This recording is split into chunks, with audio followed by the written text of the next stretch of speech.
us this morning on this lovely Thursday morning. It is April 21st.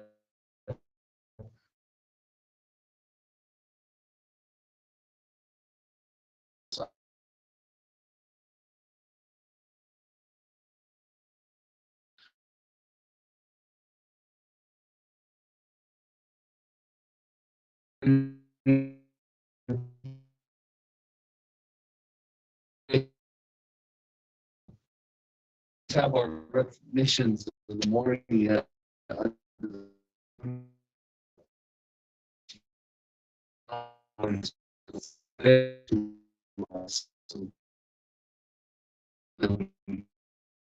There's one day.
Elbow to elbow was Melbourne, but I spent a lot of my time on the pitch.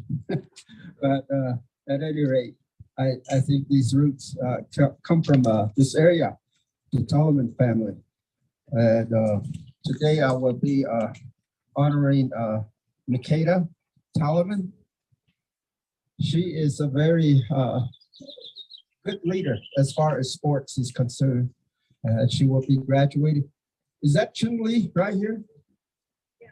That's Chinle, right? Basketball players? How many are returning next year? Okay, you can rest assured she won't be back on the court.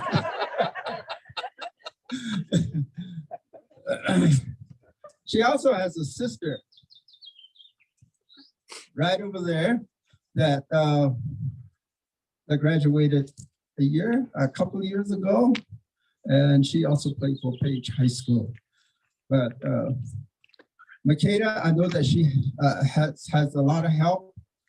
Of course, when you're playing on a basketball team or any team, the greatness that you acquire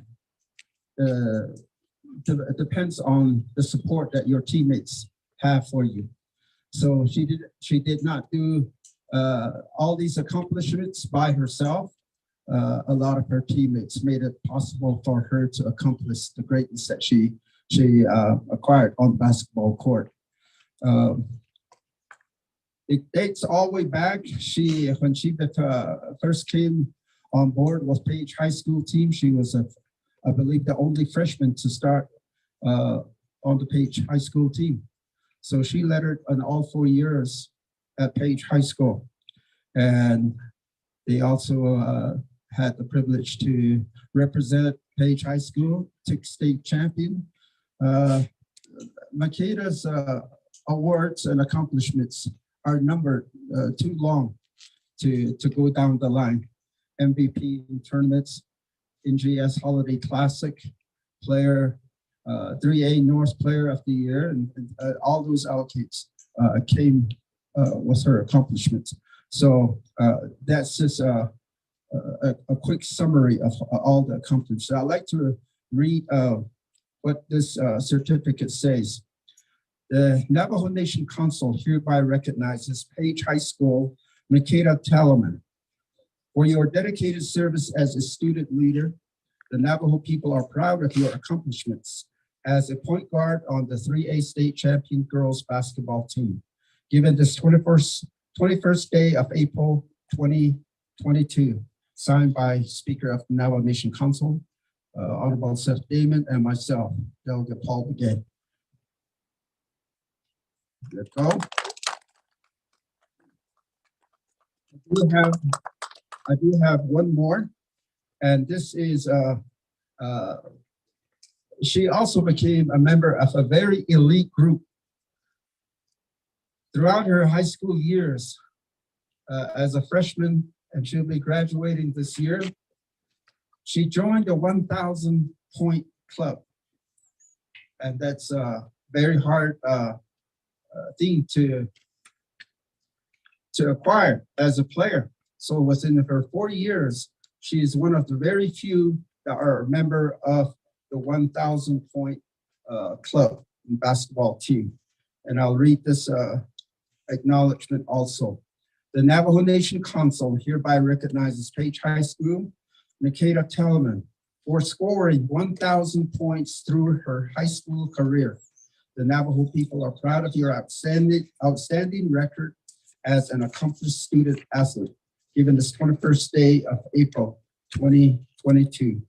Signed by Honorable Seth Damon, Speaker of the Navajo Nation Council, and myself, Honorable Delegate Paul Begay.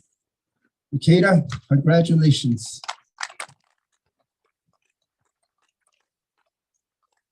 Congratulations, Grandpa. You guys raised a very good athlete, and we wish you the best as you continue on with your higher education. I have the need on that, Nikita. Your gifts in there for the family.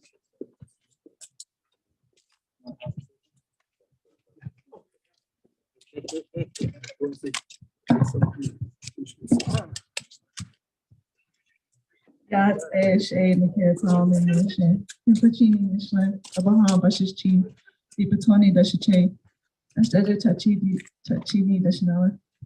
Akos Ega Zani Nishlan, Donadale Kid Hoyeda Nasha. My name is Nikita Taliman. I'm a senior at Page High School. I'll be graduating this year. But I just want to thank God for this amazing talent He's blessed me with. Without Him, none of this would be possible. But also my two biggest supporters, my parents. They've made a lot of sacrifices for me to be here and just be able to do what I do. And a huge shout out goes to them. Also my family, my sisters, my friends and family. You guys have done a lot, and I'm so thankful to have your support. But thank you for this amazing award, and it was an honor being here. Yeah. Thank you, Nikita. Also, to token, I'd like to give these gifts to family members. Share with the parents and grandparents. Yeah, thank you very much. Thank you very much, and congratulations for all your accomplishments there, Ms. Taliman. And again, thank you very much, Honorable Paul Gay, for those recognitions. With that, let's continue on down. I do have Honorable Eugene So. Honorable Eugene So, Chinle, downtown Chinle, Arizona. Honorable Eugene So, I'll send the floor over to you. These recognitions this morning. Again, thank you very much. And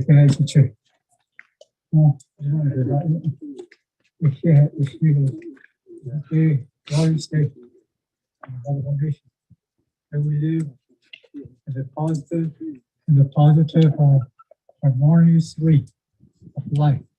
Share those are your recently a couple years back came here to this chamber. Send me to age. Although the pretty cheap was changed on the cheap. What's so very another? I really ride in the midst of chimney this way. Like Honorable Paul said, as an athlete in high school, I was not a good basketball player. I tried out as a freshman. I made 2 fouls within a few seconds, so they let me off. From then, I kind of shied away from that. But I am a runner. I ran for Chinle High School and also Morningside High School in Inglewood, California. My best time was in a mile was 4:37, and 2 miles was 10 minutes and 45 seconds. So that was my expertise running. But today you can see the way I walk because it's all that running. So anyway, for those that have from Chinle, the young ladies, radio, there you go. They had that jet tool to get it. What they came here for.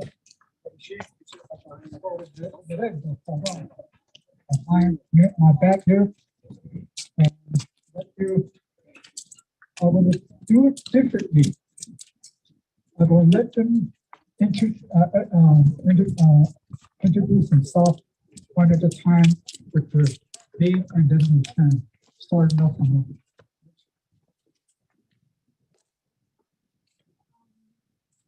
Hello, my name is Adjournment. I'm coming from an area of Valley Store and Spider Rock. My plans are what's happening, Taliman, Whole Hunter, and Tosun.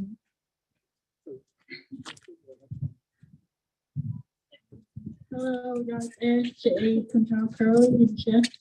Partner Sunny Nasoy, Goshi, Bashishi, Ashi, Dashi, Hawaii Planet, Dashimoa. I'm from Wheatville.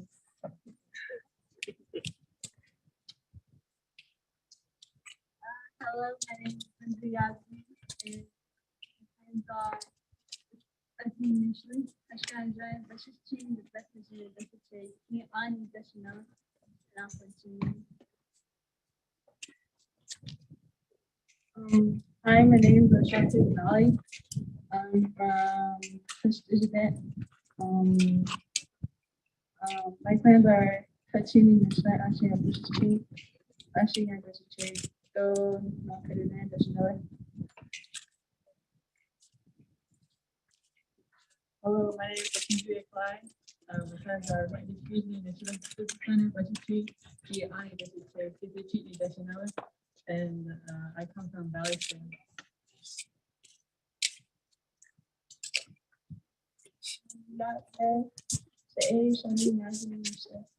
Adjournment, personal questions, teaching district section additional. I'm going to.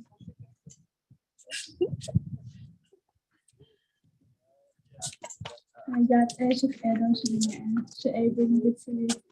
Chef, Flagging, Chef, Senate University, Touching University, Sutton International, Chinle Wildcats.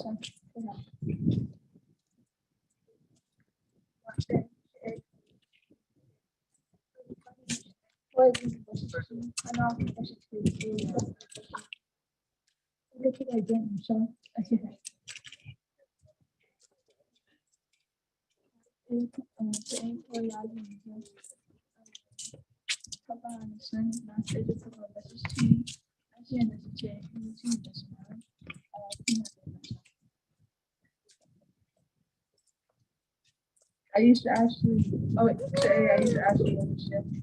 Okay, then the strength of our versus two, the cardinal versus chain, and the sense that cheating does you know. They're not sure. Like I have been to Regina Allen, one of the assistant coaches. My education Shida, the Chile versus Chin, and the Rahi is actually Chile, that's for Hane National. That is an association. I'm one of the assistant coaches as well. Continuation. After the versus Chin, let's go to the versus Chin, Ashina National, from 45. Got a share Francine McCurt Indian share. Tobanisha, Ashina Bashichin, Pia Ani Dashichedo, Kentachini Dashina. I'm the head coach of these lovely ladies right here, the Wildcats. Just wanted to say a few words. I'm very proud of the successful season that we had. We came up short in overtime to a very tough team of the Alta State Falcons. But even with the fall and the short season that we had, or the shortcomings that we had, I was really proud of the girls. I still feel like they succeeded coming home after 40 plus years and bringing the state runner-up trophy back to Chinle, which is much needed of a long, long drought. So our underclassmen are ready to face next year and come back and work hard. And thank you to our seniors who have led tremendously in our state playoffs to help bring back that trophy. Thank you to all our fans and to all our Chinle folks. It makes a big difference when we feel the energy from our fans. And thank you, council delegates and council members, for inviting us and recognizing our Chinle Lady Wildcats on an amazing accomplishment this year. And the road doesn't end here for any of the girls, it continues on. Yeah.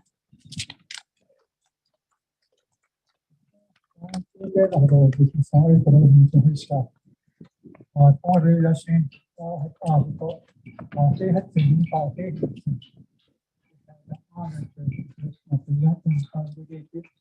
a real hard thing. So we did it. We'll come back again. I'm pretty sure we're gonna win the state Aggie. So we're gonna go forward to another season.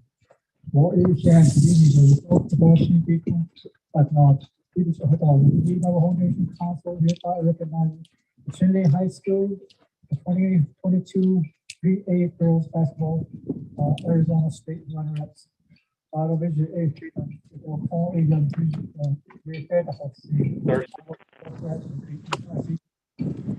this, give it to the head coach there.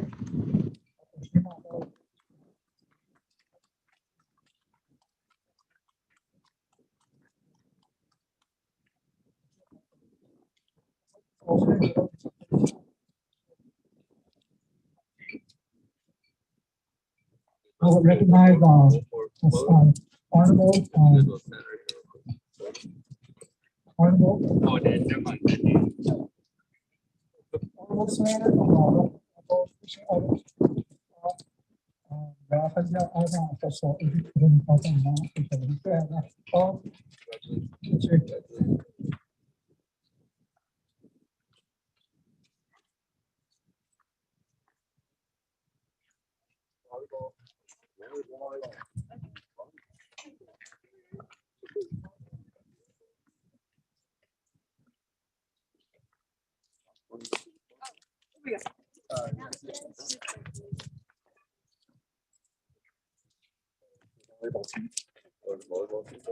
Well, good morning, everyone, and I do want to give my congratulations to the Wildcats. I was able to catch their game like I was able to catch the Rock Point games, and it was a tough loss, but a very hard-fought game. I'd say I am a former high school and college athlete because of my mother, who was a Chinle Wildcat, and I think had the most consecutive free throw. What would it be, record for a good point of time? I don't know if anyone's broken it yet. But she was my coach. And she was also a volleyball player in high school and college. And so volleyball is a very close place in my heart. But good morning, my name is Carl Slater.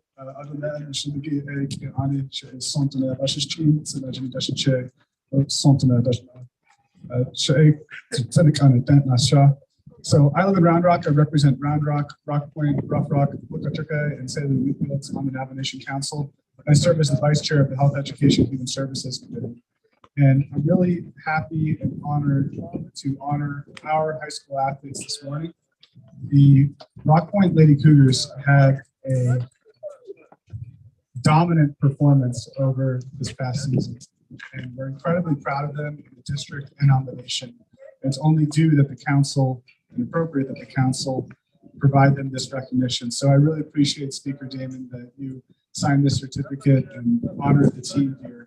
We're joined this morning by Mr. Patterson, who is the head of secondary education at Rock Point. I believe representing the Stu guy, who is the CEO of Rock Point Community School.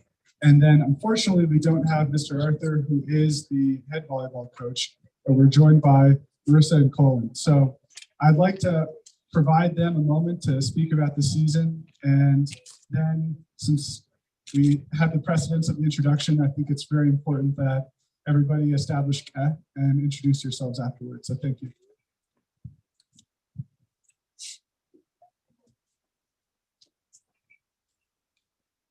Good morning. First off, thank you for having us and recognizing our Lady Cougars. Marissa Clark in the chest fashion.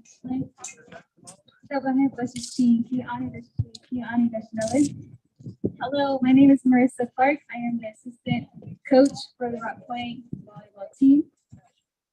I am also a teacher for Rock Point. And unfortunately, our head coach, Kyle Arthur, couldn't be here with us today. I am also joined by our assistant coach, Colin Begay. He is also a teacher at Rock Point. Okay, so together we are very thankful and honored to be here. We can't be any prouder of our Rock Point. First, also our student athletes. They deserve all the credit. For the unforgettable state final match, the girls played at their highest potential.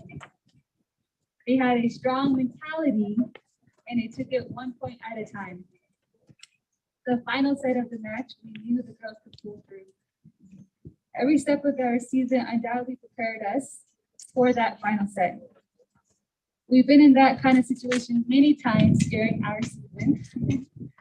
And the girls wanted it more and they pulled through at the end, winning the state championship from 18 to 16. Now I want to introduce you to the Arizona 2021 1A volleyball state champions. Isabella Beach, who is not here today, unfortunately, and Danielle Johnson. But Sasa Chi, Shelby Chi, Taylin Woody, Ariane Begay, Tamira John, Jaylene Begay, Tatum Yazi, and June Yazi. A couple of stats for you. Ariane Begay had 301 kills. She finished second in all of Arizona and first in 1A. Tamira John came in with 283 kills, 41st in all of Arizona, second in 1A. So this means we have both the top hitters in Rock Point. Okay, so Tamira John with 123 aces. First in all Arizona, and she is first in 1A.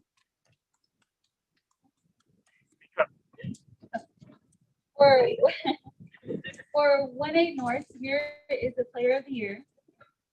Ariane DJ is first team.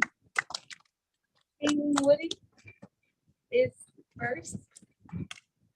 Hayden Yazi is second. Yazi and Sasha Chi are honorable mentions. For states, Mary is all conference first team. Ariane DJ, all conference first team. Selby T, our setter, all conference first team. Our head coach, Kyle Arthur, received the conference coach of the year, as well as 1A North coach of the year.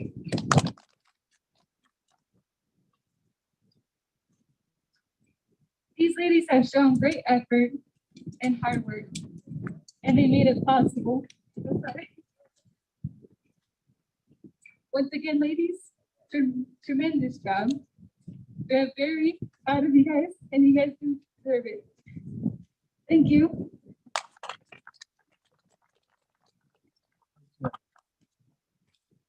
So I'll read this. It says the Navigation Council hereby recognizes Rock Point Community School 2021-2022 1A Girls Volleyball Arizona State Champions. And it lists the accomplishments for each of you as players. And I think that that's incredible to have this list of accomplishments on one team. Usually you see that spread out across many teams. So thank you so much, Coach. And I'll give this to you. It's signed by Speaker Seth Damon and myself, Carl Slater.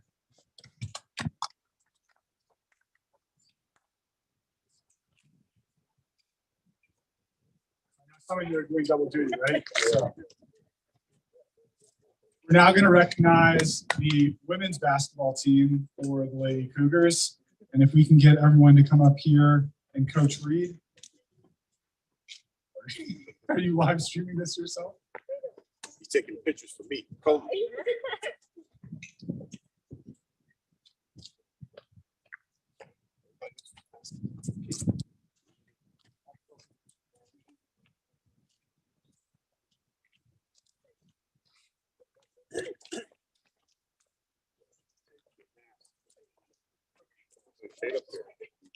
Yeah. So we got the squad. Yeah. Let's get our coaches up here. Perfect. Well,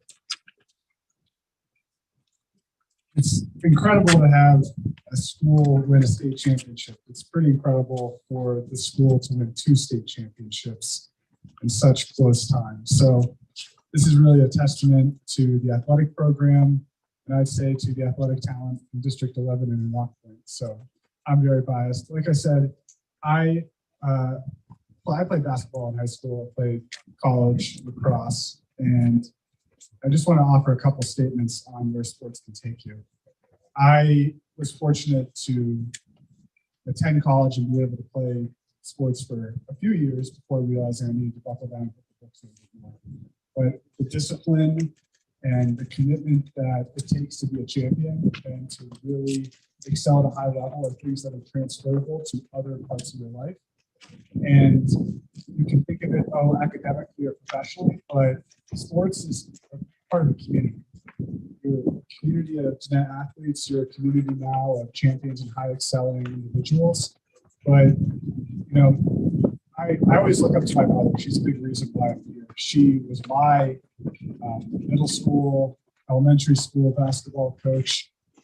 She didn't coach me in high school, but, you know, in the future, you might be that coach for your kids and their friends. And you don't know the impact you're going to have. And every little step that you take, whether it's shooting free throws or practicing against the wall or whatever it is, those little down payments are going to yield dividends down the line in the future. So don't forget the lessons that you learn in sports. They're going to be transferable to other parts of your life. And the last thing I'd say is you're a model for being healthy, to act physically and to work out and to, you know, really demonstrate that high level of achieving. It's really good for your mind. And that's what was important for our warriors. So to this day, you're expressing that part of our culture, that a healthy mind is a healthy body is a healthy mind. It's that focus, and that lends itself into the classroom. So thank you guys so much for representing us well. I'd like to recognize first the assistant coaches, or do you want to start with the assistant coaches? We'll start with the assistant coach. Okay, well, let's come up here right now. To say something. So our assistant coaches are Joanne Wilson-John, and I'd like for you to introduce yourself. Good morning. Thank you for having us out here. This is a tremendous and wonderful recognition for our hometown Cougars. We are very grateful, like what just said, that the school was able to bring back 2 golden balls this year. And now the girls have added 3 golden state balls. So that's really amazing within this last 2 years, 3 years, even despite the global pandemic. But my name is Joanne Wilson-John. I'm Kenya born for touching Via Pueblo. Other are my Chase, and Tamasani are my knowledge. So I'm also a teacher, 22 years with Rock Point, and I've been coaching volleyball, basketball, and softball. So a lot of girls that are exiting the high school, they were my last junior high group I coached with. So I'm very proud of for how much they gained throughout their sports, and just thankful that they're graduating, and just wish them luck wherever they're going to go. So the other assistant is Shamika Sosi. So I'll go ahead and hand it to her.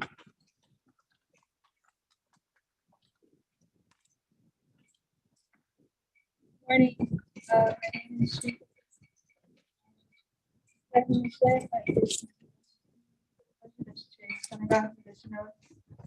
am an assistant coach this year. This is my first year being assistant coach. The girls that are seniors now, I played with them in high school when they were freshmen, and I was a senior. It was fun coaching them and being with them on the side. Yeah.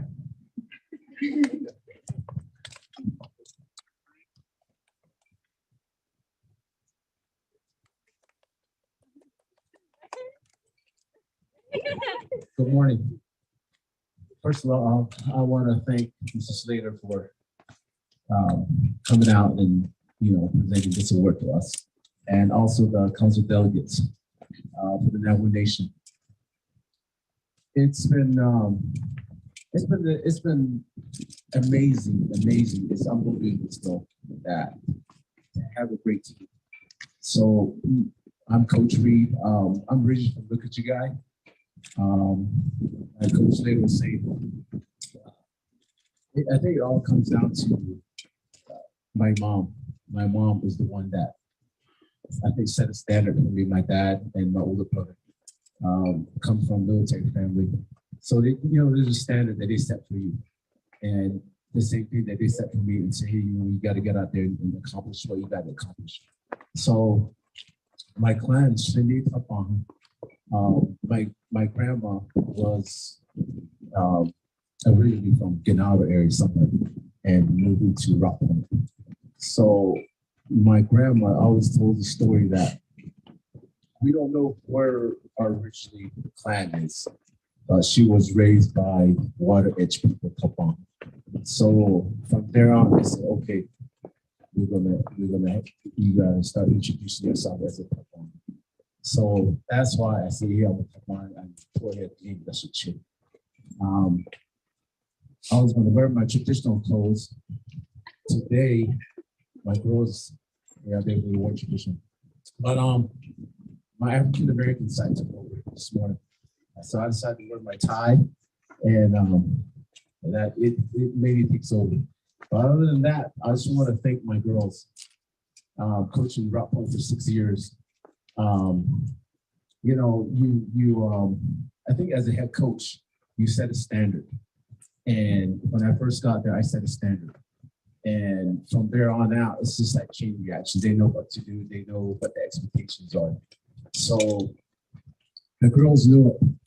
And when we won the first state title, and I was thinking, okay, we won one. And then the following year, I think we could have won another one. We were ready to win another one. And finally, the pandemic hit. And I was thinking, I don't know if we can do it. You know, it's a long shot to take the state title. But when we got on the court, we started doing all the condition and whatnot. And my girls just ran with it. And it's just like, oh, we got this. So I'm very proud of my girls. They did very well. And I give a lot of credit to them. You know, I just guide them through it. They did all the work. So I just want to thank you guys. You guys did an awesome job. And I think every one of them has a story to tell. But, you know, and everyone is a champion. That's what I tell them. Every one of you guys is a champion. So I don't know how much time we have. I was going to have them introduce themselves. And we're going to start with Ariane. So Ariane is coming back. June's coming back. Shaza's coming back. Woody's coming back. Rain is coming back. The other Woody's coming back.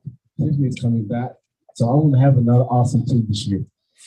And our goal is to go for the third title. You know, we're not going to stop here. We're going to go for the third title. So I think we'll be back over here again next year. We'll be back. So, you know, it's a standard that you set and support that you get. And I just want to thank my civic coaches as well. You know, every time we go on a game, or I give all the money to Miss John. Miss John, here, you do it. You know, because she helps in that way. She keeps everything in order. And then now that Shamika joined us again, so I'm kind of like sending that.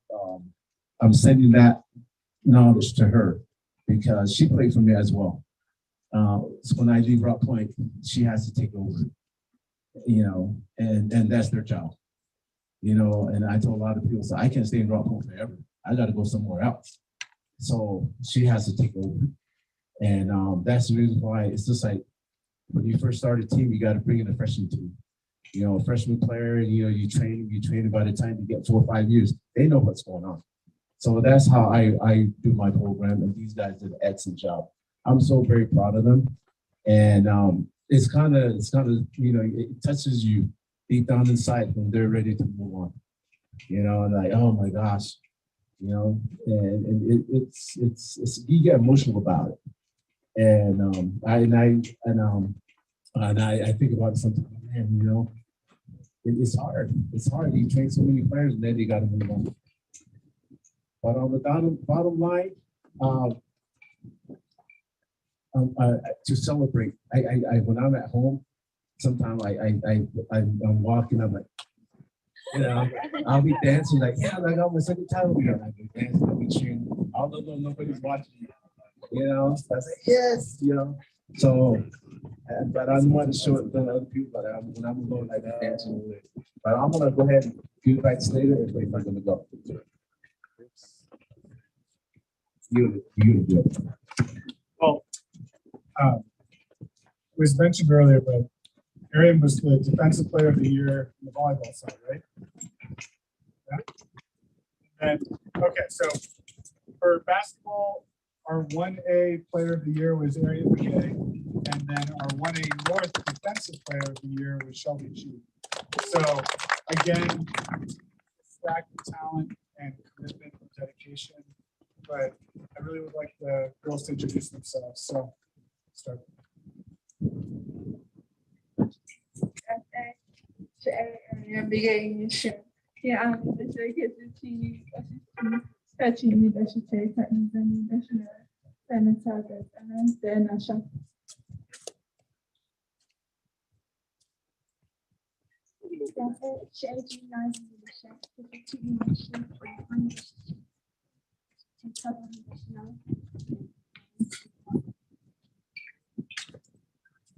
Speak into the mic.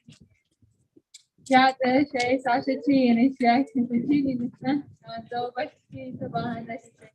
Can you add it? You know, she ate at us and the dead and shot.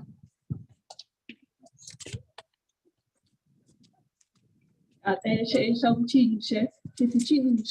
Mas quando eu baixo tio, que eu vou dar tio, ani deixa não. Se não tá de zona de nasha.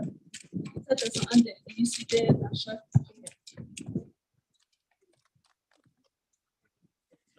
Até cheio de chefe. Although this month is a university, actually that's cheio, que eu vou dar sinal. And I am from Point. Até cheio de John. Me olha no chão, eu vou dar tio.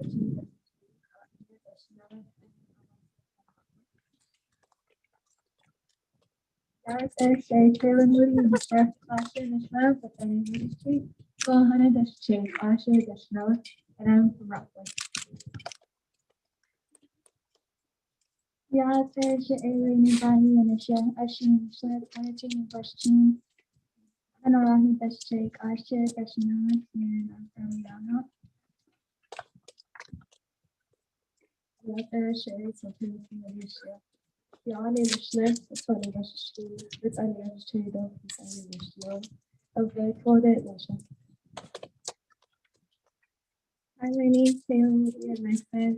I should have and I should do. So I need to say I should that's not and I'm from Rockland. What else I could do probably this year? Sometimes life is anniversary change. Like going to listen to public anniversary. I'll go constant national. Hello, my name is Manisha Bond. She has 23 university and I am from Raleigh. That's a James in this year. It's a university could continue by 16 to continue that you say to 100 that you know. And I'm from Rockford. Thank you so much. And Coach Reed, the nomination council hereby recognizes Rock Point Community School 2021-2022 1A girls basketball Arizona State champions. Signs Speaker Damon, myself, Carl Slater, this 21st day of April 2022. So congratulations. Congratulations.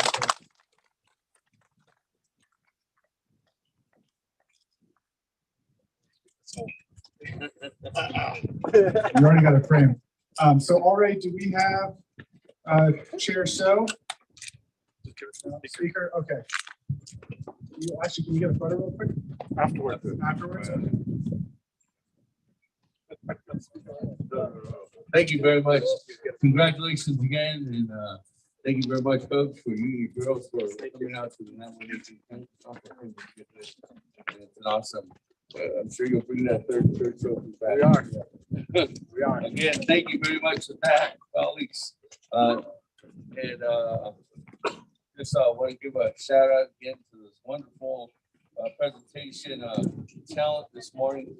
And speaking of talent, I have one more individual colleague member of the 24th Nomination Council I'd like to turn the floor over to at this time. Madam Chair, Amber Crotty has been a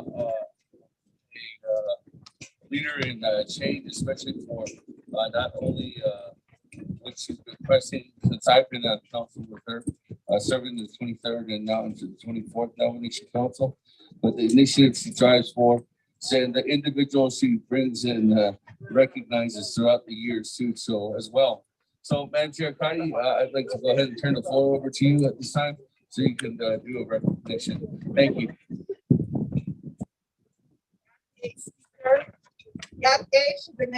All of you beautiful, beautiful young women, Navajo Nation. I'm looking at all your skirts and I'm like, okay, we're gonna have to trade. You're gonna have to tell me who made your design, and you look great. And I think in the recognition that we want to do today is for our foster grandparents. So as you mentioned, we wouldn't be here as a delegate, as a student, as a leader without our grandparents providing those prayers, providing that guidance, and their grandparents who didn't know our names, they didn't know who we would become, but in each step of the way, they prayed for you to be of this world. They prayed for your endurance. They prayed for your mind. They prayed for that collaboration. And what we need as navigators, we're learning not everyone has that special relationship with their grandparents. Maybe their grandparents are no longer with us, or maybe their grandparents are struggling with their own pain. And that's where we rely on our foster grandparents. And so maybe when you were in kindergarten or all the way to 4th grade, you had a little masane, little Che in your classroom. And that would be your first hug of the day, your first greeting. And with that in mind, Speaker, Chairman Daniel So recognized our foster grandparent program here on Navajo Nation. This program is our elders, our Che, our Masane, who are the senior AmeriCorps volunteers. Why is that amazing? Because many of our students and college students may have the opportunity for AmeriCorps. That means providing volunteer and getting credits to pay off your student loans by doing community service. Myself in college, I was an AmeriCorps volunteer. It's a federal program that understands we are the solution in our community. We have the values, the language, the culture to give back. And so with that in mind, Speaker, the wind is picking up. I'm gonna put my heels on the ground, and I got my skirt reinforced, so it's not going anywhere. That's a trick I'll share with y'all. And Grandma taught me that you put a quarter,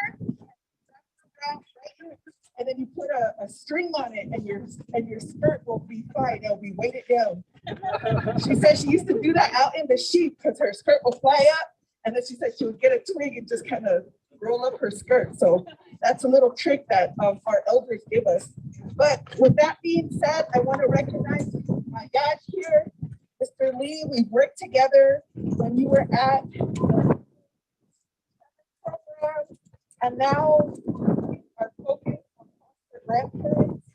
They also have brought up the task of really learning about trauma and violence in our communities, how they can support the students who are disclosing that they've been a victim of abuse, of neglect. And I really commend them to there are extra layer of support.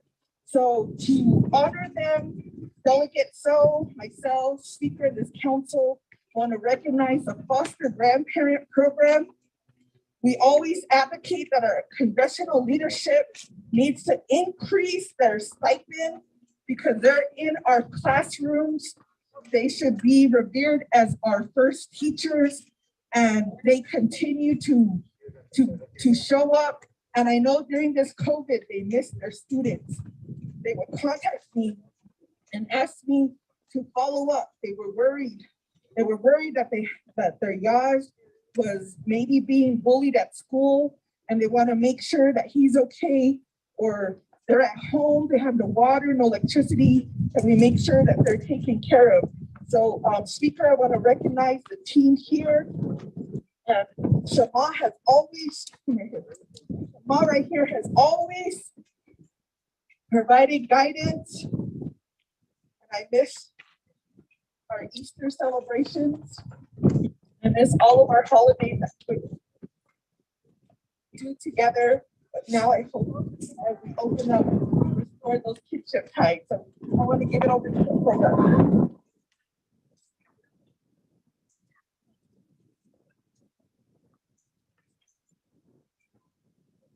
Baby gate, the program director.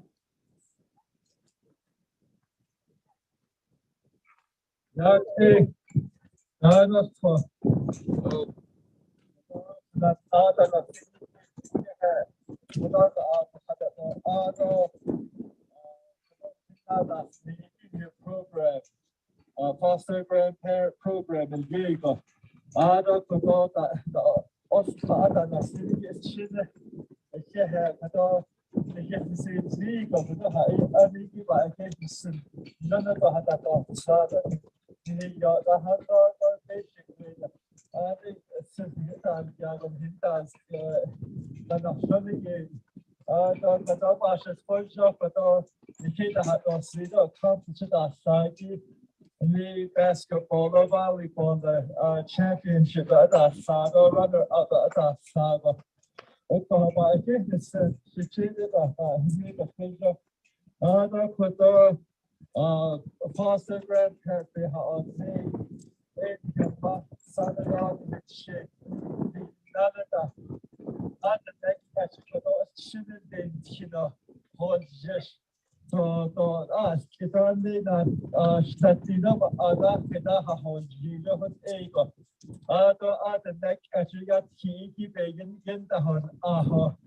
I call her a lead and him must send it out on part of the never a lead. It should about a hot lead at a yes, that yes. The neck actually to get us here.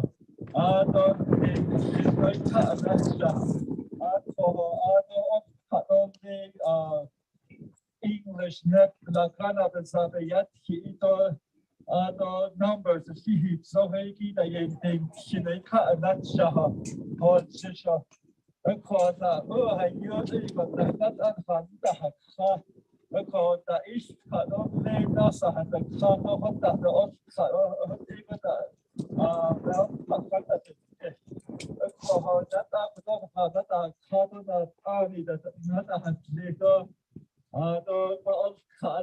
dan lido ze kahada dan ligo hada hilji ko enig bado ni masane da tegi she da tegi nada bado you the baby bado da ni net china holje ko bado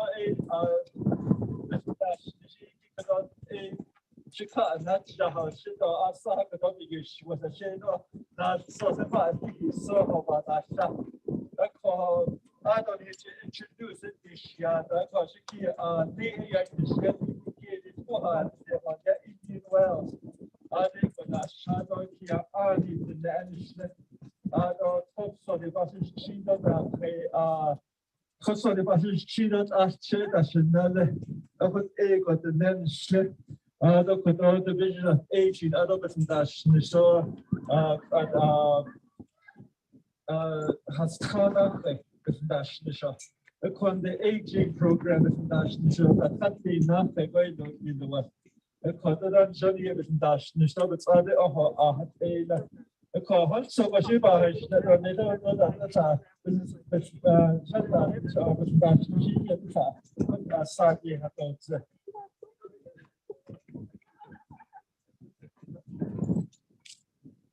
I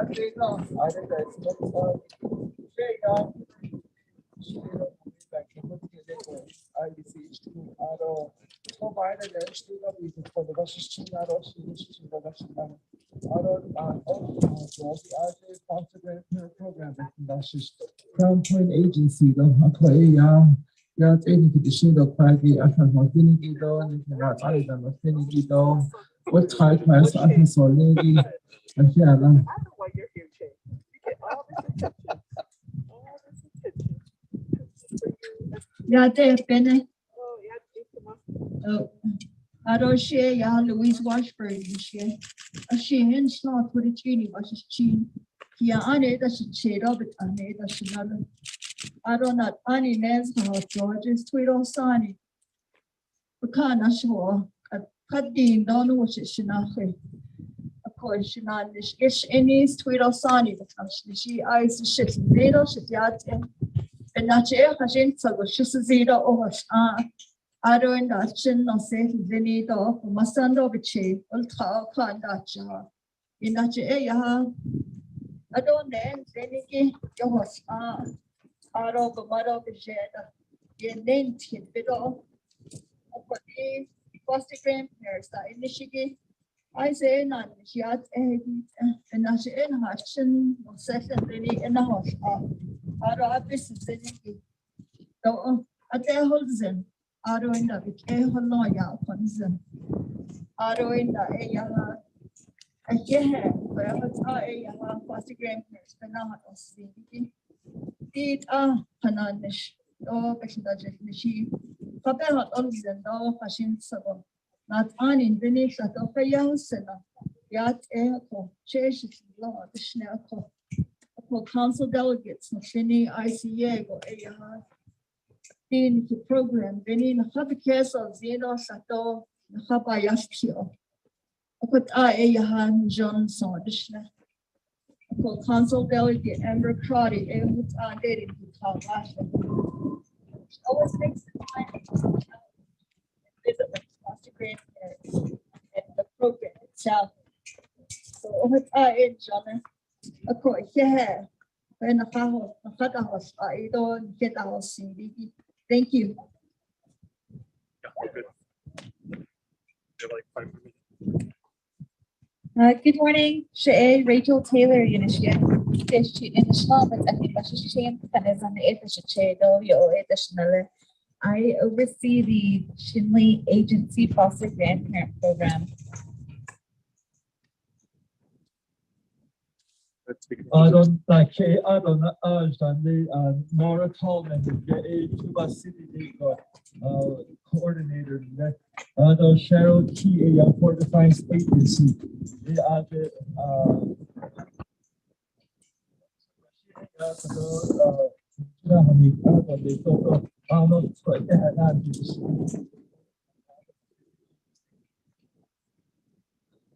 Much with that, and thank you very much for being here with us today, and congratulations. Thank you very much for your dedication to PA and to your team members. Ms. Washburn, thank you again. Good seeing you, and then to everyone else in your program. And it's budget's time again, and I know that you're working together with you all. If there's anything additionally that you guys are looking for to fight for, this year's budget, let us know. So we can continue to sponsor and fund your program as this excellent organization that I know of personally working with out in Eastern a lot prior to becoming a speaker. I kind of get hard to get to all the meetings now, but I know when I was just budget finance chairman, we supported your endeavors and funded it continuously. I know that we can still do more for the program. So again, thank you very much for taking care of it and being with our young youth. It's all about mentoring the youth. So again, thank you very much. With that, everyone, thank you very much for being a part of the discussion this morning. Congratulations again to Ms. Taliman. Thank you very much, Honorable Paul Gay, for recognizing her. Congratulations to the Chinle Lady Wildcats basketball team. State runner-up. I know that that's a accomplishment that very few have the honor to have. And thank you, Honorable Eugene So, for recognizing those young ladies there. And then last but not least, Honorable Slater, your team there, recognizing them from Rock Point, champions of the side state volleyball. Again, awesome accomplishments. So again, thank you, everyone. Thank you for being here with us. I know the wind's picking up, but you join us. We'll start at 10 o'clock this morning. Get back into our Navajo Nation Council Spring Session 2022. Again, thank you very much for joining us this morning and a wonderful recognition that we're here for the Navajo Nation Council. Yeah, go ahead.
Good morning, everyone. That's the ending of this year's Spring Session 2022 recognition ceremony.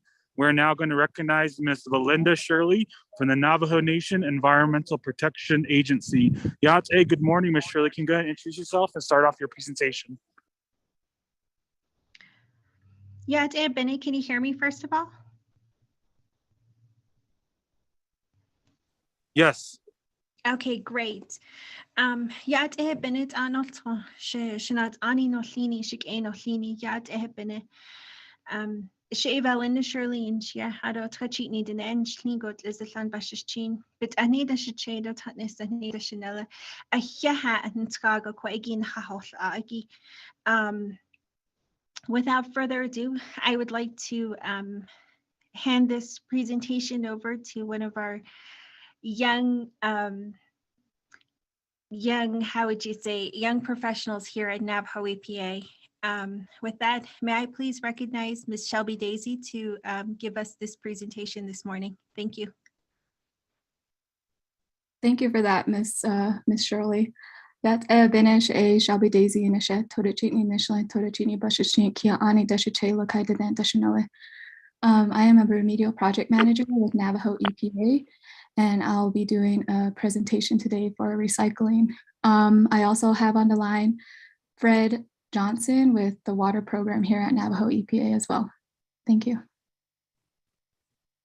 And just let me know when I should start on the presentation.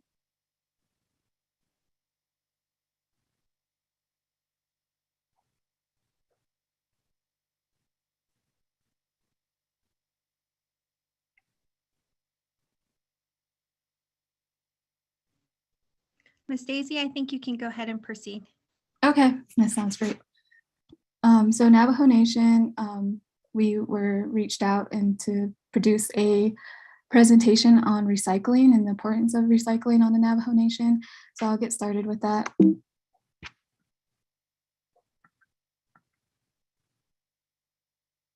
First off, with recycling, to get the full scope of recycling, you will need to understand and practice the 3 R's. Reduce, meaning to minimize the amount of waste we create. Reuse refers to using items more than once. Recycle, meaning putting a product to a new use instead of throwing it away.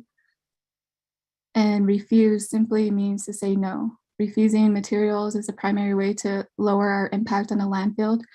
One big example on refusing a product is plastic water bottles. It would be great to start utilizing stainless steel bottles and refill water over time. Same goes with plastic bags at the local stores. I know we have a huge issue with that on the Navajo Nation. So trying to utilize a reusable tote bag that is made of cloth would be really great. Rot, which means to the composting of food waste, creating a valuable resource from food waste and organics by home composting. The benefits to recycling your fruits and vegetables and yard trimmings into a nutrient-rich fertilizer, which in turn helps your garden grow while reducing waste to landfill. One huge issue that we have, as many of you know, on the Navajo Nation is illegal dumping. This is mainly because of the Navajo Nation does not have a solid waste facility or recycling facility. The closest solid waste and recycling facilities, for instance, with me, is Gallup, New Mexico. But there's a lot of communities out there that live in rural areas on the Navajo Nation that have no proper outlet to dump their trash. Many people don't have the necessary means to travel hours to the nearest border town to dispose of the waste. So they resort to the local illegal dumping site or the area, or they burn their trash, which in turn can be very harmful to the environment and to the air, mainly due to the fact that a lot of this waste that we buy usually contains man-made products, meaning it's not natural to the environment. Most products that we purchase don't naturally decompose, but over time they decompose. When a man-made product decomposes, it usually leaches different types of toxicity into the ground, depending on what the product is made of. So plastics and tires. Tires could be recycled in different ways, but it's very hard to recycle those type of products, especially with styrofoam. Styrofoam is really hard to find a recycling method.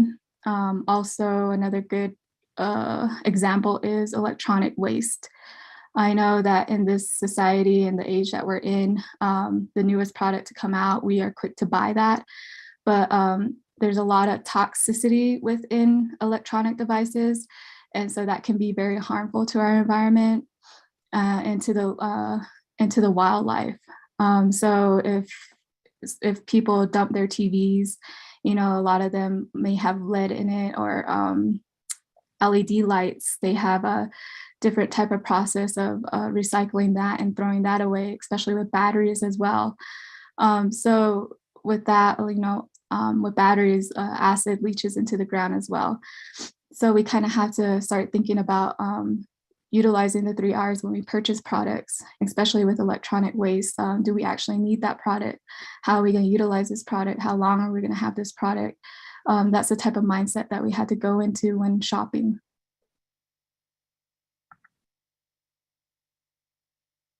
A great example of this is in Clagato, Arizona.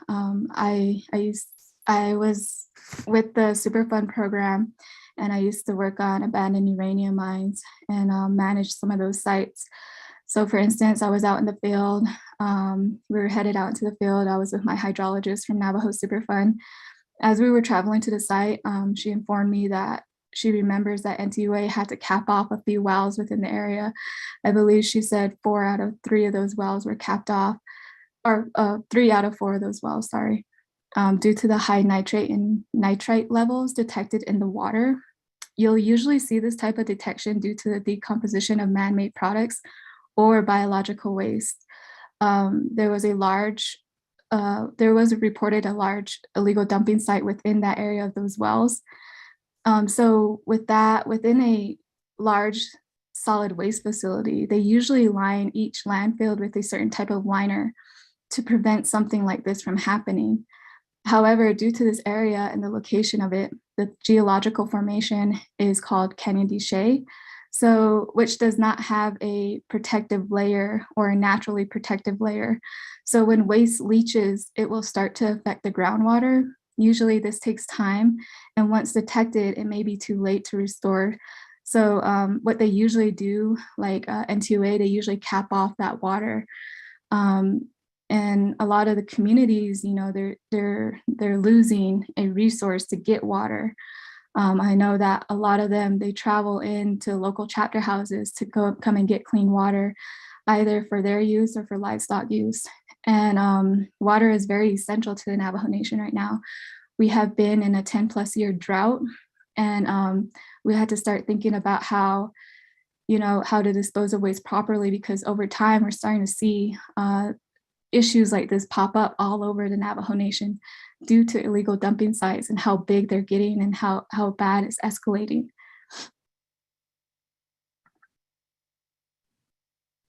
So the big question is, what should we do? How can a Navajo Nation become more invested in recycling methods and recycling resources?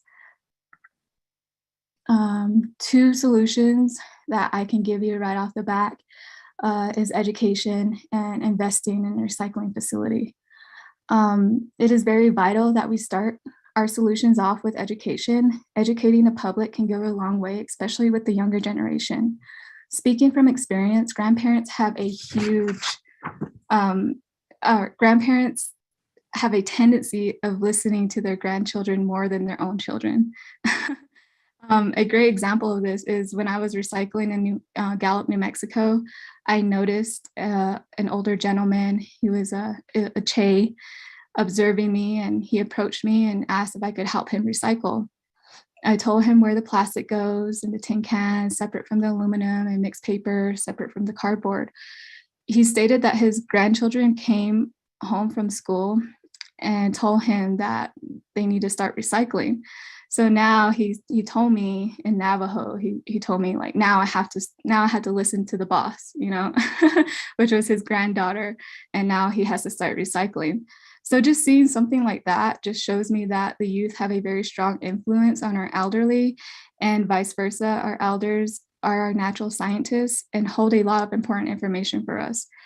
We have to start at our schools, at our local schools, implementing a sustainability subject into the curriculum. Same goes with local colleges and universities such as NTU. I was just out there and I toured their facility once after I graduated from ASU. And I was really impressed with their environmental program that they had over there, which has an emphasis in natural resources. So it would be amazing if they incorporated sustainability practices or methods into that program. I know that ASU, they're number one in innovative schools with utilizing sustainability programs.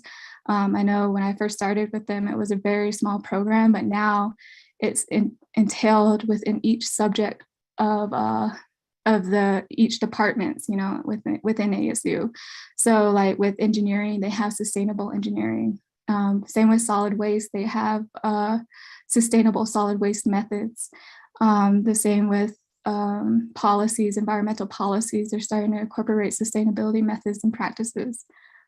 Okay, so the next option is investing in a recycling facility. I know that we have a lot of work to do on, investing in our own solid waste facility, but investing in a recycling facility would be great, to start off that process. Or, you could combine that type of investment when thinking about solid waste. You could have a recycling facility right next to our solid waste facility. This facility could supply jobs and return on investment with time. You're not going to see a large return within your investment right away as you would with a mine site. But again, like a mine site isn't sustainable.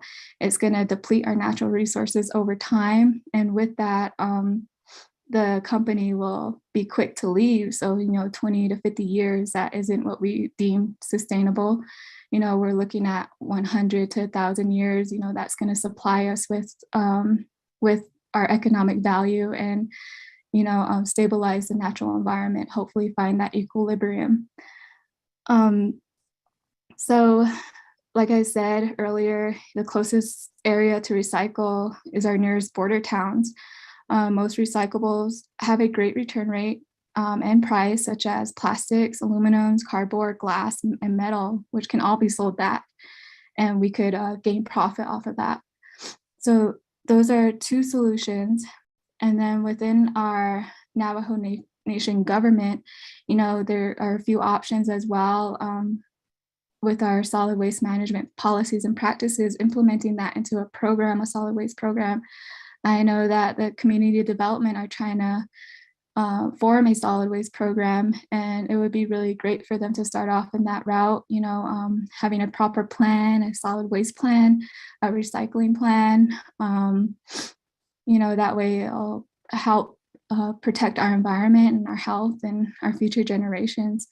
And then we also could work with the local chapter houses in implementing opportunities and grants for them, because they do have a under the Title 26, the LGA provides opportunities and grants chapters authority over local issues related to conserving natural resources, preserving Navajo heritage and culture, and land use planning. So with that, they could write out their grants saying that, these illegal dumping sites are affecting our area, and we're seeing more issues with that. And they could put a side recycling facility within their chapter district. That way they could get money back from all the recyclables, and they can train up, young individuals with how to properly recycle. Like with student interns, they could help separate the recyclables and be able to reach out to the community and do outreach, telling them like, hey, instead of throwing this bottle down the wash, you can come over here and recycle. That's another way to cut down on the illegal dumping issues. Good morning. This is Sherilyn Yazzie, Chief of Staff with the Office of the Speaker. Oh, you finished your presentation. Perfect. We are ready to start council here. The Office of the Speaker, along with the 24th Navajo Nation Council, would like to thank you for presenting this morning and encouraging council and the entire Navajo Nation to keep our environment clean. In Humana Hassan, thank you for the presentation. We will proceed to the 24th Navajo Nation Council at this time. Thank you.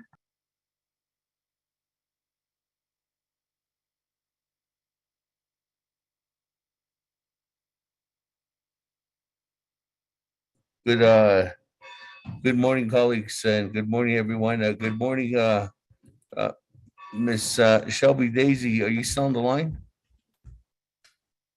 Yes, I am. Miss Daisy, go ahead. If you want to go ahead and close out, and if you want to just give your information out. So if there's anybody that would like to contact you, they can go ahead and do that. Okay, yeah. My name is Shelby Daisy. I work with Navajo EPA at the main administration building in Winter Rock.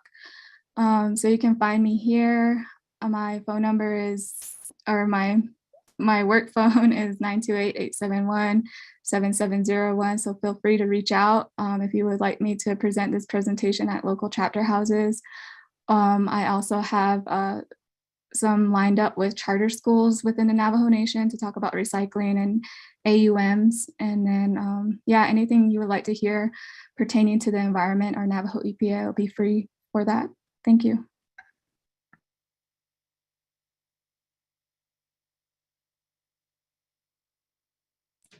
Thank you very much for that, Miss Daisy. With that, colleagues, good morning. Yate Bennett, thank you very much for being with us this morning.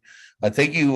We just heard a report from Navajo Nation EPA on different methods of waste management, and I think the coverance of recycling was a topic too as well.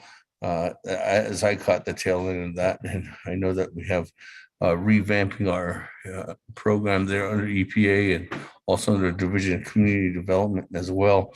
So again, thank you for that information again this morning, Ms. Daisy. Colleagues, as we transfer over, the bell has rung here in front of the Navajo Nation Council chambers, meaning that we are continuing on our session, spring session 2022 at this time.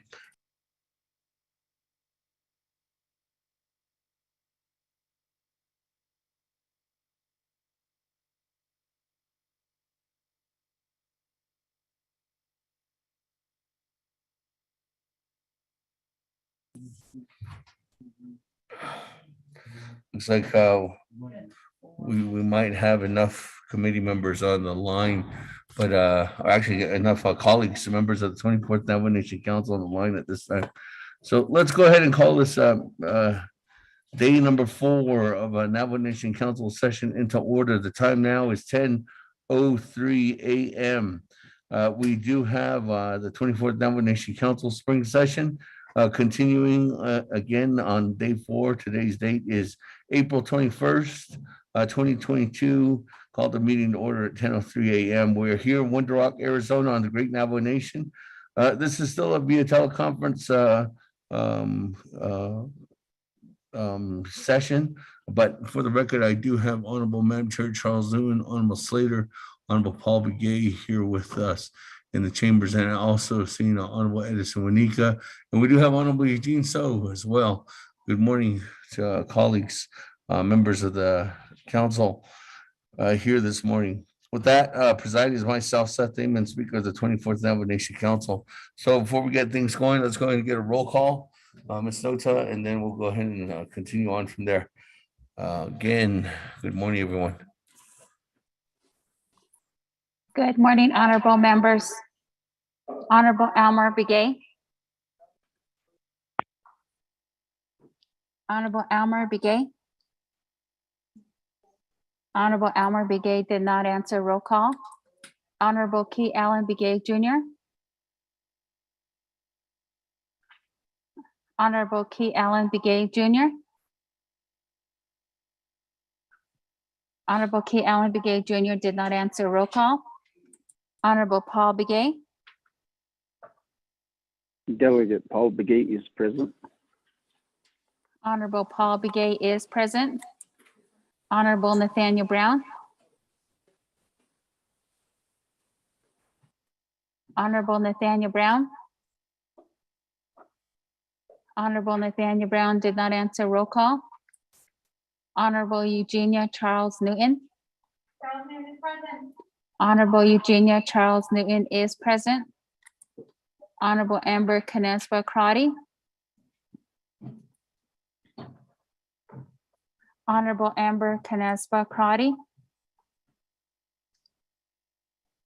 Honorable Amber Canespa Crotty did not answer. Roll call. This is Delegate Crotty, I'm present. Thank you. Honorable Amber Canespa Crotty answered. Roll call. Honorable Speaker Seth Thaman is present. Honorable Herman M. Daniels Jr. Morning, President. Honorable Herman M. Daniels Jr. answered. Roll call. Honorable Mark Freeland. Honorable Mark Freeland. Honorable Mark Freeland did not answer. Roll call. Honorable Pernell Halona. Honorable Delegate Hello is present. Good morning. Honorable Pernell Halona answered. Roll call. Honorable Jamie Henyo. Good morning, Delegate Hino, present. Honorable Jamie Henyo answered. Roll call. Honorable Vince James. Honorable Vince James. Honorable Vince James did not answer. Roll call. Delegate James present. Delegate James present. Honorable Vince James answered. Roll call. Honorable Rick Nez. Delegate Rick Nez is present. Honorable Rick Nez answered. Roll call. Honorable Carl Slater is present. Honorable Raymond Smith Jr.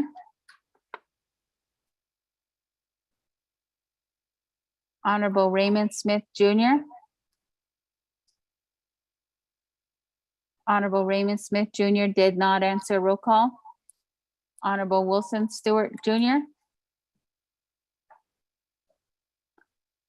Honorable Wilson Stewart Jr.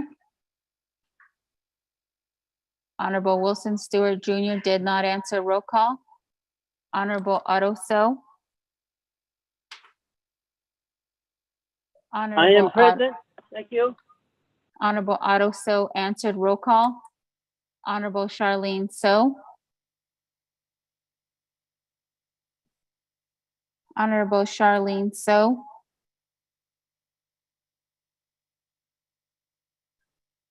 Honorable Charlene So did not answer. Roll call. Honorable Daniel So. I am present. Honorable Daniel So answered. Roll call. Honorable Eugene So. Honorable Eugene So is present. Honorable Thomas Walker Jr. Honorable Thomas Walker Jr. Honorable Thomas Walker Jr. did not answer. Roll call. Honorable Edison Winika. Honorable Edison Winika is present. Honorable Edmund Yazi. Honorable Edmund Yazi answered. Roll call. Honorable Jimmy Yellowhair. Honorable Jimmy Yellowhair. Honorable Jimmy Yellowhair did not answer. Roll call. Going back up. Honorable Elmer Begay. Honorable Elmer Begay. Honorable Elmer Begay did not answer. Roll call. Honorable Key Allen Begay Jr.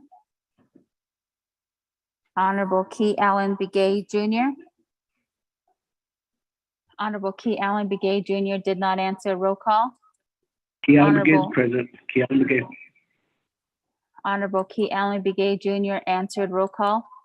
Honorable Nathaniel Brown. Honorable Nathaniel Brown. Honorable Nathaniel Brown did not answer. Roll call. Honorable Mark Freeland. I'm present. Thank you. Honorable Mark Freeland answered. Roll call. Honorable Raymond Smith Jr. Honorable Raymond Smith Jr.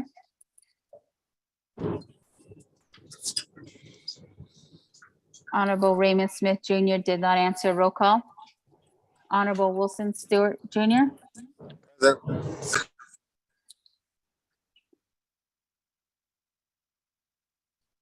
Honorable Wilson Stewart Jr. Honorable Wilson Stewart Jr. answered. Roll call. Honorable Charlene So. Honorable Charlene So. Honorable Charlene So did not answer. Roll call. Honorable Thomas Walker Jr. Honorable Thomas Walker Jr. Honorable Thomas Walker Jr. did not answer. Roll call. Honorable Jimmy Yellowhair. Honorable Jimmy Yellowhair. Honorable Jimmy Yellowhair did not answer. Roll call. Speaker, you have 18 members present, including yourself.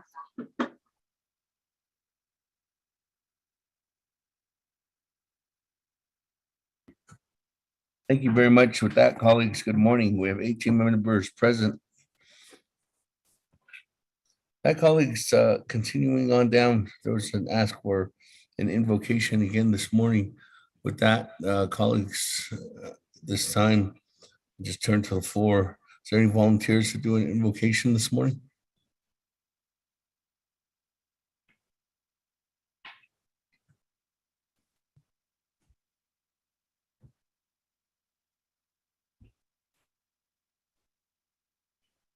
Speaker Damon. Yes.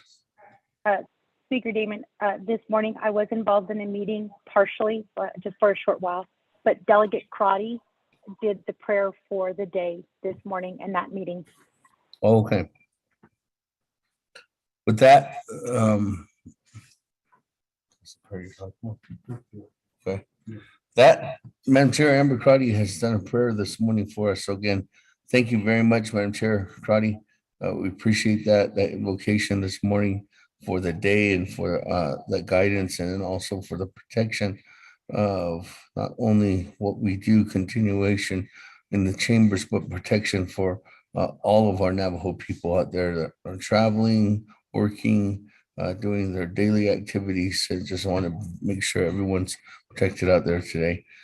With that, colleagues, let me just go ahead and do a recap of yesterday's actions. We did start off with legislation item number B under new business, 0209-21, completed that. Then 003-22 was referred back to the Navajo committee. Then went to item number D, legislation 0016-22.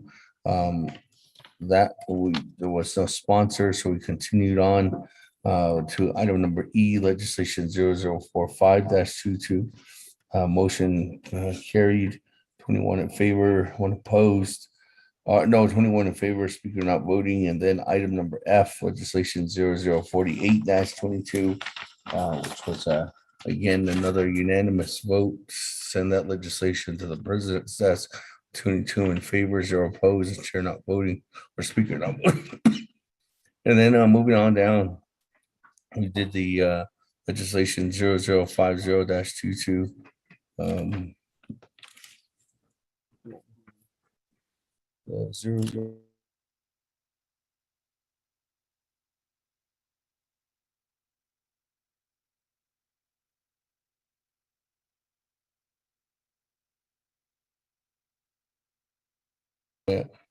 That legislation is actually referred to NABI, 15 in favor, 6 opposed, and speaker not voting. And then we went on down to item number H, legislation 0252-21, passed with a vote of 15 in favor, 5 opposed, and speaker not voting. And then on to legislation 0004-22.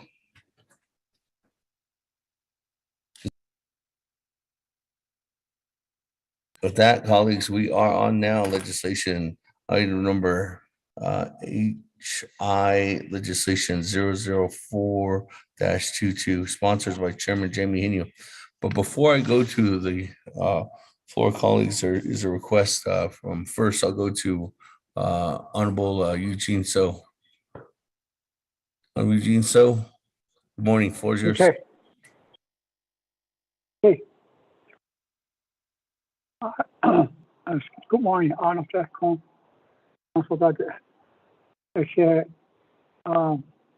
Honorable Chair, Speaker, if I may suspend the floor rules, Chair, and put the legislation 0058-22, the spay neuter blitz 22, before the Honorable 24th Navajo Nation delegates for debate, amend, and pleasingly to approve anonymously for the Navajo Nation President to sign his most important authorities for our wishes, Council Delegate, for a positive anonymous nation for speaking for. If you had a motion.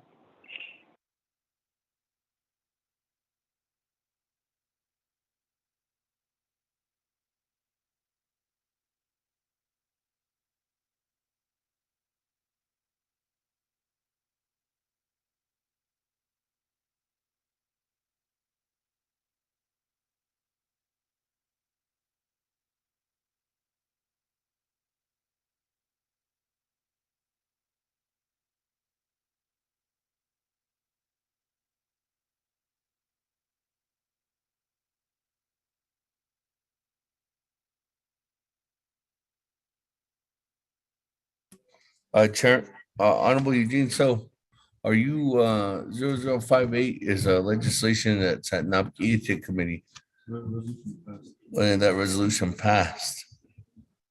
Are you As an emergency legislation, I'm sorry.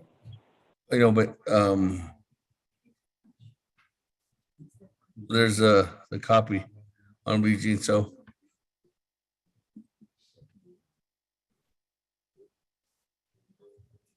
Speaker, if I may, Okay. Delegate Daniel, sir.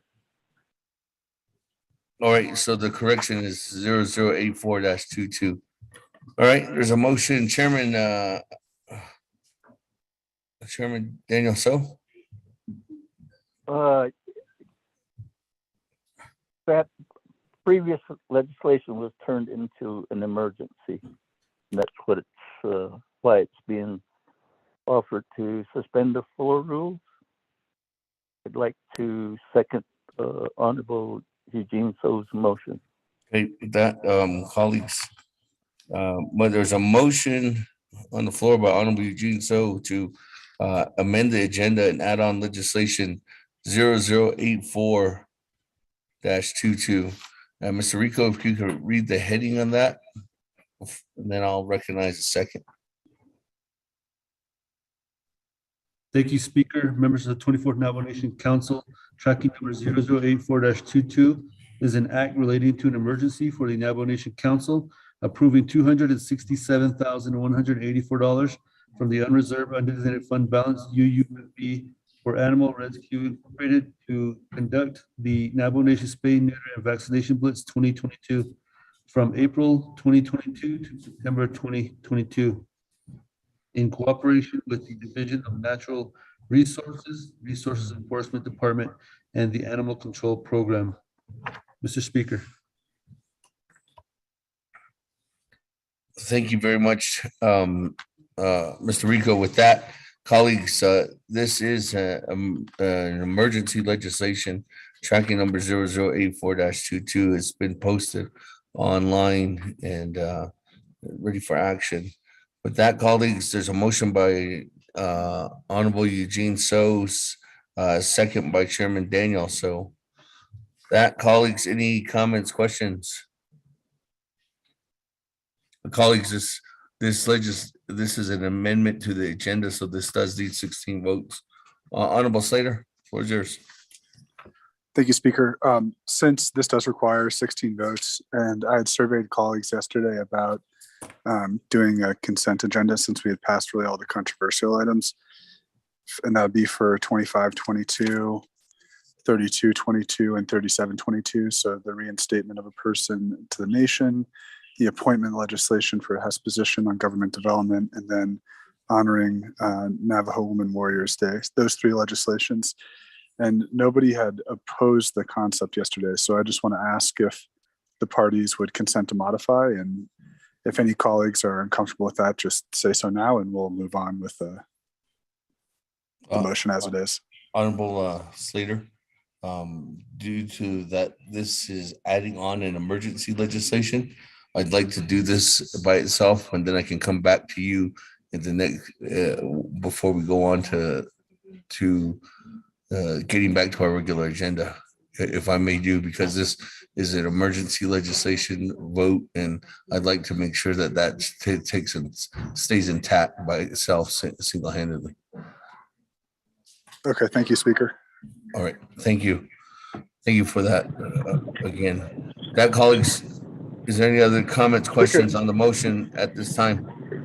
And this is just, this is adding on an emergency legislation to the agenda. Honorable Elmer Brigade, did you want to speak? No, I just wanted to tell you that I'm calling back in. Okay, good morning. Colleagues, I don't have anybody else in the queue or wanting to speak at this time. Are we ready to vote on this motion? Also, Honorable Otto. just in the legislation at the midst of council session,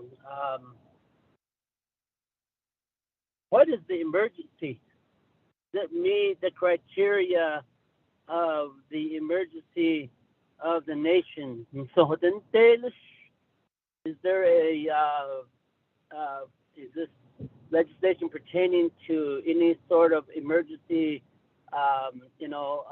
floods or so that's gonna be my thought pertaining to this question. And then the consent agenda, I don't agree to that. Thank you.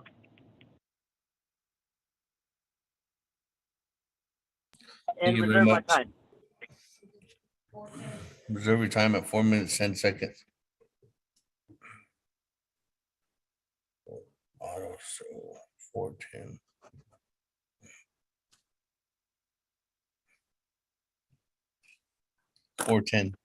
Honorable Otto, so to define it, it's up to the council at this time to decide if this is an emergency legislation. If there's 16 votes, then the council decided that this is an emergency legislation. If there's not 16 votes, then the council collectively has decided that this is not an emergency legislation to add on to the agenda.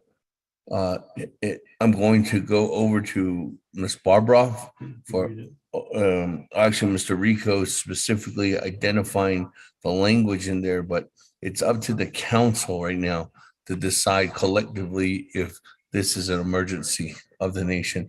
Mr. Rico? Thank you, Speaker, members of the 24th Nomination Council. 164, Title II, 164A 16 indicates that matters constituting an emergency shall be limited to the cessation of law enforcement services and disaster relief services, fire protection services, or other direct services required as an entitlement under Navajo Nation and federal law, or which directly threaten the sovereignty of the Navajo Nation. Such an emergency matter must arise due to the pressing public need for such resolution and must be a matter requiring final action by the council. Mr. Speaker.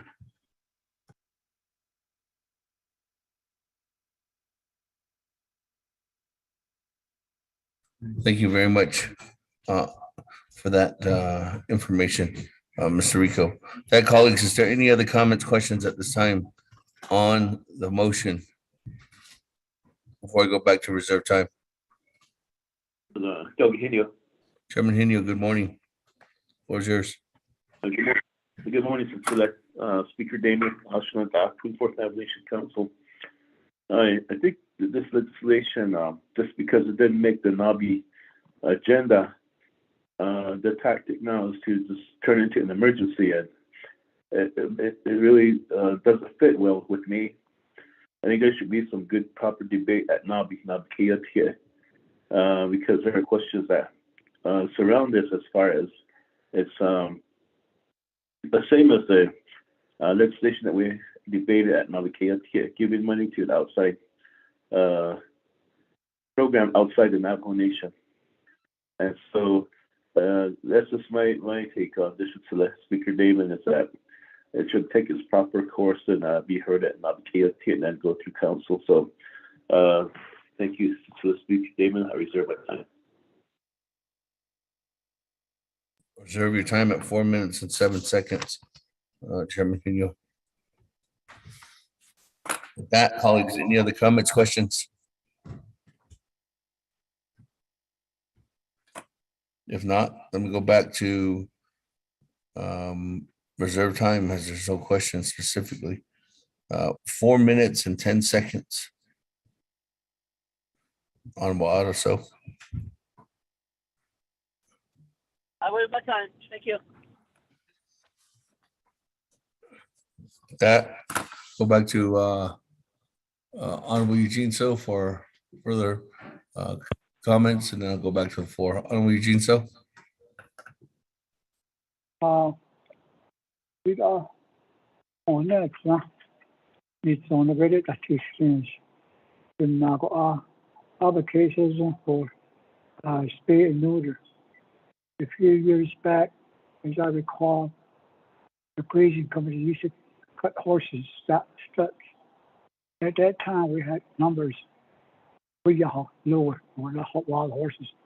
But when we were told we're not certified to cut these horses, look what happened out there. So it could even now, especially neuter spay, no matter who's going to help. I feel that if somebody requests for our help with some funds to do all this for us, I'm right behind, because it's really needed out there. Thank you, Speaker's Chair.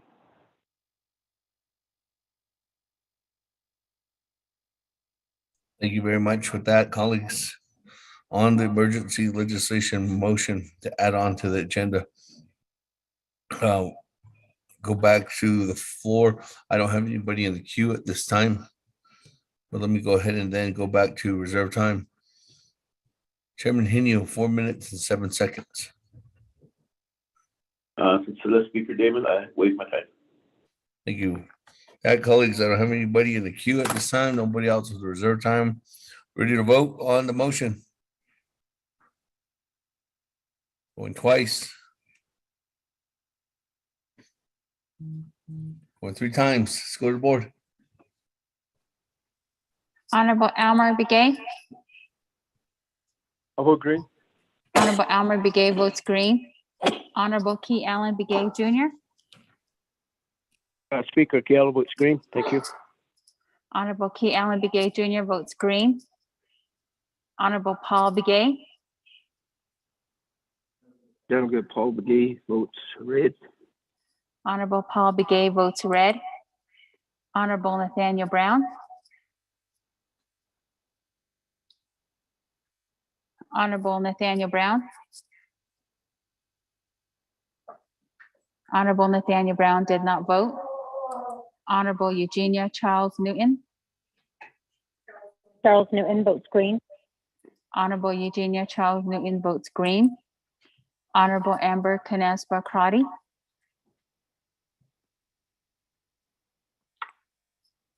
Honorable Amber Canespa Crotty. Honorable Amber Canespa Crotty did not vote. Honorable Herman M. Daniels Jr. I vote red. Honorable Herman M. Daniels Jr. votes red. Honorable Mark Freeland. I vote green. Honorable Mark Freeland votes green. Honorable Pernell Haluna. Votes green. Honorable Pernell Haluna votes green. Honorable Jamie Henyo. He votes red. Honorable Jamie Henyo votes red. Honorable Vince James. Delegate James votes green. Honorable Vince James votes green. Honorable Rick Nez. Honorable Rick Nez. Honorable Rick Nez did not vote. Honorable Carl Slater votes red. Honorable Raymond Smith Jr. votes green. Honorable Wilson Stewart Jr. Red. Honorable Wilson Stewart Jr. votes red. Honorable Otto So. Go red. Honorable Otto So votes red. Honorable Charlene So. I vote red. Honorable Charlene So votes red. Honorable Daniel So. I vote green. Honorable Daniel So votes green. Honorable Eugene So. Vote that. Honorable Eugene So votes green. Honorable Thomas Walker Jr. Honorable Thomas Walker Jr. Honorable Thomas Walker Jr. did not vote. Honorable Edison Winika. Honorable Edison Winika votes green. Honorable Edmund Yazzie. Green. Honorable Edmund Yazzie votes green. Honorable Jimmy Yellowhair. Honorable I vote Jimmy. red. Honorable Jimmy Yellowhair votes red. Going back up. Honorable Nathaniel Brown. Honorable Nathaniel Brown. Honorable Nathaniel Brown did not vote. Honorable Amber Canesba Crotty. Honorable Amber Canesba Crotty votes green via text. Honorable Rick Nez. Delegate Rick Nez votes red. Honorable Rick Nez votes red. Honorable Thomas Walker Jr. Honorable Thomas Walker Jr. votes red via text. Speaker, with a vote of 12 in favor, 10 opposed, and speaker not voting. With colleagues on the motion, 12 in favor, 10 opposed, and speaker not voting. Motion fails. That vote did need 16 votes to amend the agenda. With that, colleagues, let's go ahead and go back to the floor. At this time, I don't have anybody else. So let's move on to legislations. Item number, I, legislation 0004-22, sponsored by Chairman Hino. That, Mr. Rico, if you could read that into the record. Thank you, Speaker. Members of the 24th Nomination Council, tracking number 0004-22, an act relating to the Health, Education, and Human Services, Resource and Development, Budget and Finance, and Nabuketic Committees, and to the Navajo Nation Council, allocating $3,600,000 from the unreserved, undesignated fund balance to the Division of Community Development for the upgrade/replacement of a high voltage electricity system for Raymond Navajo School Board Incorporated in Pine Hill School. Legislation is sponsored by Honorable Chairman Jamie Henyu. You do have committee reports from the Health, Education, and Human Services Committee that recommend a due pass with no amendment. A committee report from the Resource and Development Committee that recommend a due pass with no amendment. And a committee report from the Budget and Finance Committee that recommend a due pass with one amendment. Amendment number 1, on page 1 at lines 14 and 15, after the word "the," strike unreserved, undesignated fund balance and replace with Sihasit fund. 2, on page 2, starting at line 6, delete the remainder of paragraph D and the entirety of paragraph E as follows. Overstrike, the Navajo Nation Council may adopt and approve supplemental appropriation to the annual comprehensive budget during the fiscal year. Supplemental appropriations of the general funds within the current fiscal year are permitted if and when additional sources of revenue above and beyond the initial or current revenue projections are projected and which are also in excess of the reserve amount set forth at section 820J 12 NC, section 820L. Strike paragraph E. The restrictions on supplemental appropriations include: 1, supplemental appropriation from Now, non-recurring revenues shall be approved only for non-recurring expenses. 12 NSC, Section 820F, the controller determines which revenues are recurring and which are non-recurring. 12 NSC, Section 820L. 2, the Navajo Nation shall budget all recurring operating expenses, including capital maintenance costs from recurring revenues only, and long-term debt shall not be used to finance recurring operating expenses. 12 NSC, Section 820E. Paragraph 3, the Navajo Nation Code further provides non-recurring revenues will be budgeted only after an examination by the controller to determine whether or not the revenues are subsidizing an imbalance between recurring revenues and expenditures. And expenditures may be authorized only if a long-term 3-year, 5-year forecast shows that the operating deficit will not continue. Otherwise, non-recurring revenues will be added to the unreserved undesignated fund balance. This provision may be amended or waived by a 2/3 vote of the full Navajo Nation Council.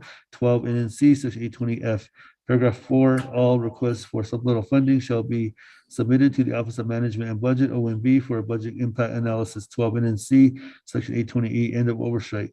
3, on page 2 at line 6, after the deletions above, insert the following new sections. New paragraph E, underscore the Navajo Nation Code at 12 NNC, Section 82502, as amended by CJA-03-18, provides that the purpose of the Navajo Nation Citizen Fund is as follows. Section 2502, purpose A, the purpose of this fund are to provide financial support and or financing for 1, the planning and development of economic development and regional infrastructure supporting economic development and community development, including such infrastructure as, but not limited to, housing, commercial and government buildings, water line and solid waste management development, power line projects, and transportation and communication systems within the Navajo Nation. B, for the purpose in 2502A1, fund expenditures for infrastructure shall not be limited by 12 NNC, Section 1310F, or TCDC JY-77-99. Paragraph C, leveraging the fund by way of guaranteeing loans, match funding, direct funding in part, and other weighted uses of the fund, including loan financing from the fund for the purpose of Section 2502A1, shall be favored over direct funding in whole. Paragraph F, new paragraph F, the Citizen Fund provides that fund principal shall consist of all deposits made to the Citizen Fund, and that fund income shall consist of earnings, interest, dividends, etc., generated and realized by the fund principal, and that Citizen Fund income shall be deposited in and added to the fund principal until such time as a fund expenditure plan is duly approved. 12 NNC, Section 2504 and Section 2505C.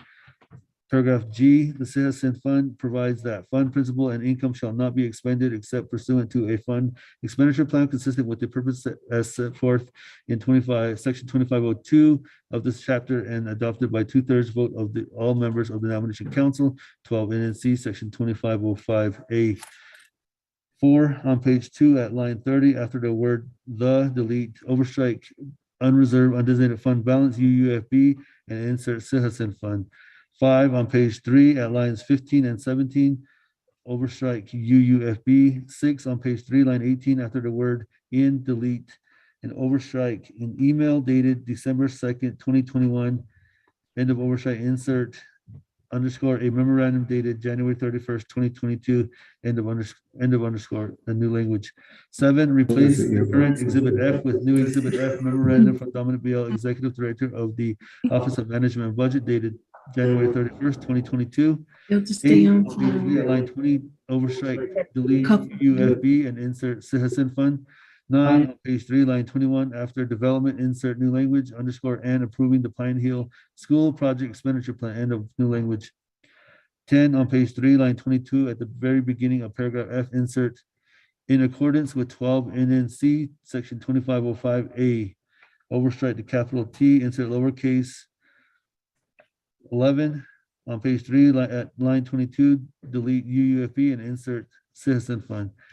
12, on page 3, starting at lines 27 to 29, delete the entirety of paragraph B as follows.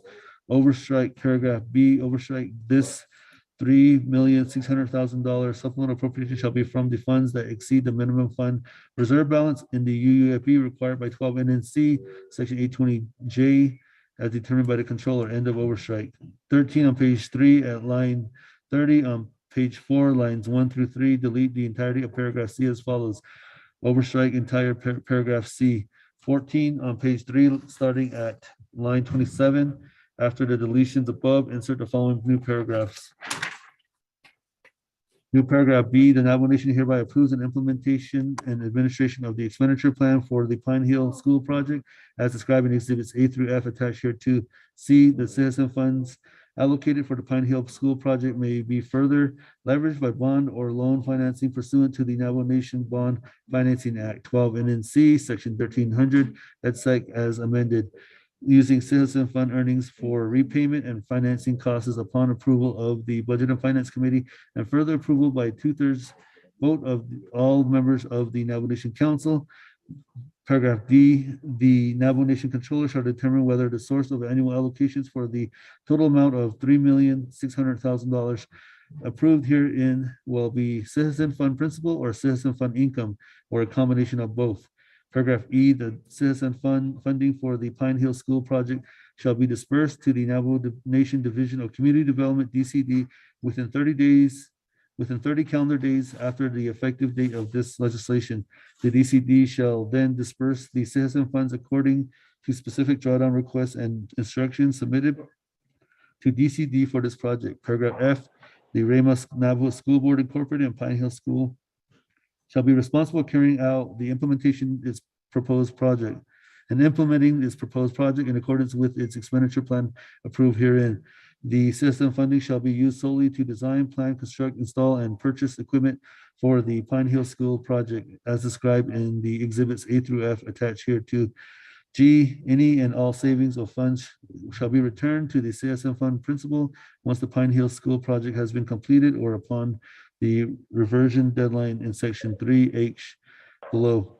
H, the citizen funding allocated for the Pine Hill School project shall not lapse on an annual basis pursuant to 12 NNC section 820N.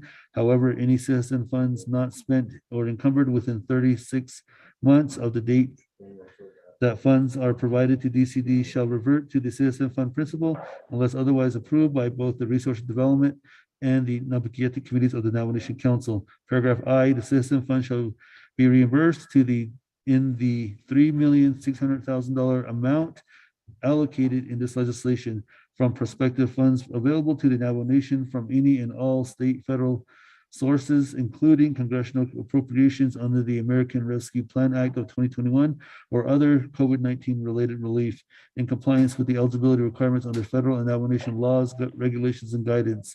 End of new language.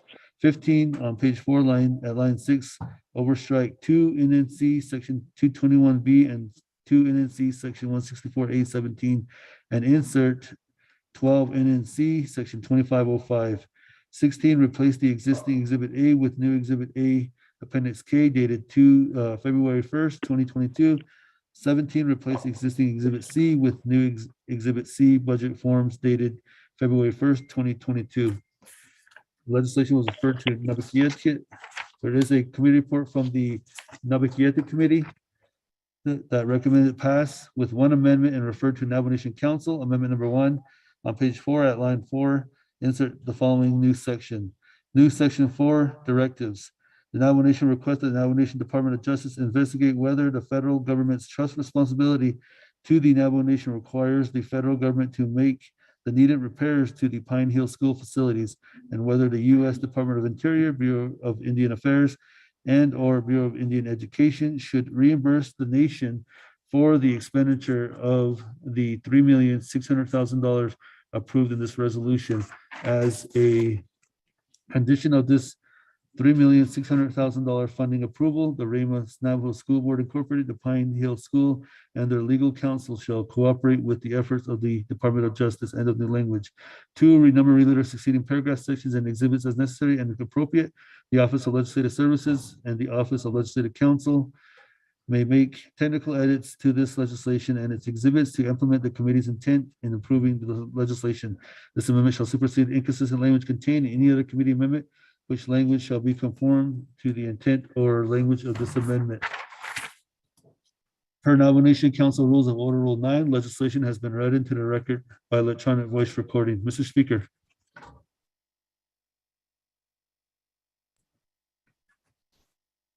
Okay, thank you. That. Oh, who was the? Motion by Yellow Hair. Thank you very much, colleagues. On legislation 0004-22, sponsored by Chairman Hino, is a motion by Honorable Jimmy Yellowhair. Is there a second? Second by Charles Newton. Second by Madam Chair Charles Newton. Colleagues, this legislation passed 22-0 at Nabi. Ready to vote? Ready to vote. Let's go for it. Going twice. Going 3 times. Go to board on the main motion. Honorable Elmer Begay. Vote green. Honorable Elmer Begay votes green. Honorable Key Allen Begay Jr. Delegate Kelly votes green. Thank you. Honorable Key Allen Begay Jr. votes green. Honorable Paul Begay votes green. Honorable Nathaniel Brown. Honorable Nathaniel Brown. Delegate Brown votes green. Honorable Nathaniel Brown votes green. Honorable Eugenia Charles Newton. Charles Newton votes green. Honorable Eugenia Charles Newton votes green. Honorable Amber Canespa Crotty.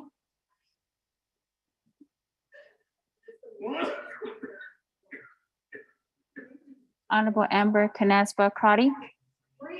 Honorable Amber Canespa Crotty votes green. Honorable Herman M. Daniels Jr. Green. Honorable Herman M. Daniels Jr. votes green. Honorable Mark Freeland.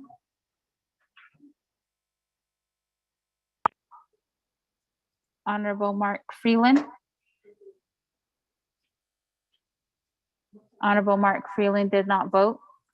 Honorable Pernell Halona. Honorable Pernell Halona. Honorable Pernell Halona did not vote. Honorable Jamie Henyo. Henyo votes green. Honorable Jamie Henyo votes green. Honorable Vince James. Delegate James votes green. Honorable Vince James votes green. Honorable Rick Nez. Delegate Rick Nez votes green. Honorable Rick Nez votes green. Honorable Carl Slater. Honorable Carl Slater votes green. Honorable Raymond Smith Jr.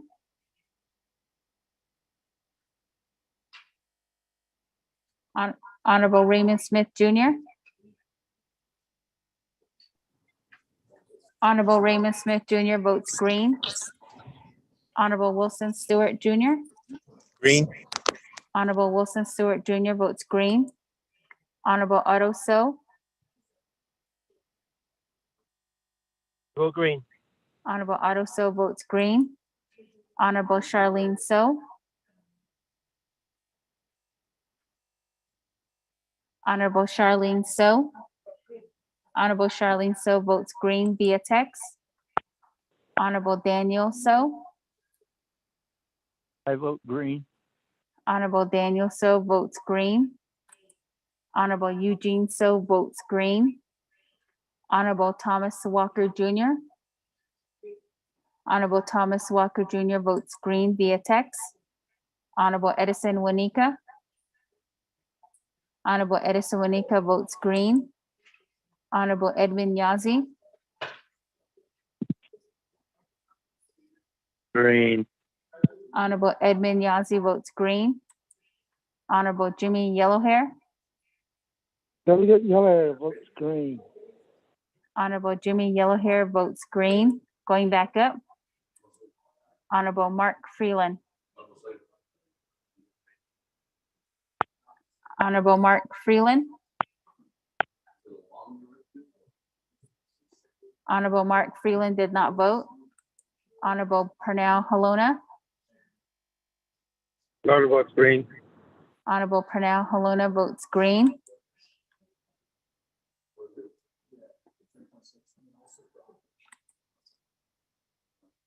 Speaker, with a vote of 22 in favor, 0 opposed, and speaker not voting.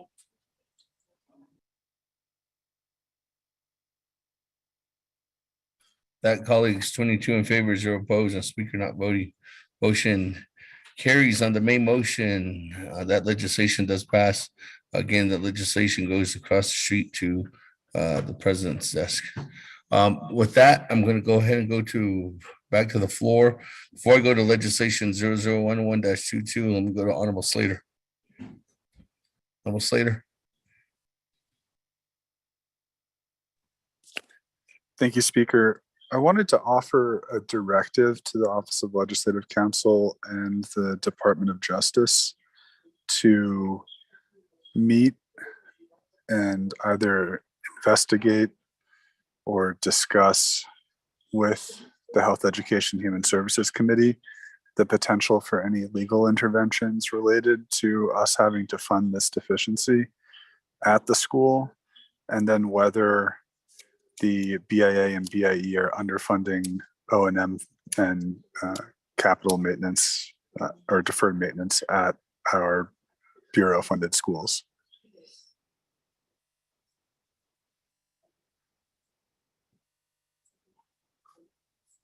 And I reserve my time if I need to.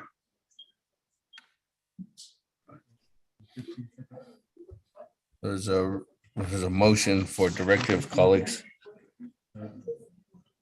by Honorable Slater. Honorable Slater, you're just for the record on the motion, you have, well, no, that's just on the motion. So you raise the motion, Honorable Slater, and that motion is directed to OLC and DOJ with Health Education Human Services to discuss the efficiencies. Whether we should pursue any legal interventions related to O&M of Bureau-funded schools and their facilities, and then specifically this issue at REMA. I really think that the BIA and the BIE have failed failed REMA and then also failed us. Okay, what are we, to whether to pursue any legal, if you could see it there. I said intervention or action.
Hold on, colleagues, we're trying to get the language here again.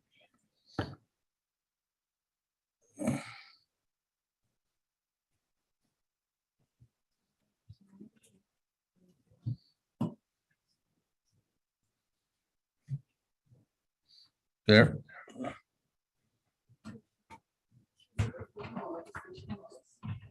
I can't hear you, but And across the nation at the end of the statement. And across the nation.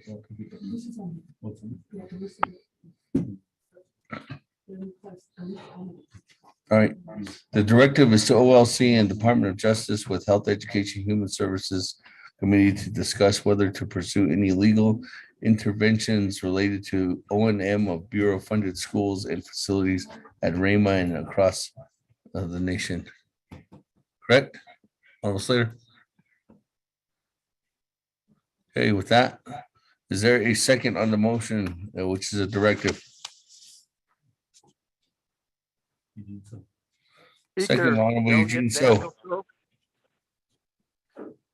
Got colleagues, any comments, questions on the directive? Delegate Daniel So. Honorable Eugene So, then Honorable Key Allen Begay, then Honorable Otto So, then Chairman Daniel So. That Honorable, and this is on, colleagues, this is on a directive motion. If you can see the language on the screen, if you're on Zoom. Motion by Honorable Slater, second by Honorable Eugene So. I'm going to go to the floor at this time. Honorable Eugene So, floor is yours on the motion.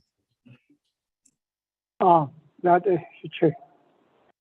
In regards to this directives, I believe the BIE and some of these grants contract schools are not in the breach, as so to speak, layman's term, or the trusted responsibility being defined to these grant and contract, or they're in line with our schools out there.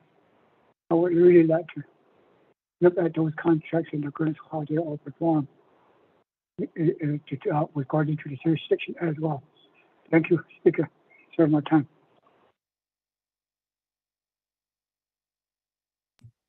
Thank you very much. Reserve your time at 4 minutes and 29 seconds. That moving on down, Honorable Keelan Begay. Shay, floor is yours. Good morning. Good morning, Chair.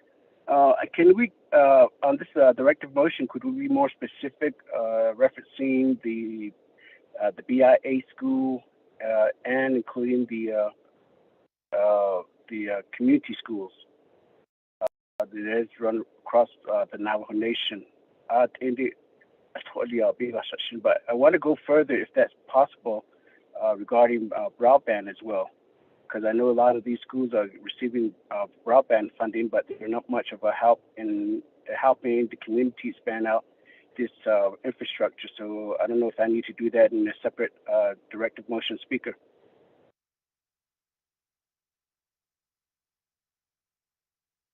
We go back to Honorable Slater at this time, see if there's any modifications or recommendations. If not, then that directive motion can be made at a separate time.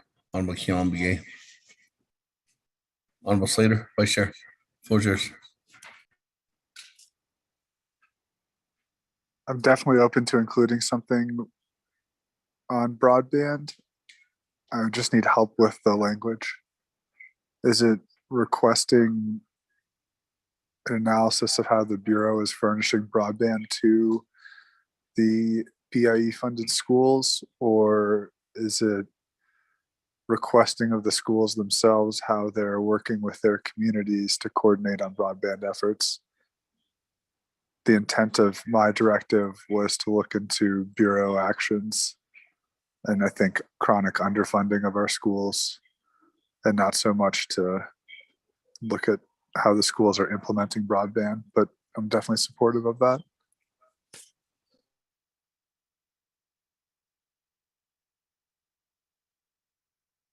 That Honorable Keelan Begay, do you have additional language to add in then? Speaker, just more in general in a way, but I don't want to miss an opportunity where we want to get information of how much either each of the school or the BIA or DIE is receiving in terms of broadband funding, and not much. Again, I would leave that up to our legislative council to craft that legislation. The recommendation, Speaker, I appreciate.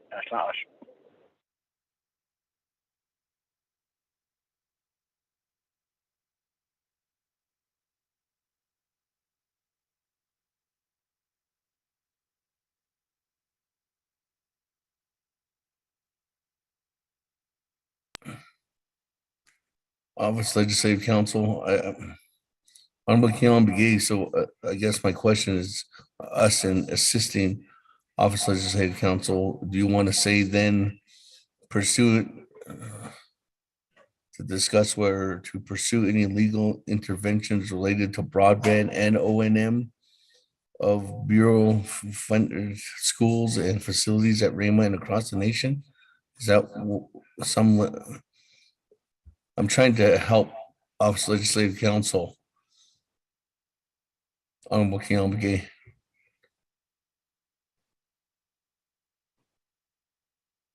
Craft the language. Speaker, as indicated, specific relating to, but like I said, maybe if we could be able to just do it on a separate motion, that would be appropriate. Maybe by then that legislative council will be able to recommend a language. Speaker. Okay. Well, Office Legislative Council, I probably had to reach out to Honorable Keon Begay to help craft that language for a future directive. With that, colleagues, let me go ahead and go down.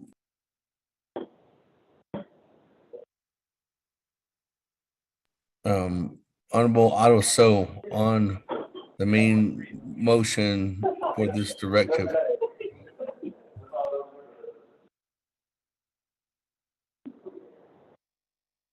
Yeah, so the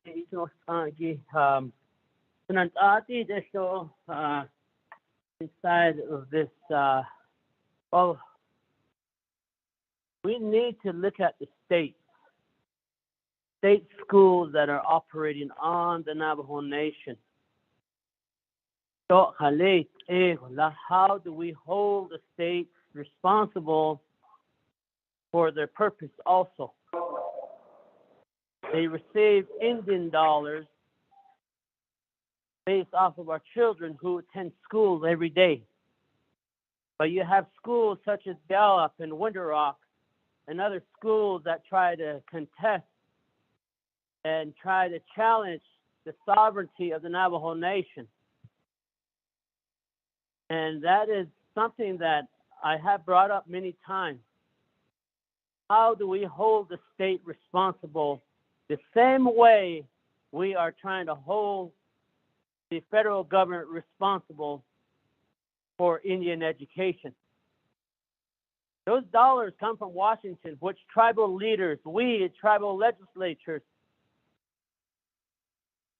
we advocate on behalf of those dollars each year at the tribal budget formulation. I know that this directive is geared to our trustees, and I know what the states, Utah, New Mexico, and Arizona, there's the sovereignty issue.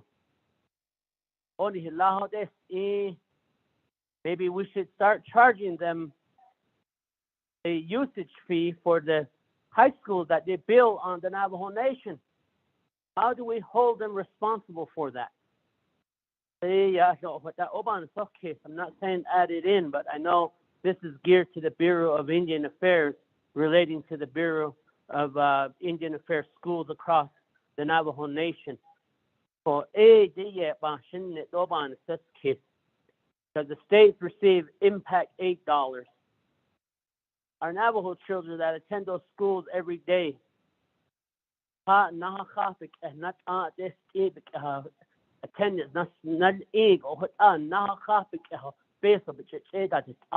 off of our Indian children. How the bus driver is paid, and the wheels on the bus is maintained. The cafeteria at the school, that's how they get their funding. Even now, it's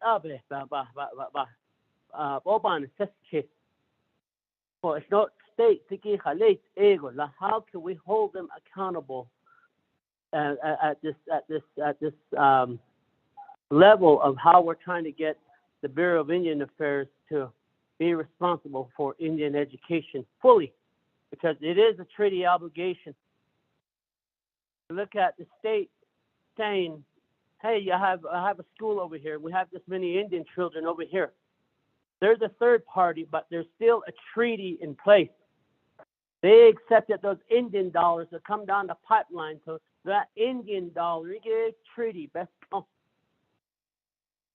they have an obligation to make sure that our children succeed. I always talk away with my time.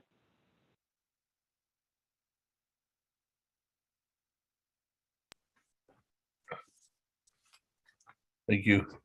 That went on down. Chairman Daniel So on the motion.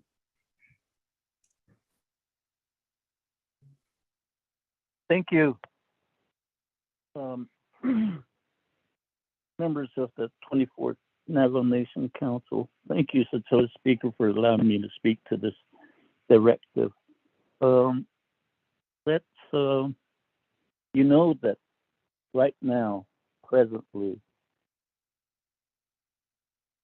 this matter of tribal consultation only occurs with the president. And we have to bring BIA, who oversees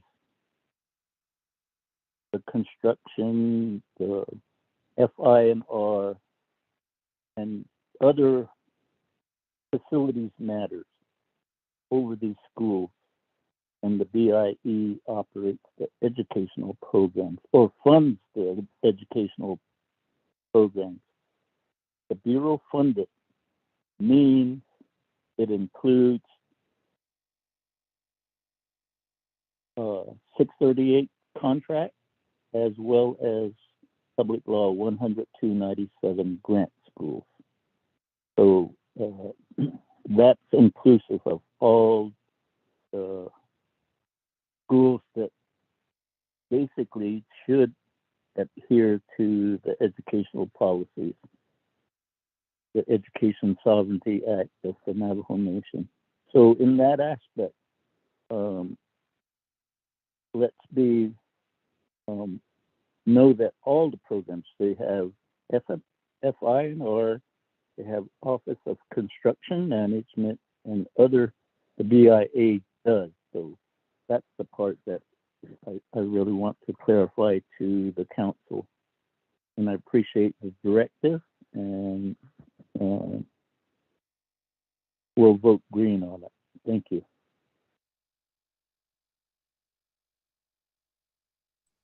Thank you very much.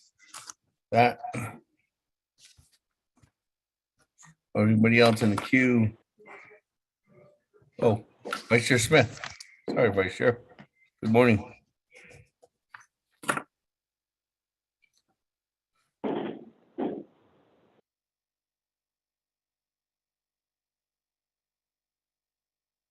Good morning, Speaker.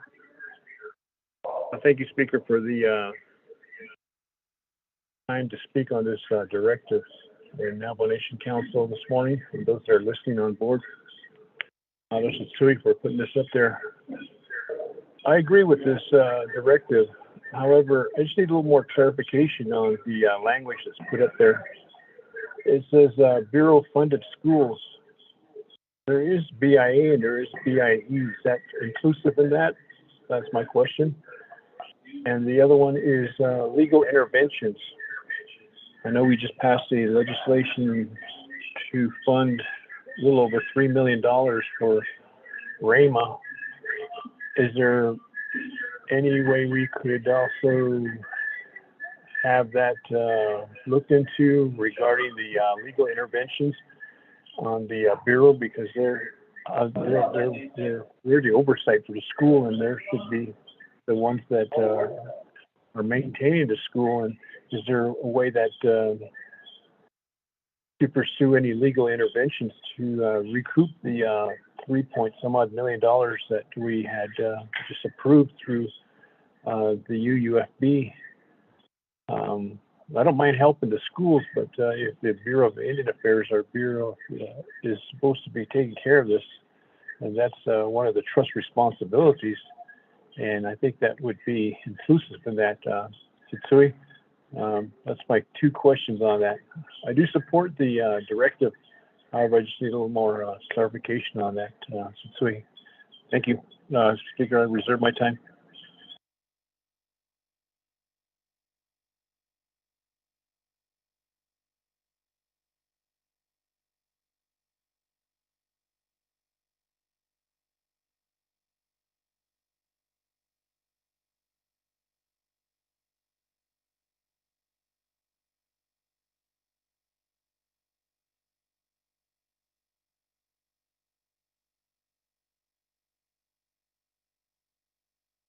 Thank you. With that, Vice Chair Smith, reserve your time at 3 minutes, 18 seconds. Colleagues, before I go back to Honorable Slater, let me go to Honorable Jimmy Yellowhair, and then I'll come back to you, Honorable Vice Chair. Honorable Yellowhair, good morning. The floor is yours. Good morning, Secretary. Chair, Koros Nathan Ani Sule, Speaker, Navajo Nation Council, I certainly agree with my Honorable Daniel. So, yeah, your clarification is very clear. Understand. I agree with you 100%. DI should take care of all these full responsibility. Because, behind CE, let's take care of this directive. Sooner the better. Thank you. So we can move on. Yeah, thank you. I would like to request to reserve my time. Speaker Chile. Yeah.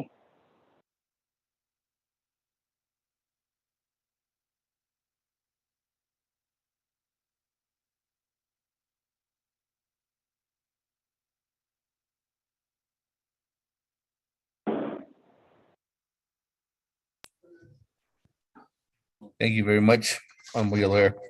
Let me go back to Honorable Slater.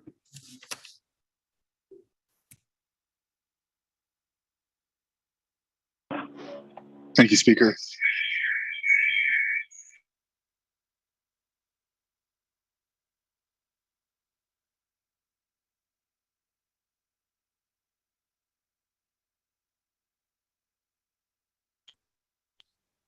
Thank you, Speaker. I sent out a new directive at 11:04 a.m. and I'm going to read this one. I hope that it makes more sense. It says directive to the OLC and DOJ to meet with the HESI to discuss whether to pursue any legal interventions or actions related to underfunding of minor improvement and repair, facilities improvement and repair, and operations and maintenance line items for Bureau of Indian Education funded schools, and to specifically discuss legal interventions in the REMA high voltage matter. So I hope that covers the concern about reviewing this case specifically, because I believe that the Bureau should be on the hook for this and we shouldn't have to pay. So if there's a way for us to recoup it, I hope that this clarifies that. And then I think by including the minor improvement and repair and facilities improvement and repair, that should be more expansive in the line items that need to be looked at. And then, as Chair So mentioned, Bureau of Indian Education funded schools means at all the types of schools that we've discussed except for the state schools. And Honorable Kiel Begay had a request related to broadband, and I followed up my email with another one saying directive to DODI and HESI to review the adequacy of broadband capabilities in all BIE funded schools as compared to national averages for K through 12 schools. This will include broadband bandwidth and funding levels to meet the national average and maintain. So I would like to modify my directive to at least include the first one that I emailed out. And Speaker and colleagues, if you'd like to include the broadband directive in it as well, then we can do that. Thank you.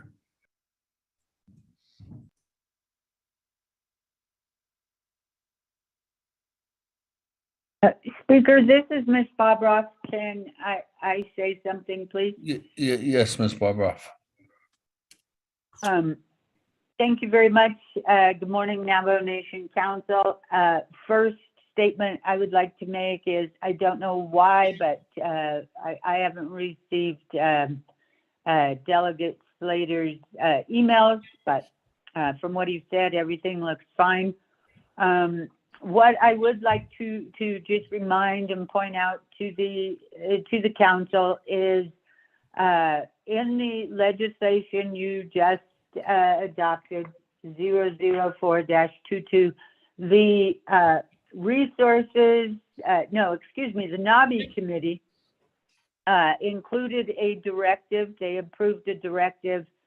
That was their Amendment 1, and the directive states that the Navajo Nation requests that the Navajo Nation Department of Justice investigate whether the federal government's trust responsibility to the Navajo Nation requires the federal government to make the needed repairs to the Pine Hill school facilities, and whether the U.S. Department of Interior, Bureau of Indian Affairs, and/or Bureau of Indian Education should reimburse the nation for the expenditure of the $3,600,000 approved in this resolution.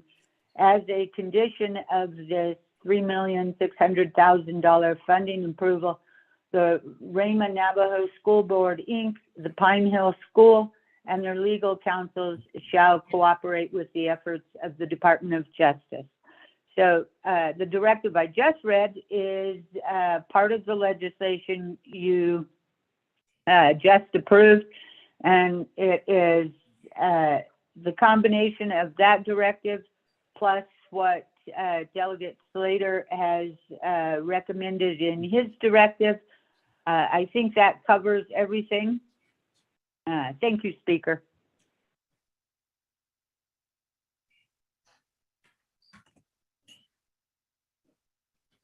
Thank you very much. With that, let me go back to Honorable Slater. What's up there in the blue language now, Honorable Slater, is what you read off earlier. With that, colleagues, there's a motion. Honorable Slater has modified his motion. And with that, Honorable Eugene So, are you good with that motion as a second, or modification as a second? It's a application window. I thought it's going to be more magnified or more defined, but I'm good with that. Thank you. That, colleagues, as that's recognized there, the modification. Let me go ahead and go back to the floor. I don't have anybody in the queue right now, but I do have reserved time. Delegate Henio. Chairman Henio, good morning again. Floor is yours. I can speak up to the Speaker Damon, Ashland, 24th Navajo Nation Council. For the directive again, I was going to point that out, what Dana had pointed out, that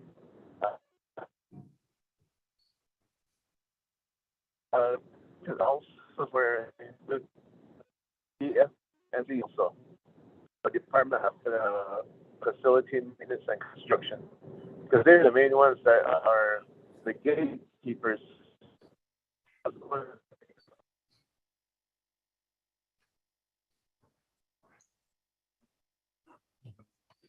Chairman Henio, we lost you.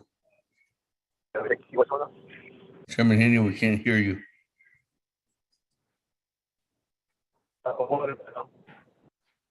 Chairman Henio, we cannot hear you. You're breaking in and out.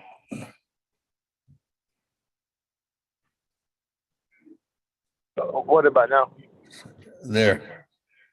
Stay right there. Okay, thank you. I was saying now, in the directive, there should be a mention of DFMC, Department of Facilities Maintenance and Construction, because they were the biggest obstacle when it came to this issue that we had we're talking about now, and so that's where the bottleneck is, at that DFMC directive in Lagi. With that, reserve my time. Reserve your time at 3 minutes and 55 seconds. Chairman Henio. That Any other comments, questions? Or go back to reserve time? Honorable Eugene So on reserve time, 4 minutes and 29 seconds. My question. I would like to make an amendment on the directive there. Health Education Human Service Committee, replace it with a full council, 24, more transparent. I believe all council have schools also within their districts. Okay, well now, reserve my time. Reserve your time at 4:07. 4:07.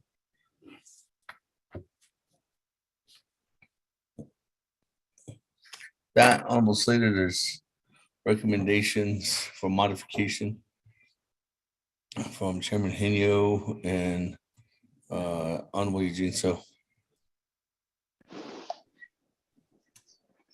So Delegate So's was for the Navajo Nation Council. What was Delegate Henio's request for modification?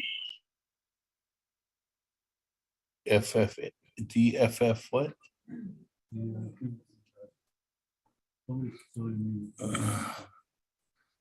Chairman Henio, I guess the organization within the Bureau is called DFFA?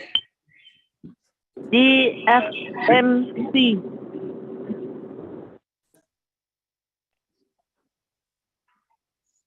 Yeah, so I mean, that's the entity that performs some of this or would oversee it, but we're looking at the funding line items. And I think that that's covered in that. Okay. Well, if that's the case, then what about Honorable Eugene So's? I consent to Delegate So's. Okay, with that, request to modify has been accepted on Honorable Eugene So's modification request. Honorable Eugene So as a requester, as a second, you're good, correct? Yep. Okay, with that, any other comments, questions at this time, colleagues? Well, I'm on reserve time. That Vice Chair Smith, 3 minutes and 18 seconds.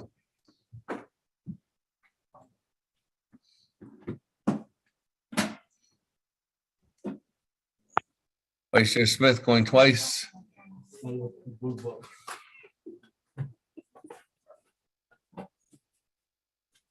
Vice Chair Smith going 3 times. Moving on down. Chairman Henio, 3 minutes and 55 seconds. Senate Speaker Damon, I'm good to go. Wait my time. Okay. Time.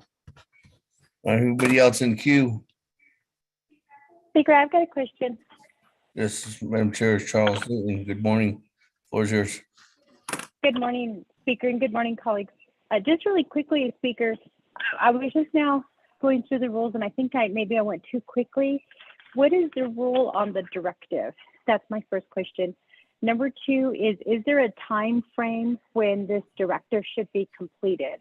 And then number 3 is when the 24th Navajo Nation Council's term is up, is this directive still in place?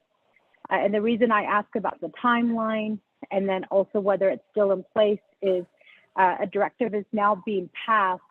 I don't know how many directives council has passed, but we should be asking these questions and we should be doing an update on all of the directives that have been passed by council and where we're at. I just don't want it to be a directive that's spoken and not ever acted on. So I guess, that's why I was looking to see where are the rules for the directive that explain what a directive is, what it accomplishes, when it should be accomplished, and whether these directives die at the end of council session or whether they continue on to the 25th Navajo Nation Council. Thank you, Speaker. I reserve my time. Thank you very much, Madam Chair Charles Newton. 3 minutes and 44 seconds. Honorable Madam Chair Charles Newton, just to answer your question on the time frame, that's up to the motioning party to add that information in there if need be. Secondly, no, the directives don't carry over into a new council.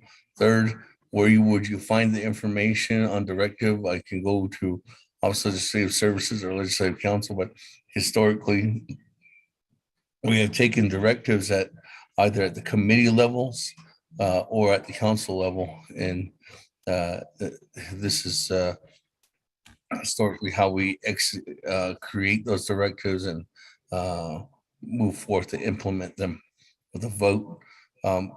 Ms. Barbroff or Mr. Rico, if there's any further explanation on where to find that information regarding a directive. Thank you, Speaker. This is Ms. Bobroff. To the best of my knowledge, there is not information in your rules about directives. However, in at 2 NNC 189 B, it does read that committee directives shall be limited to matters under such committee's direct oversight and shall be approved by a simple majority vote of all committee members. All approved directives shall be memorialized in writing and signed by the presiding officer and provided to the office of the president and the affected division director within 3 calendar days of committee approval. Now, Section 189B, that does speak to committee directives. It doesn't speak to council directives.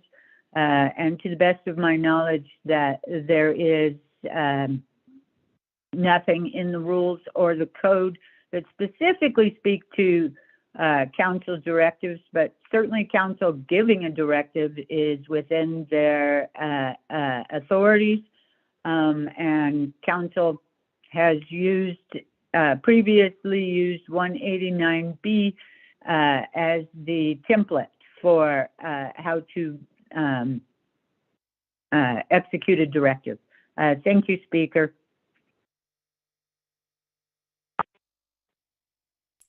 Thank you very much. Moving on down. I don't have anybody else in the queue, so I can go back to reserve time. Honorable Eugene So, 4 minutes and 7 seconds. Question no. We call about it any directive hearts and struggle with always.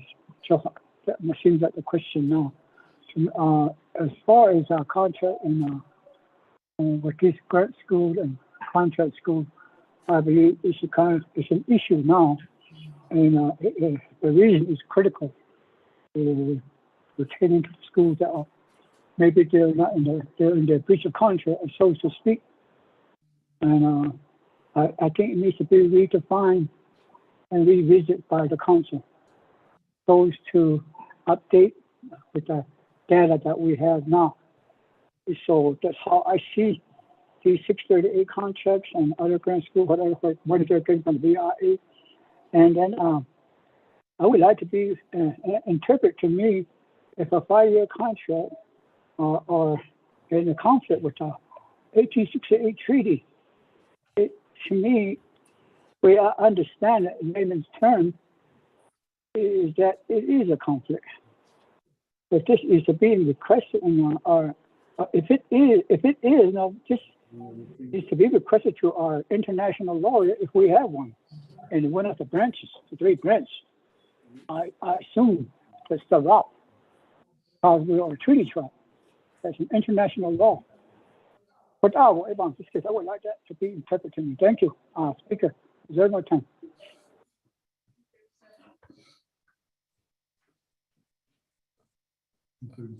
Reserve time at 2 minutes and 37 seconds.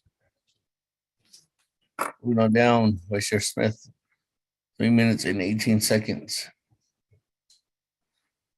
Thank you again, Speaker and Navajo Nation Council, and also for the directive placed up there. My question is, we have made a directive during the Navajo Committee, and that was directed to Department of Justice. And this directive that's coming up, it's requesting that OLC and DOJ come together with Navajo Nation Council to discuss whether to pursue any legal interventions. Would this be contradictory to the first directive, or is this, how does this work? We're making two directives. One was done in Navajo Nation Nikita, and now we're doing one with the Navajo Nation Council. The first one was just to direct DOJ, and now we're doing this one with the Office of Legislative Counsel and DOJ. How does that, which directive are they going to really utilize? Because there's two directives that's going to be passed on this. Need your leadership on this, Speaker, or maybe OLC can chime in and make this clear to the my question I have here. Thank you. Reserve my time.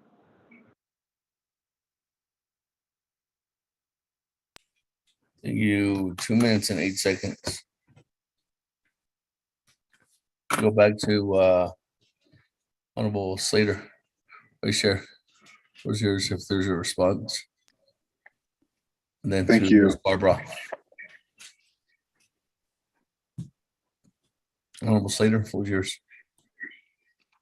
I don't think there was a separate directive that was issued at NABI, but I think that it's included in the legislation. I could be wrong, but I would just like our legislative counsel to respond to Delegate Smith so he can get a better answer. Thank you. Thank you. With that, Ms. Barbara. Thank you, Speaker and Navajo Nation Council. For starters, I do not believe that the directives, either the one that's in the legislation or the one that's being discussed now, contradict each other. I actually think they're complementary and can both be followed. Now, if you're asking which has precedence, the directive made at NABI, it was not. It was an amendment to the legislation. So the directive made at NABI is now part of the legislation. The one being made here is not part of the legislation, but it is being made at council. So I think they're both council directives, and both of them can be followed. Thank you, Speaker. Back to you. Thank you. That, colleagues, we go ahead and go back to the floor. Or if there's any other further response, Vice Chair Slater? No? Okay, with that, back to the floor. I don't have everybody in the queue. Again, I do have reserved time, though. Madam Chair Charles Newton, 3 minutes and 44 seconds. Thank you, Speaker, and thank you for answering that question, Dana. In terms of your reference to Section 189, to NNC 189, you did say that council can give a directive, and it says that you have 3 calendar days of committee approval. So my question is, should we be putting a timeline on this? Since this directive will die when the 24th Navajo Nation Council leaves office and the 25th comes in, what I'm afraid of is, I always say, when you get one lawyer in the room, you get an answer. When you get 2 or 3, you get a debate. And so in this case, you have Office of Legislative Counsel, which is made up of attorneys, and then Department of Justice that's also made up of attorneys.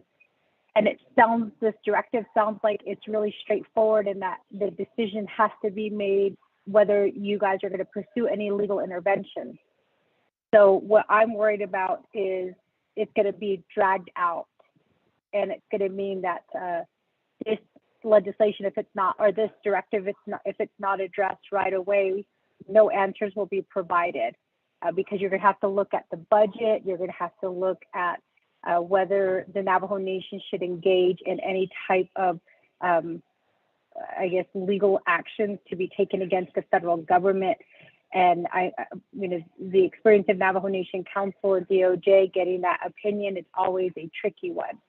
So I just want to put it out there that this is not, it sounds like it's going to be a straightforward decision. But what I worry about is whether that decision will be rendered before the 24th Navajo Nation Council leaves office. Thank you, Speaker. I reserve my time.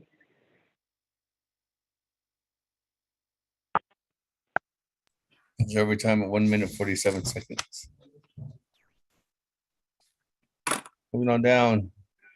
Honorable Eugene So, 2 minutes and 37 seconds on reserve time. The interpretation I would like to ask in writing from the DOJ and LLC in regards to the request that I made, that I would like to be interpreted to make a 5-year contract if it's in conflict with our Treaty of 1868. Thank you. And wait my time. Thank you. Every time. That moving on down. Vice Chair Smith, 2 minutes and 8 seconds. I'll go back to you, Vice Chair Slater. Thank you again, Speaker. I think my question's been answered. I'll go ahead and waive my time. Thank you. That, Vice Chair Slater. Thank you, Speaker. There were no questions directed at myself. Thank you. Thank you. That, moving on down then. No one in the queue. On reserve time. Madam Chair Charles Ewing, 1 minute, 47 seconds. Speaker, I asked a question that hasn't been answered. I reserve my. Reserve your time at 1 minute, 43 seconds. That going back to Honorable Vice Chair Slater. Is there a question to me, or there's a question directed to you, Speaker?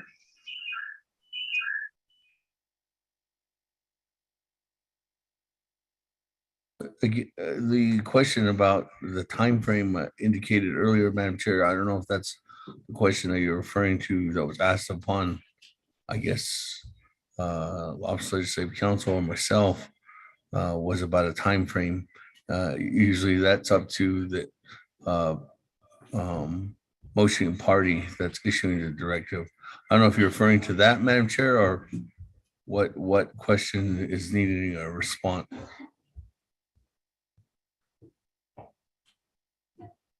Speaker, can I answer that question without time being taken Yeah, away go from ahead. me? Thank you, Speaker. The reason why I asked that question and it was so open-ended and I didn't direct it specifically to you or to the sponsor or to Chief Legislative Counsel is because I believe the purpose of this directive is to try to address the issues that Rayma School had brought forward when they presented to Nabikiatikit. Now, the question that I have is, in the purpose of this directive, is it going to be achieved within the time frame of the remaining time that we have left as the 24th Navajo Nation Council? And I pose that to my colleagues because if the purpose is to get an answer from the federal government regarding the underfunding of minor improvements and repairs, facilities improvements and repairs, operations and maintenance from the BIE, then what I worry is this directive, if it's not picked up by the 25th Navajo Nation Council and this question is not answered, then it didn't achieve anything. So what is the purpose of this directive? And is that purpose going to be achieved with the remaining time that we have left in the 24th Navajo Nation Council? And that's why I'm asking, in terms of the time frame, what are we looking at? If we want it long-standing, then what I would recommend is that we not do a directive and that we do something that will carry into the 25th Navajo Nation Council. So that's what I'm asking, Speaker. And it probably we probably need guidance from you as Speaker and then guidance from Dana Bobroff as Chief Legislative Counsel. Thank you. Okay. Well, if this is a directive, this is just going to stay as a directive with this council. And that time frame ends on December 31st. Is it state in code? Well, for the legislations.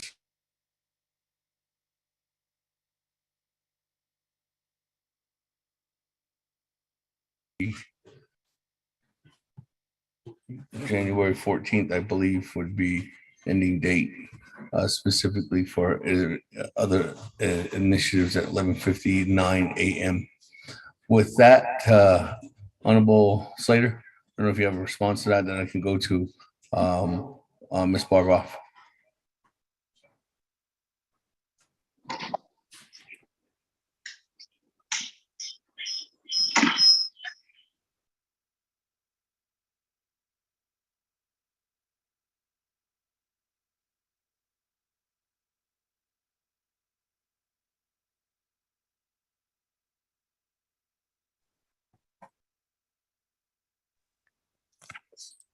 Speaker.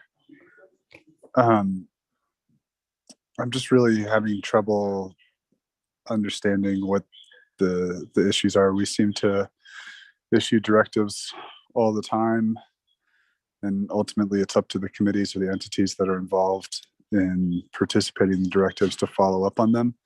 I think this matters. It's broad because it affects the dozens of Bureau-funded schools that are on Navajo. It's going to take time to analyze all of the information that may be required to make a determination. And to be quite frank, I don't know if that will be accomplished, by the end of this year, or it's something that may carry into the 25th. But I would like to think that if it's good work and it's worthy, then the committees in the Department of Justice will continue working on it. They pursue work like this all the time, with or without directives. And I think if there's merit, and who knows, there might not be, they'll continue to pursue this because it's their obligation to serve the Navajo people and our children. So I don't feel comfortable compelling anyone with a time frame right now, because that really makes a presumption at the outset of us needing to move forward in one particular way or another. And I think that this is more about fact finding and getting the facts straight and understanding what funding levels are. If this is really just an effort to kill the directive, then I can withdraw it, and whatever the counter proposal is to work on for our children, I'll happily support that. But I'm not hearing any counter proposals to support our children right now. Thank you. Thank you. Anything else to add on, Ms. Barbara? There was a question. Yes, thank you, Speaker. Office of Legislative Counsel has repeatedly advised that directives should have some type of due date in them. It just makes pursuing follow-up on those directives much easier. And at the same time, I completely agree with what Delegate Slater said, is that it's impossible, because this is legal action, to put a deadline as to when the fact-finding, et cetera, has been completed. There will have to be a lot of fact-finding. There will have to be a lot of legal research. My recommendation is that you could include in the directive that Office of Legislative Counsel and Department of Justice will report the status of their efforts to the council within 90 days. And that would satisfy both sides. DOJ and Legislative Council. We would just be reporting back to the council the status of our investigation. Maybe by that time there's an answer, maybe not, but that way we'd just give us as well as council some type of time frame as to when we need to get back with you with a report. Thank you, Speaker. Thank you very much. That, colleagues, on the motion that we have here before us, a directive, I don't have anybody in the queue at this time, but let me go ahead. I do have reserved time though with Madam Chair Charles Newman, 1 minute and 43 seconds. Thank you, Speaker. And also thank you for answering my question. I know that the Office of Legislative Counsel has made that request several times, which is why I brought it up here with the directive today. It was in no way any attempt to kill the directive. It was just to clarify what Office of Legislative Counsel has been requesting from this council for the last few times when we have made directives, Speaker. So that was the purpose of me asking those questions and the purpose of me asking for the timeline. But as Dana stated, I think that the 90 days in reporting back to council what they have come up with or the decisions or possibly the report, I think would be a good idea. So I would like to add that amendment language to this directive, that Department of Justice and Office of Legislative Counsel report back to council within 90 days of this directive. Thank you, Speaker. I reserve my time. Actually, there'd be a request to modify to the sponsor of the directive. I'll consent, Speaker. Request to modify is accepted. Honorable Eugene So, you good as a second? Oh, yeah. Okay. Yeah. Question of privilege. Also. Honorable Otto So, question of privilege. Mr. Speaker, one area is what happens if the entity that is issued the directive does not have an answer by the end of the set days? And is there any action of maybe some sort of sanction or something like that to keep him in line to get this directive out? Is there, what's in the books? Thank you.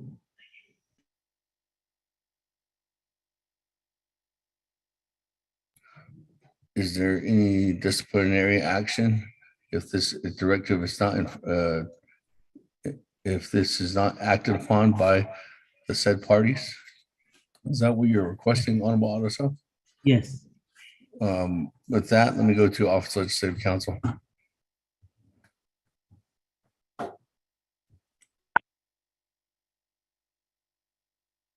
Thank you, Speaker. So what you would be looking at here is the directive is not stating that DOJ or Office of Legislative Counsel will have completed their investigation, completed their legal research within 90 days. What the directive is stating is that OLC and DOJ will report on the status of their investigation. So I just want to be clear on that. Council's not directing, not allowing only DOJ and Legislative Council 90 days to file a lawsuit. No, that would not, that's just not a possibility. What we will be doing is reporting the status on our investigations and legal research. As far as some type of a sanction or such for not honoring the directive. I don't see that set forth in anywhere, but of course, council's authorities lie on its control over the budget. If council's not satisfied with Office of Legislative Counsel or Department of Justice complying with the council directive, they could, of course, take action during the budget session. Now, I'm speaking specifically to this directive and what it is directing. There are, of course, some directives that the committees issue, not this one, but other types of directives where they are asking for information, for documents and such. If though in that type of directive, is if those programs don't comply, the directive sets up the possibility of pursuing subpoenas and legal action. Thank you, Speaker. I hope that was helpful.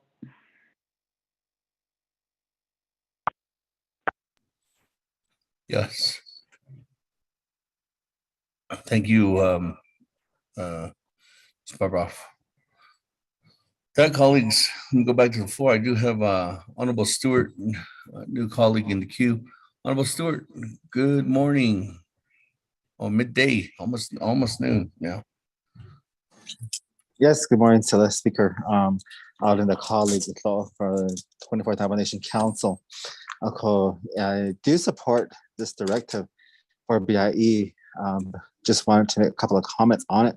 Is that, with this directive, knowing that in the past that Rama School has always been very successful in litigations with the federal government, were those areas discussed or looked at through the HESI committee would be number one. Number two is that with the with this directive as well, are we going to be looking at the litigation, possible litigation through the federal government, and then which is that state in there, but is there some federal funding as well that can be used, or has that been explored as far as federal funding goes, like with the BIE schools that they may have to provide assistance to our schools on the nation in that area? Those are just some questions I had right now. Should the speaker reserve my time?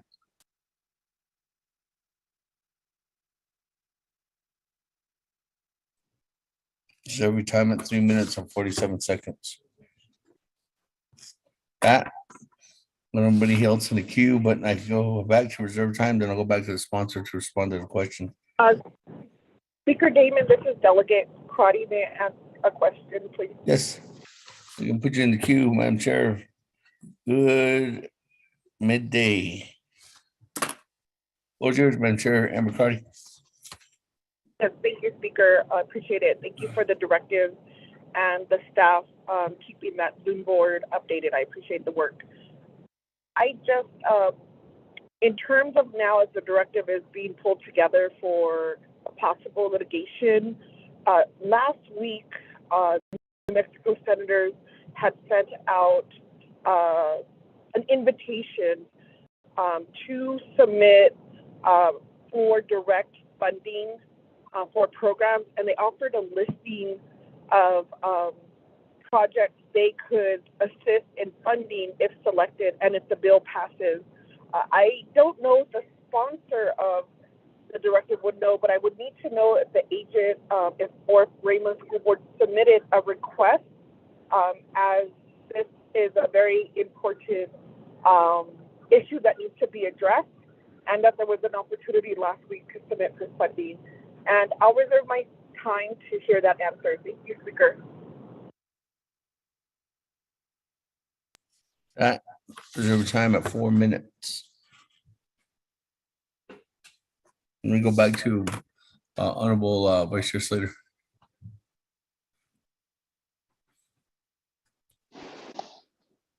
think both of these.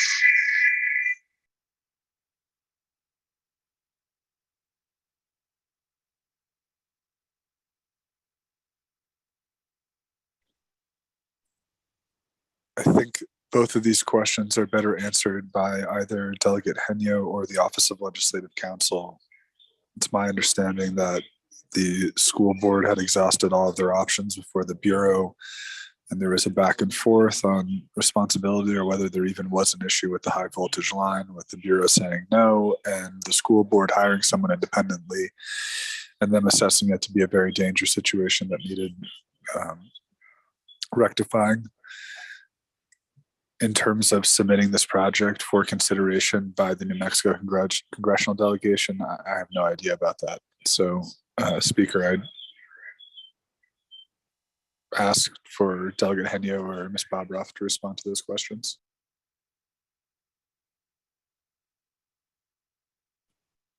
Thank you very much. Ms. Bobroff or Chairman Henyo? Thank you, Speaker. This is Ms. Bobroff. I do not have any information relative to the questions asked by Delegate Crotty. Thank you. Okay, thank you. With that, there's a request, Chairman Henyo, from Honorable Vice Chair Slater, that you might have more information on a question that was raised by your colleagues.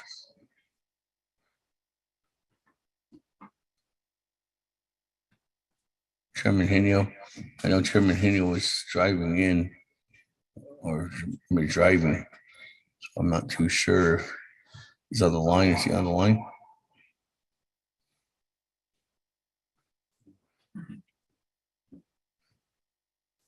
Chairman Henyo.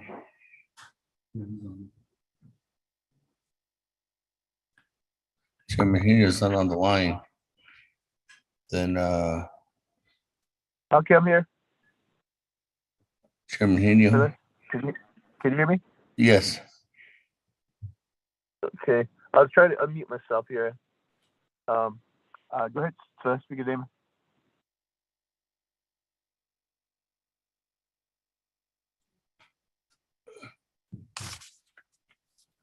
Chairman Henyo, there was a question about the Rama school. Yes, I heard that question to the Speaker Damon Ashland, 24th Navajo Nation Council, and I did get a hold of the school board superintendent and asked them that question, whether the leadership there at Raymond Navajo School Board submitted anything regarding that question, and according to the superintendent, that they were not aware of any type of meeting or this type of request being solicited. So everything they said at this point in time, there's nothing that was submitted on their behalf, but at the same time, they said they will start putting together a packet with his team. So just in case the request does come around, they're aware of something, they'll have it ready, available. Thank you.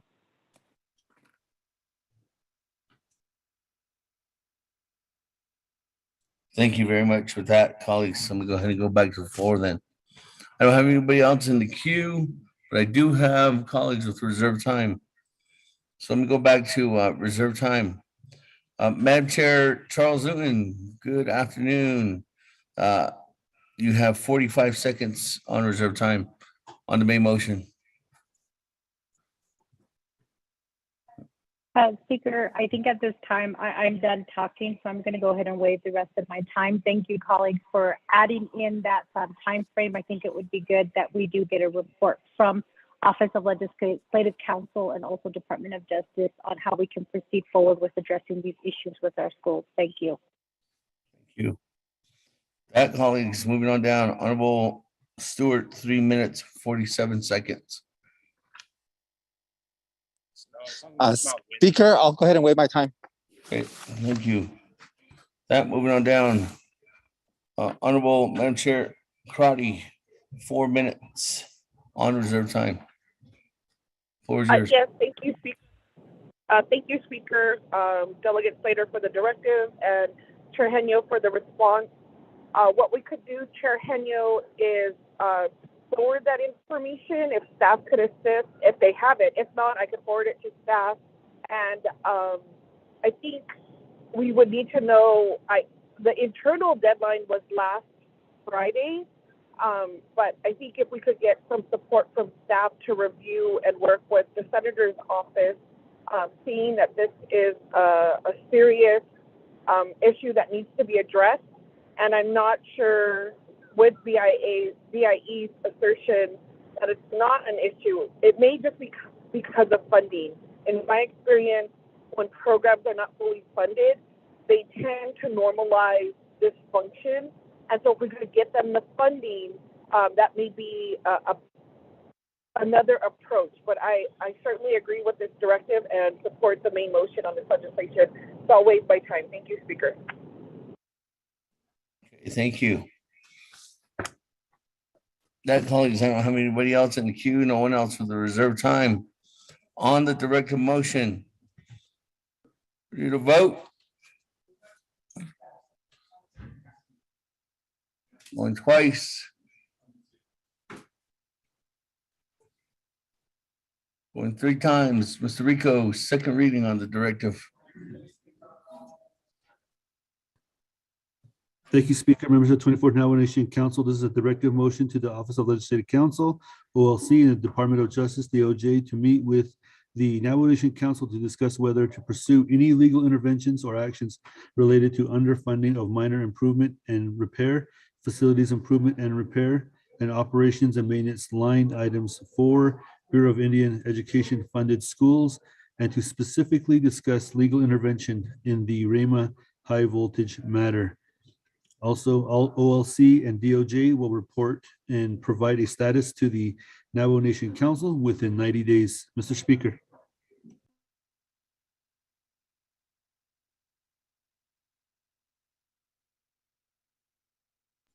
Back, go to the board. Let's vote. Honorable Elmer Begay. Honorable Elmer Begay. Honorable Elmer Begay did not vote. Honorable Key Allen Begay Jr. Delegate Keel votes green. Thank you. Honorable Key Allen Begay Jr. votes green. Honorable Paul Begay votes green. Honorable Nathaniel Brown.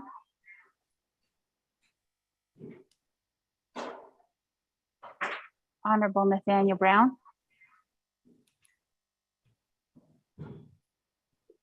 Honorable Nathaniel Brown did not vote. Honorable Delegate Brown Eugenia votes green.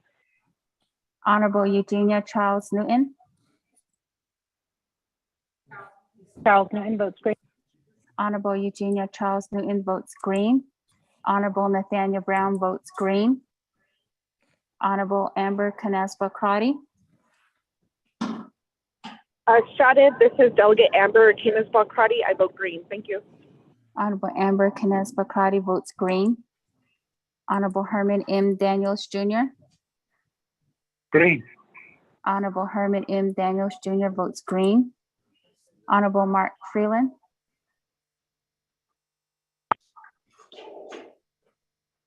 Honorable Mark Freeland. I vote green. Honorable Mark Freeland votes green. Honorable Pernell Halona. Honorable Pernell Halona votes green. Honorable Jamie Henyo. Henyo votes green. Honorable Jamie Henyo votes green. Honorable Vince James.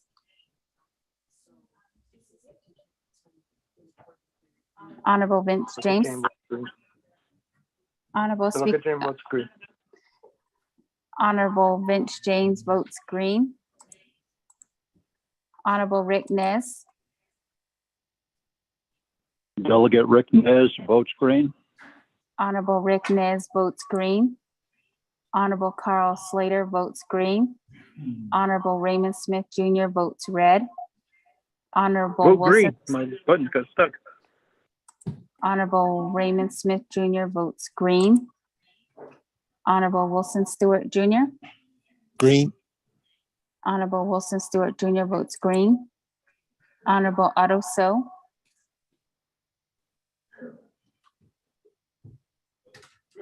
Honorable Otto So votes green. Honorable Charlene So. I vote green. Honorable Charlene So votes green. Honorable Daniel So. I vote green.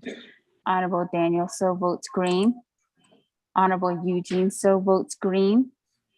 Honorable Thomas Walker Jr.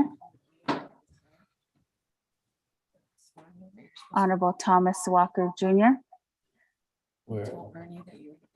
Honorable Thomas Walker Jr. did not vote. Honorable Edison Winika. Honorable Edison Winika. Honorable Edison Winika votes green. Honorable Edmund Yazzie. Green. Honorable Edmund Yazzie votes green. Honorable Jimmy Yellowhair. Delegate Yellowhair votes green. Honorable Jimmy Yellowhair votes green. Going back up, Honorable Elmer Begay. Honorable Elmer Begay. Honorable Elmer Begay did not vote. Honorable Thomas Walker Jr.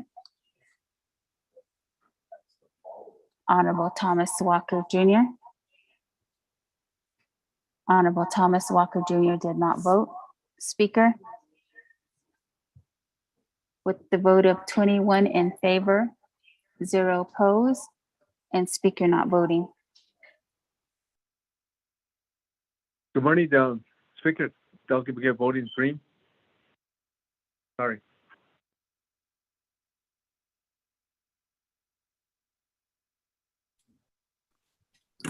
Honorable Elmer Begay votes green. 22 in favor, 0 opposed, and Speaker not voting.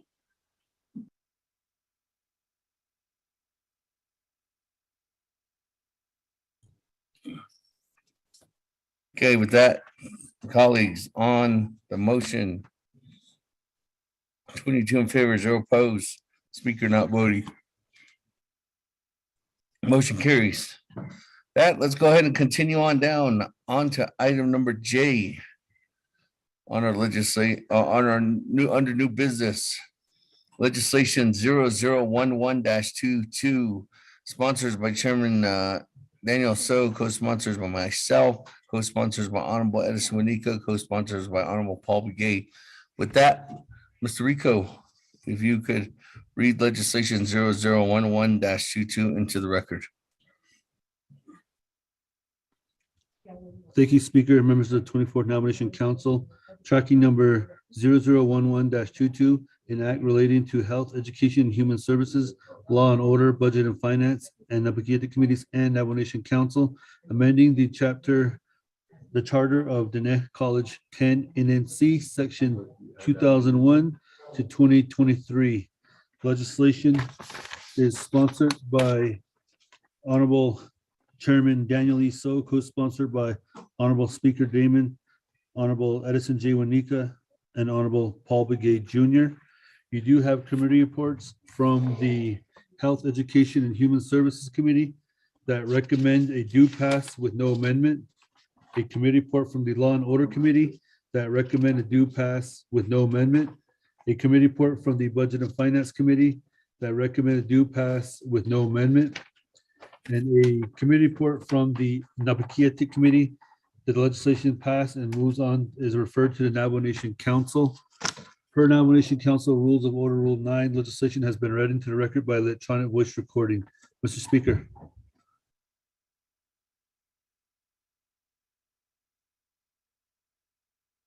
Colleagues, on legislation 0011-22, can I get a motion? Motion by Honorable Alona, second by Honorable Winika. That, colleagues, legislation 0011-22 passed at Nabi with a vote of 22 in favor and 0 opposed. Nabi work. Any comments, questions? Speaker, I have an amendment. Delegate Begay. Okay, with that, Chairman Daniel So, floor is yours. You have 20 minutes on the board, Chairman. Thank you. On the legislation. Yes, can you hear me?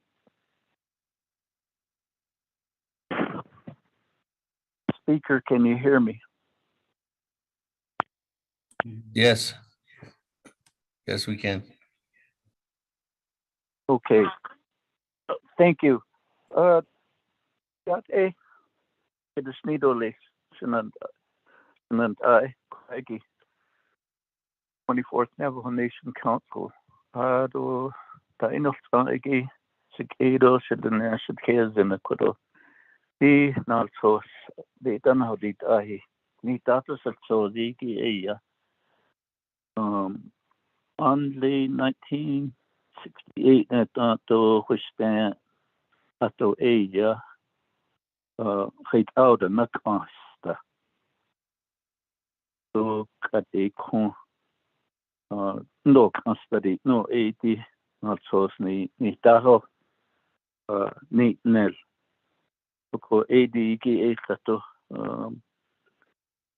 Nakaban so case to live to Jo Aya, at that evening. So without a Shidani Kate could the main part I think is the fact that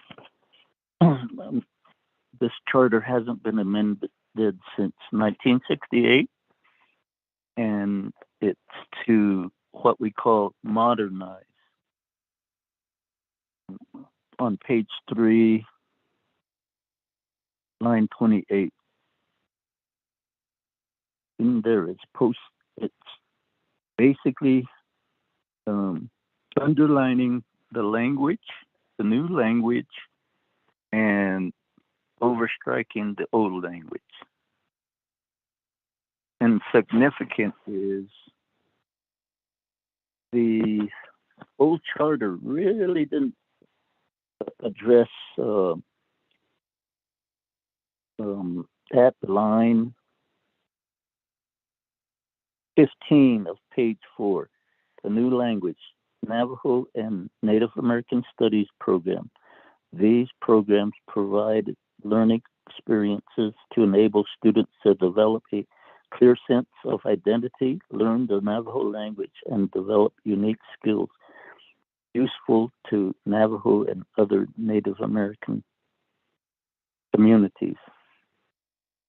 Accord, that's significant. The other is to pursue other educational programs that create and enforce student respect for the rights of others and preservation of orderly, democratic, and traditional values. Such programs include educational programs, diploma equivalency programs, and other educational and development programs. Of course, those are just a few of the aspects.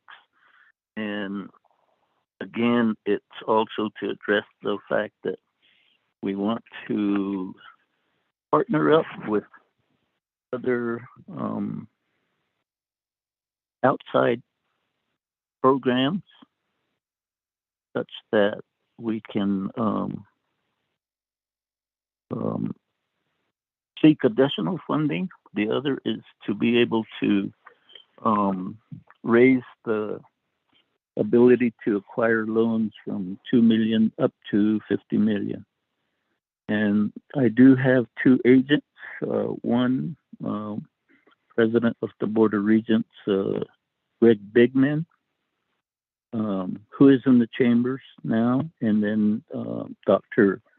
Charles Monty Russell is calling in onto the teleconference Zoom meeting. So with that, Speaker, I would refer first to President Bigman, and then after that to Dr. Russell.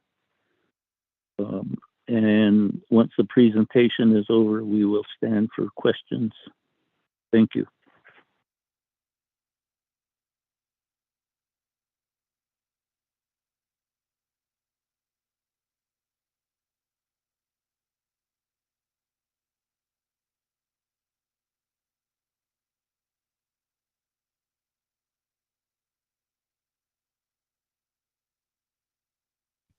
Thank you very much, Chairman.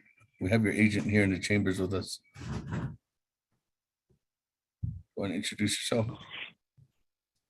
Go All from right, there. thank you, Speaker. Thank you, Chairman So and members of the 24th Council. My name is Greg Bigman, As Chairman mentioned, this revision is a major upgrade to the Net College Charter. Colleagues, hold on, Ms. Lynn. Colleagues, is there anybody that does not have their phone on mute in here? Or if there's, if you could turn down your.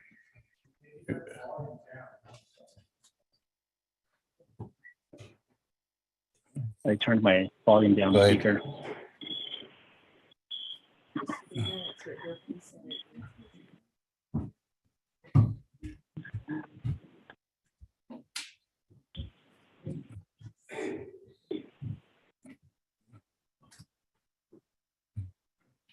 Okay, well, thank you. As Chairman mentioned, this is a major revision of the college charter. And what this charter essentially does, aside from raising the borrowing limit, it does two key things. One is that it allows for fundraising. Secondly, it allows the college to build a holding company. When the college brings in money, they bring in outside grants from research. This is important because what happens with those research dollars is that these research dollars are used to investigate, come up with new ideas, and a lot of these ideas can be taken out to market. One of them we talked about during the last round with this legislation, that is producing a wool meal. There's other ideas that are coming into play, but this is one of the major reasons. We want to be able to profit off the ideas that are developed on the college and help these bring these ideas out to market to help our communities and our people. So this is the main reason for the holding company, and it's something that does not exist. This is what other research institutions do across the nation, and this will be something that is highly beneficial not only for Gwinnett College, but also for the Navajo Nation. The fundraising, there are billions of dollars out there that are out there for philanthropy.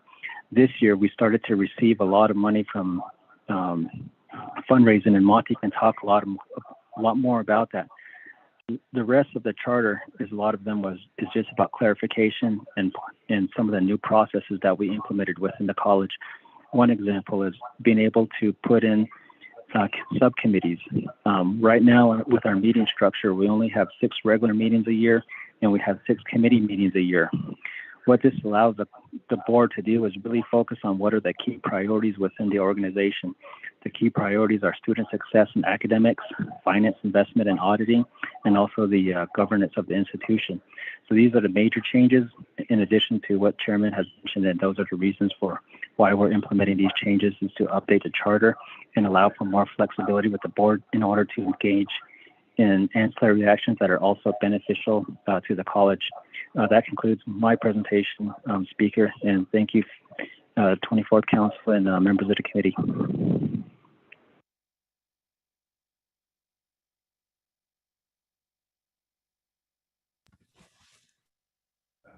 Speaker, this is Monty, may I? Thank you very much. With that, Mr. Bigman, is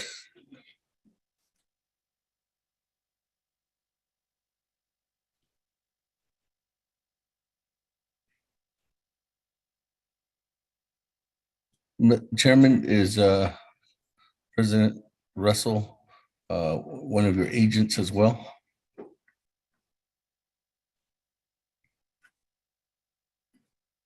Chairman Daniel. Thank you. Yes, thank you, Speaker. The next presenter will be the second agent, Dr. Charles Monty Russell. Go ahead, Dr. Russell. Dr. Russell, go ahead. Okay. Thank you, Speaker and members of the 24th Council, guests and staff. My name is Monty Russell, president of Gwinnett College. Ki Ani Nishle, Monty Clan of Scotland, Bushes Chain, Ashin Shache, Auto German Chanela. I think, to just follow up on what Chairman So spoke to, as well as President Bigman spoke to, I think that one of the basic questions that's asked is, why do we need to have an updated charter? And you heard the idea of modernize, and you heard the idea of being able to find alternative sources of funding. But I think it's really important to also reflect that we are in a different place than when the college was created in 1968. The Navajo Nation is in a different place. The Navajo people are in a different place. But what's not in a different place is a commitment to a mission that is grounded in who we are as Navajo people. When we talk about expanding the opportunity for representation at the Board of Regents level, what we're talking about is the difference in 68 is there were not many Navajos that had lawyer degrees, that had medical degrees, that had teaching degrees, that had accounting degrees.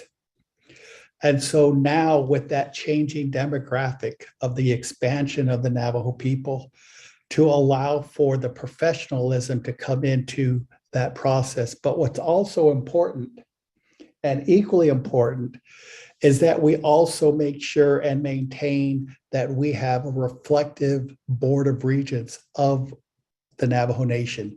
And that means one of the central areas also is to have a Board of Regents that is a traditional knowledge holder, whether that's a medicine person or a cultural expert, but somebody that can reflect and help keep our college grounded in terms of ensuring that decisions are made and thought through in a Navajo perspective. And I think that's really important.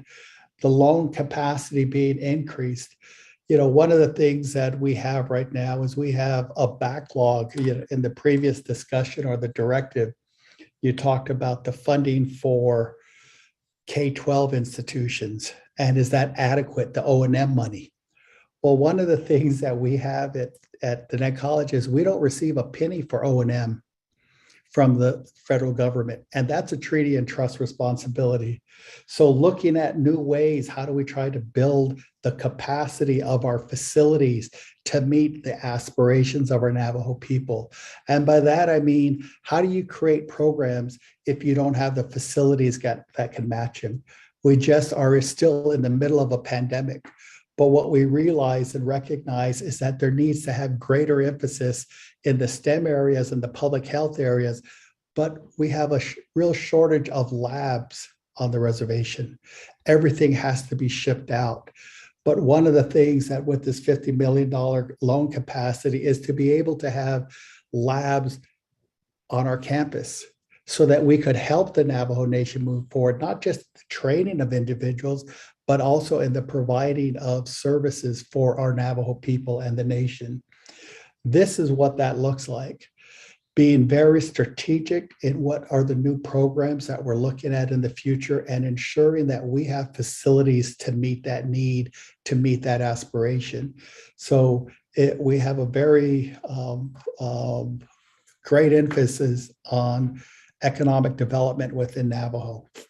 But what are some of those alternative streams? Well, one of the things that we're investigating and why this charter is really important is the idea of technology transfer. That means, how do we deal with some of the intellectual property in a way that would actually benefit our Navajo people? How do we look at patents that can be developed and also then taken to market? We don't talk about this part of the economy, but within this charter, by having this alternative revenue, as President Bigman mentioned, the ability to have a holding company or LLC, we now create an opportunity that we're not even looking at right now currently on the Navajo Nation, a totally new economy, an economy based on knowledge, an economy based on respect, an economy based on our understanding of what it means to be Navajo. This is how, using that word modernize, this is how we're trying to modernize the college through this charter. It's not doing away with our beliefs, but it's how do you ground your beliefs and then have actionable programs, actionable efforts that help to maintain and ensure that we have a mission-driven college. And I think that's the biggest thing, is the focus is really being able to view that lens. Right now, we're in the middle of a strategic design process, and we've been going out across the reservation. We're down in Phoenix to meet with 50% of all of our Navajo people live off the reservation. How does the Net College meet those needs of people off the reservation? Well, we're going out to talk to them and listen to them. That's part of this idea of then how do we then meet those needs? Yes, we need greater broadband services to be able to meet the needs of our young people, our kids that are going to elementary school in Birmingham, Alabama. They still have a right to understand what it means to be Navajo, to learn their language, learn their culture. That's what I mean by this type of a charter in terms of modernizing. It's not to say we're getting rid of our traditions. It's to say, how do we use them even more in this modern age? And these are the areas that we need to look at. So I appreciate the opportunity to speak before the council, and thank you, Speaker and members of the committee. Thank you. And that concludes my remarks.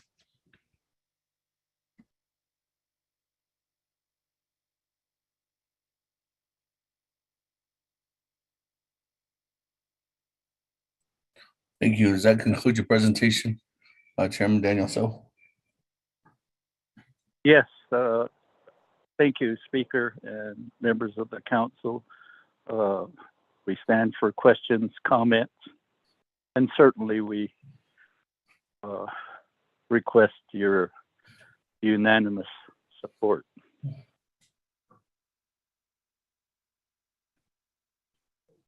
Thank you very much. With that, I'm going to go to the floor. Honorable Elmer Begay in the queue. Honorable Elmer Begay, floor is yours. Speaker, again, there were other members of the Navajo Nation Council. I don't think people that are on the line listening. I don't share with the delegate so yeah, I don't Mr. Bickman yeah, I don't Mr. Monty Russell does. It's a little yeah, think he didn't need this morning. I don't for bringing this charter in the college call. I know that as you guys are mentioning the history of it, makes you kind of think, that the time has changed. But that actually, one case, we know that what a great Navajo people that we had, they have already seen what the problems we have. What the Navajo people, one of these days, that we're going to be losing languages, ceremonies, hot coffees, and some of their core values.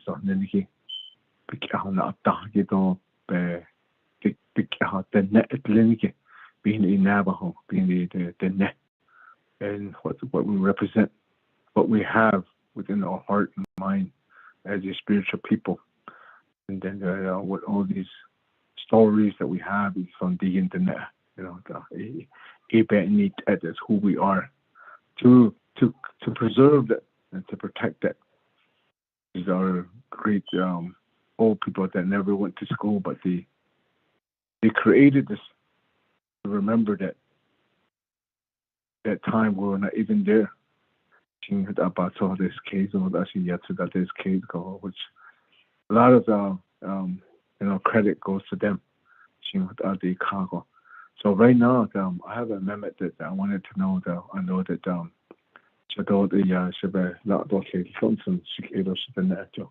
every day,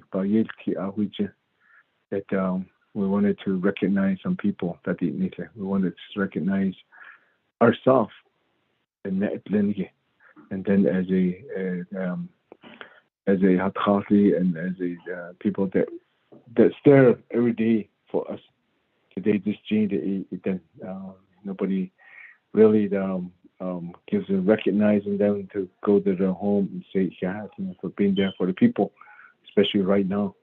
So even bizarre, at the Nebuzad, you get not in the Nikita. I wanted to share that, that listening to share words and Nikita, the significant part of this language, that's the core value of this. You should I thought you should not say Hatsi, but just late in his and then in Takis, the Bansi case. There's no other college that's like that throughout the world. Caution. But I'll do some amendment speaker. I believe that Larling Dapahi, the DOJ, has that. So I'm going to reserve my time here, Speaker. Reserve your time at 1 minute, 20 seconds. Around Gay. Colleagues, speaking with Office of Legislative Services, they do not have an amendment. Office of Legislative Counsel, do you happen to have a proposed amendment?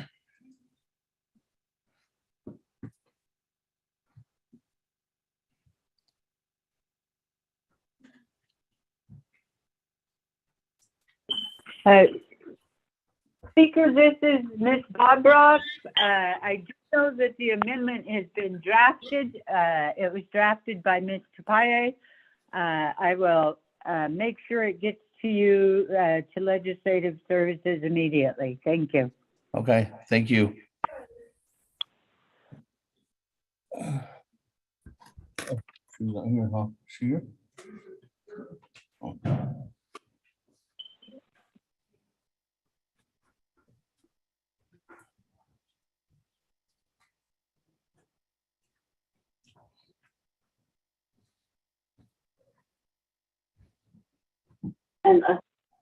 Today's recycle day?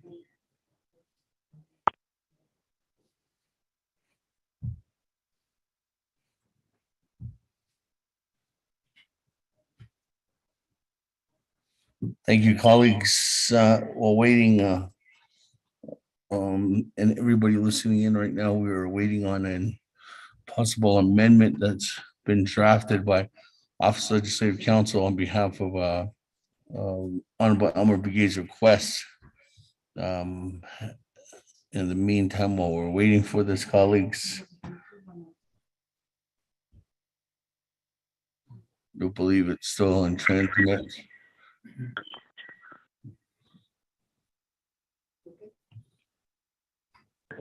Speaker. Hello?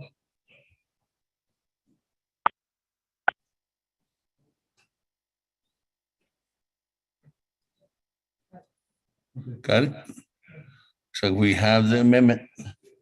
Forwarding that out to everyone, colleagues. Mr. Rico, if you could read that amendment into the record, and then I'll go ahead and go to the floor. Again, Amendment 1 on legislation 00101-22, sponsored by Honorable Elmer Brigade.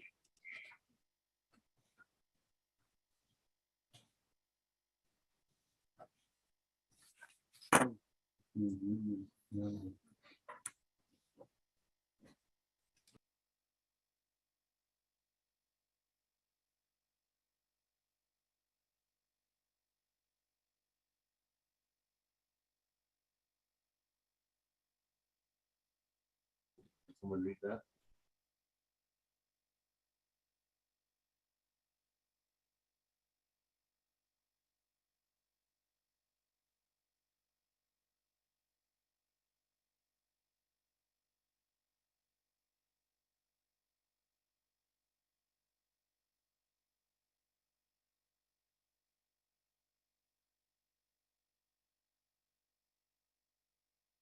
Honorable Paul Brigade.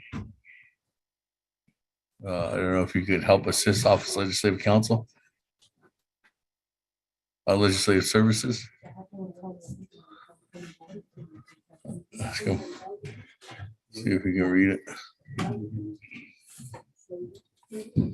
Honorable Paul Brigade is asking to see if you could read language into the record.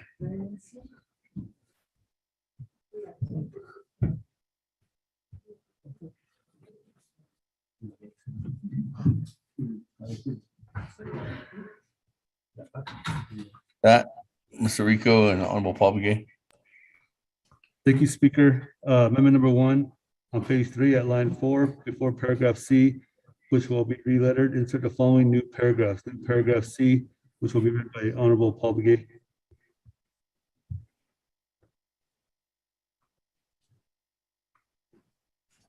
Okay, letter C is written in Navajo. Lihinakin sa bika hojon is hadet ego. Doon da tenaye in na is enige ego. Na samba kage do yadis kispiyadi. Bohone sanige ego ye hinna. Diben nachet sote ikihui net ingo betha yahot ego ye na is indo. D, our educational principles are based on the Sa Na Ka Ke Hojon, the Diné traditional living system with which places human life in harmony with natural world and universe. The system provides for protection from the imperfections in life and for the development of well-being. The principles are fourfold. 1, Nitzah case, thinking. Ba, Nitzah case, apply the techniques of reasoning, analyze alternative solutions through the use of principles of logic and creativity. 2, Nahatah, planning. Nahatah, Nitzah case, be, yatit o, do, ishane, holzen. Develop and demonstrate communication skills. Nahatah, nahal.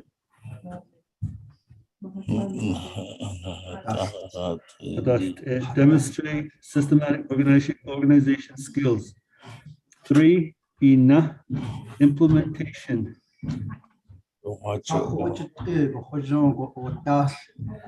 Demonstrate self-direction based on the personal values consistent with the moral standards of society.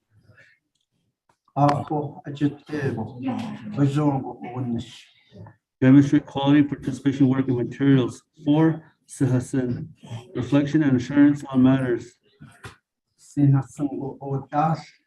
Demonstrate competency. Demonstrate confidence. End of the language. 2 on page 3 at line 13, insert the word values as follows. After section 2001 establishment charter, insert semicolon values. 3 on page 3 at lines 14 through 21, make the following changes. A,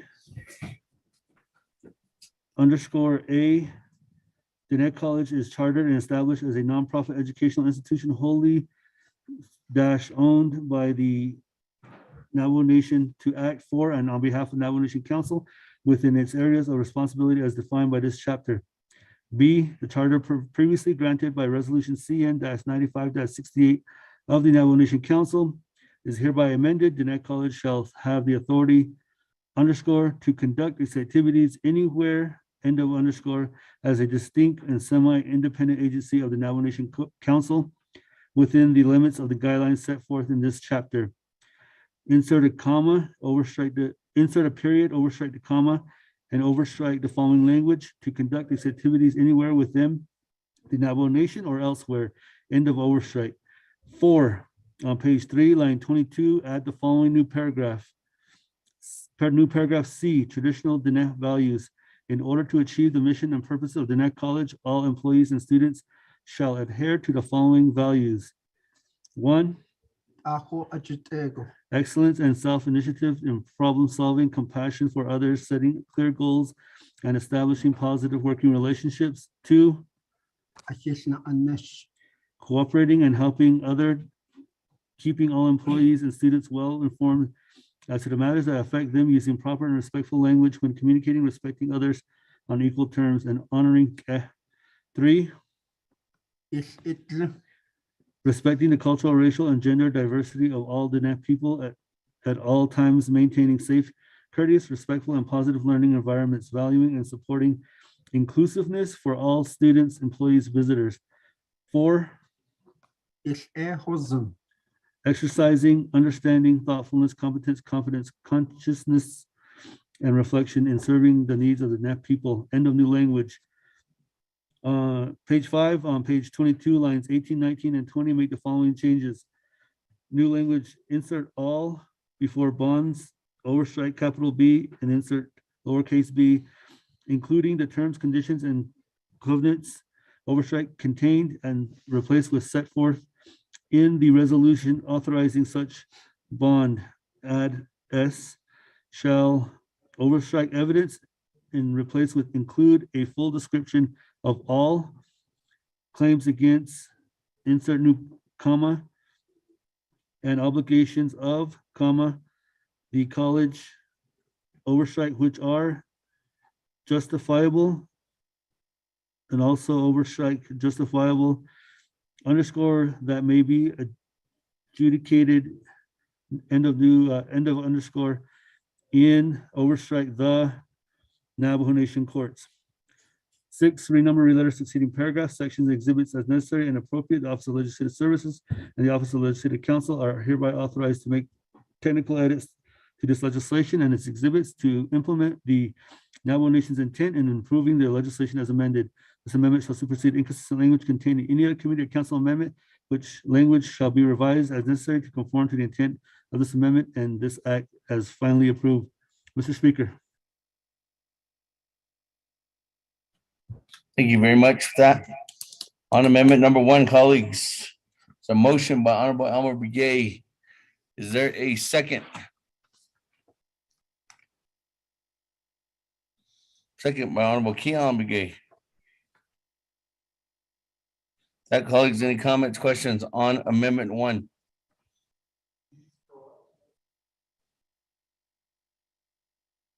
Colleagues, that was sent out at what time?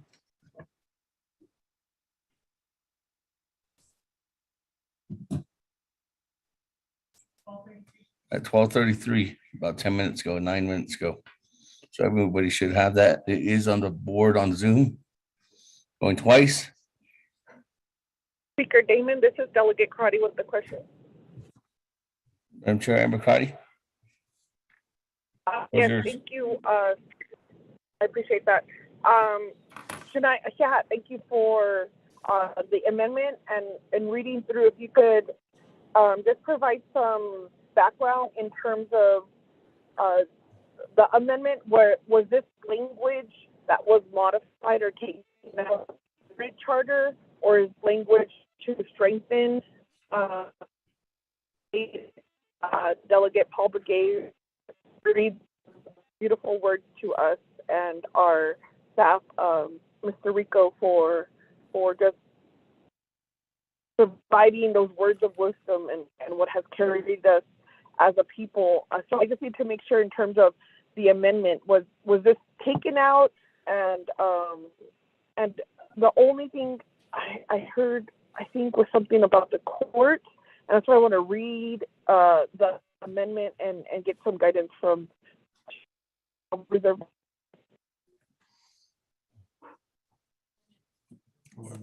Your time at 4 minutes, Madam Chair. Any other comments, questions? Before I go back to Honorable Elmer Begay for response. None? Honorable Elmer Begay. Floor is yours for response. Thank you for that, Speaker. Delegate Crowdy. Thanks for asking the question. On this, the first one, on page 3, under paragraph C, that's the one that we added in there. And I had a meeting with Kristen Black over at the Neck College. We took a trip over there, and we sat down and we talked about part of this language that we're trying to put in there. And then Mr. Bigman supposed to be there, but he didn't show up. And then delegate. So these are the ones that we added in there. And on number page 3, these are already written. We just put the Neck College in there. And then on page 3, that's the one that we added in there too, again, to add, as amendment, we added that. So, Ehud Ella Shadeja. Yeah.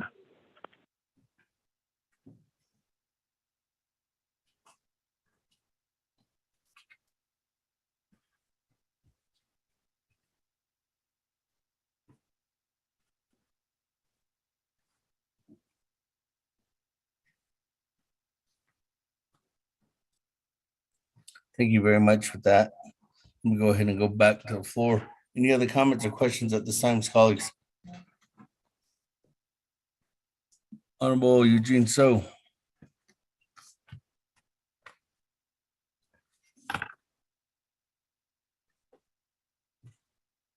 Okay. Please, oh yeah. I'm really it's actually. You hear me?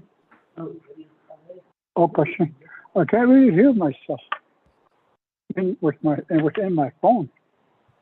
Okay, so the quarter of Sabi Beatles song, and then the but really, I think it's this art and what really bothers me is that the CG art neck as a car. I'm pretty sure that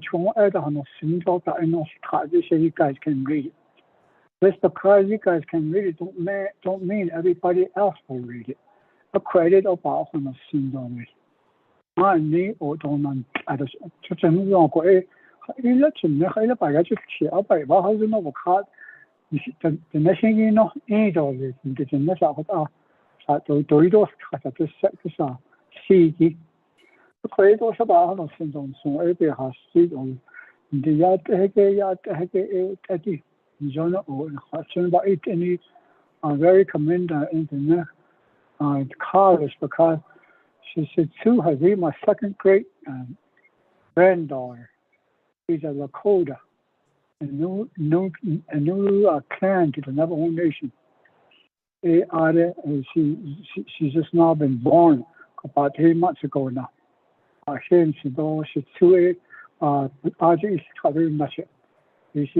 teaching over here at Mini-Farms High School. It's really a great college story. I want to speak. But just remember, as far as we go forward into the Navajo Nation month, his grandson can read in these Navajo language really good.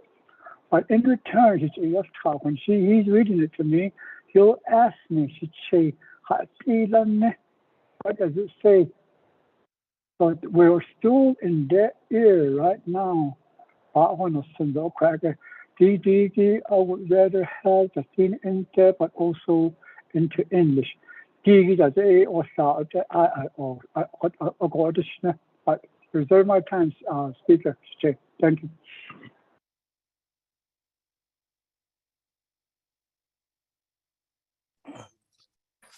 That 2 minutes and 35 seconds on reserve time. Moving on down, Chairman Rick Nez. Floor is yours. Thank you very much, Honorable Speaker Damon, honorable members of the 24th Council, Ado Shana, Honorable Daniel So, and your agents, Mr. Bigman and Dr. Russell. Honorable Elmore Begay, I really admire your teachings. Hold on, Jonagon. I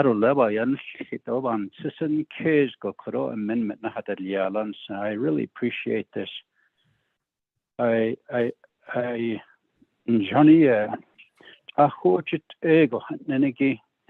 excellence and self-initiative and problem solving. Cooperating and helping others.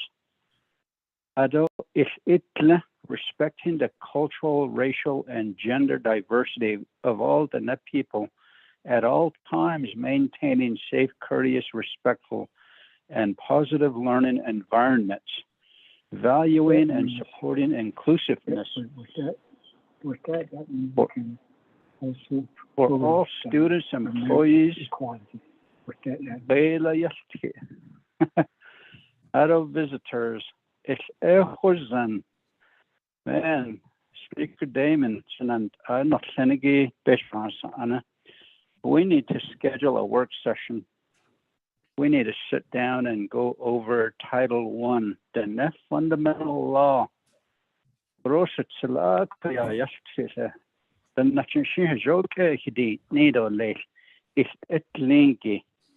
respect for the culture, other races, ethnicities, and gender.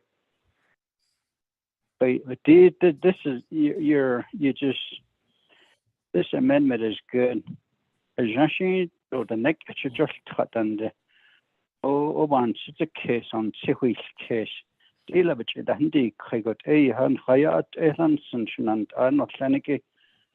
So I really appreciate this amendment, and with that, we need to have a work session sometimes to go over fundamental laws.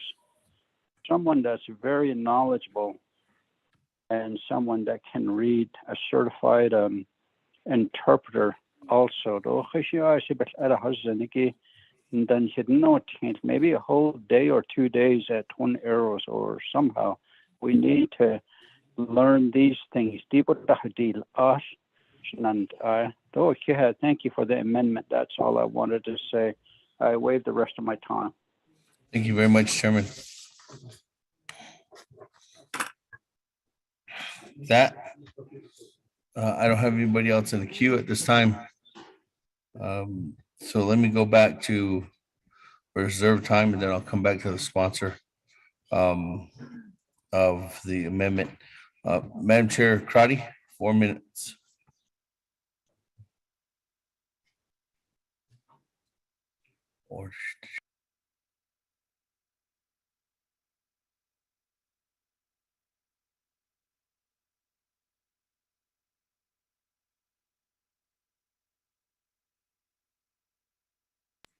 Actually, let me go back. I did go to Madam Chair Crotty.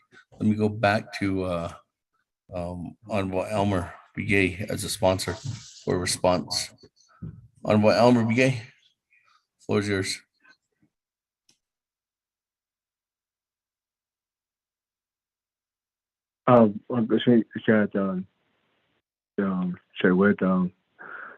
Speaker Damon, I wrote delegate Eugene so I didn't get again. They see the nigga aunt at the neck shot of gas from car. I able to get it beyond a D when it at the as it Pelicana Cashnot at the big and not the lot of a car. A hood a look at Shinado, a shadow.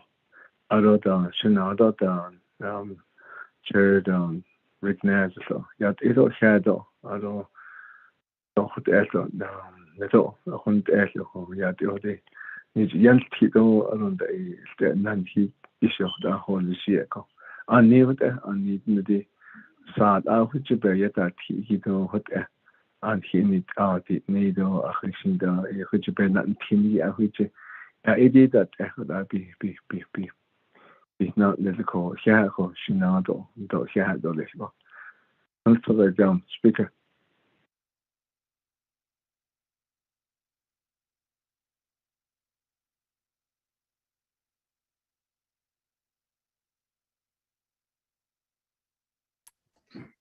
Thank you very much, Honorable Elmer Begay. Let me go back to the floor. Madam Chair Amber Crotty, you have 4 minutes on reserve time. Speaker, I'll waive my time. Thank you.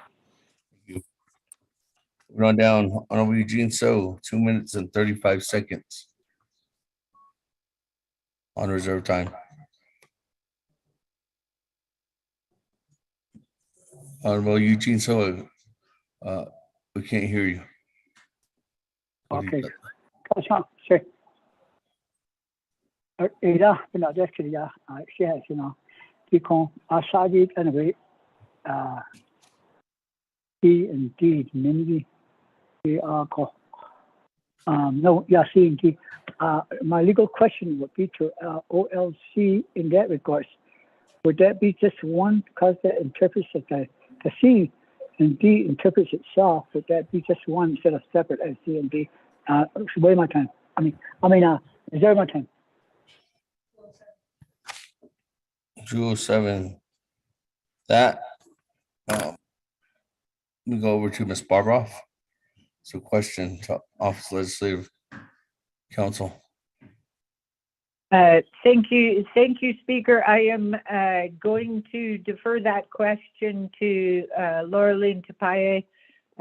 She drafted the amendment and the legislation. Thank you. Laurelyn, the floor is yours.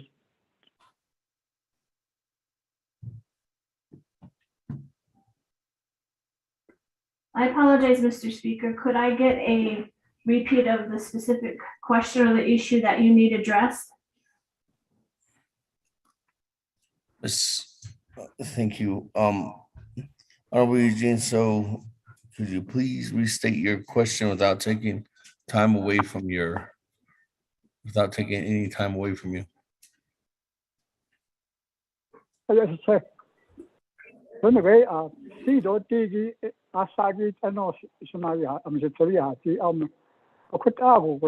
would it just be C or without the D? Because it interprets us, interprets it now. So interprets one in one another. So would it be just a C and then the 1, 2, 3 on the bottom of the C? Because the other part, the interpretation, and that would be just on the bottom instead of adding on the D. It seems that separates the paragraph right there. Okay, there, yeah, question.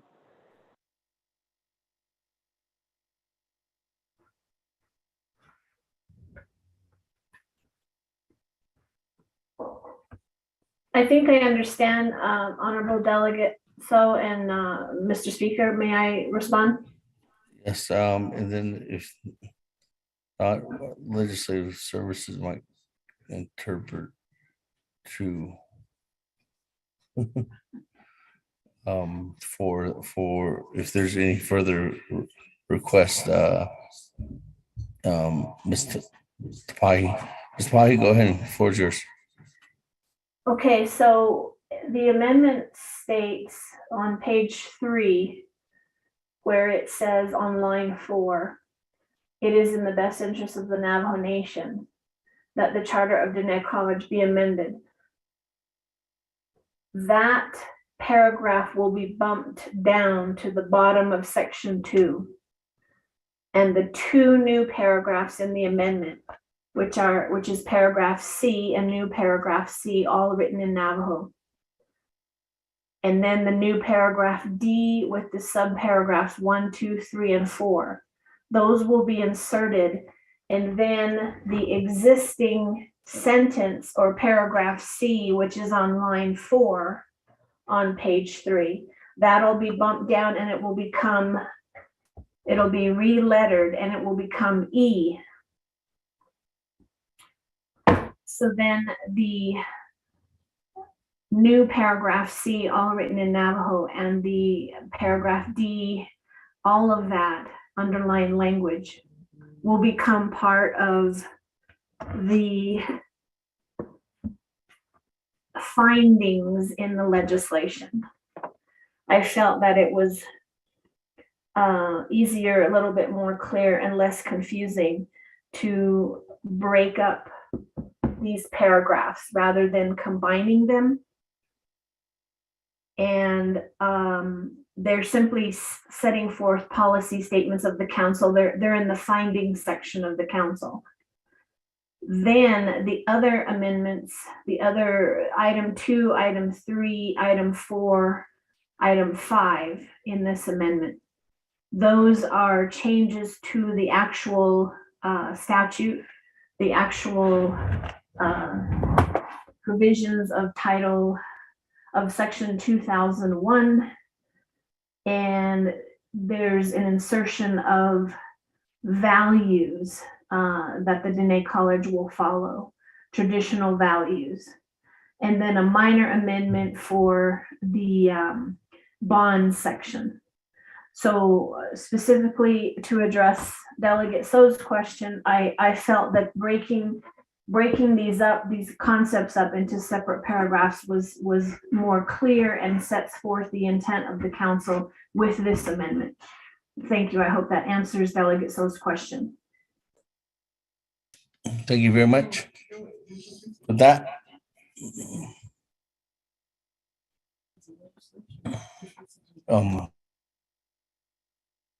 let me go to Office of Legislative Services, Mr. Rico, add on to as well. Thank you, Speaker, members of 24th Nomination Council. I believe the question was on this new amendment number 1. Honorable Eugene was indicating that C and D say the same thing. He's asking if they have to be 2 different paragraphs, or can they be 1 paragraph, or do we delete one of those paragraphs out of there since they mean the same thing, is what he was referring to. Speaker. Thank you. With that, Mr. Speaker, this is Lurleen.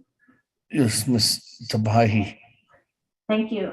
Well, as I said, I felt that it would be clearer, one paragraph being in Navajo and 1 in English, but of course it's, I drafted it that way again to make it more clear and to separate these out. But of course, it's up to the council to change this amendment if it so desires. Thank you.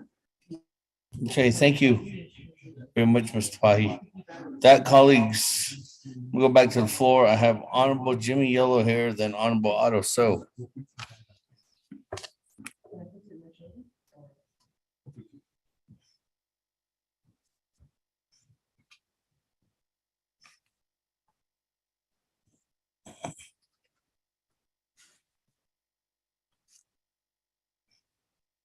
Hello, Yate,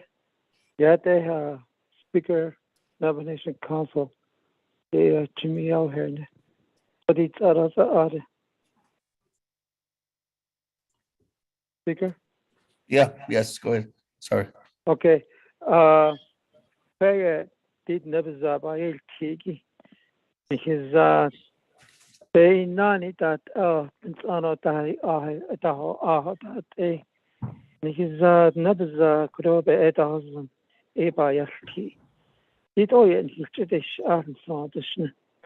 Kidamod as late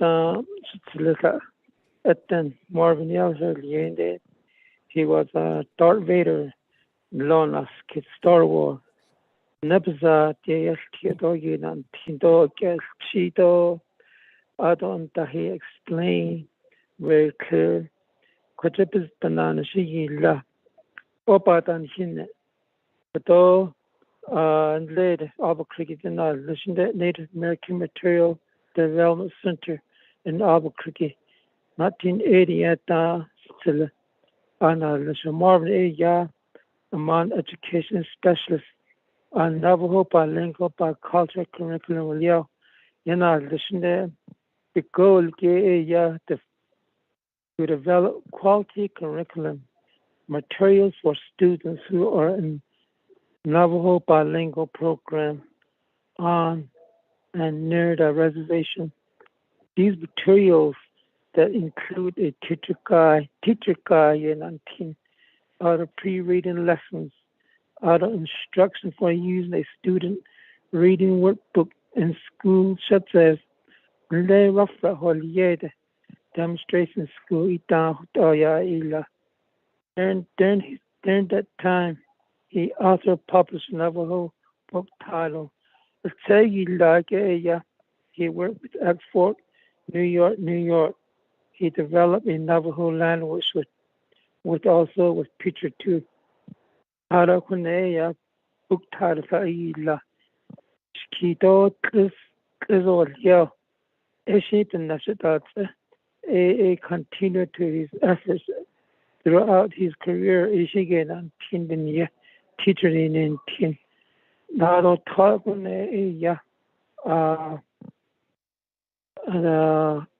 Kinalta Pahane Ilalasto Arahune the Cardinal Lohalno, the Nepzari Naki Book Kate for Bookie Lala. There's a big loss at Rufford School, a Kohati Rufford Demonstration School. The Nepal taught that never get children also. So the Nebzapa Yale Tikon. The area about Nils in the Harlan. So our 80 Ada. The Nebzat or Hayubed, the Naso Beta, and Nishat Edo explanation. There's a lot of words besides Ahuijit Ego. The Quaki, Sutilla, Honorable Ignatia Hatri. We're going to have a work session now. Okay. The question that when he started in Chicago, sa question and he started your outlook. Should they we have to understand because they Jesus answer. I could just no. Be resilient. I could just just according to these numbers not lucky for the college. Well, Diego, by Shane rough demonstration school back in probably 1968. There was a time when they opened a new school at the Chinle. We went there and visited the border region, done long, but yeah, students. He not hit us, Navajo Community College, yeah. He saw Liagiven and Trinity. Yeah, need sa Waltradon at Login, his Waho Argi, I need about this. So I supported the college back in this is I have a lot of memories with the legend of Robert Russell, Dr. Robert Russell at Benashni. I don't the quarto. What Hisanegi. What's about this? This began Sordis, so the never this session that evening. I could I sit here. I support it and thank you very much in the college. Dr. Russell here. I went to school with his sister too, Faith Russell. Yeah, wonderfully. Thank you very much, Speaker. Thank you. Yeah. All right.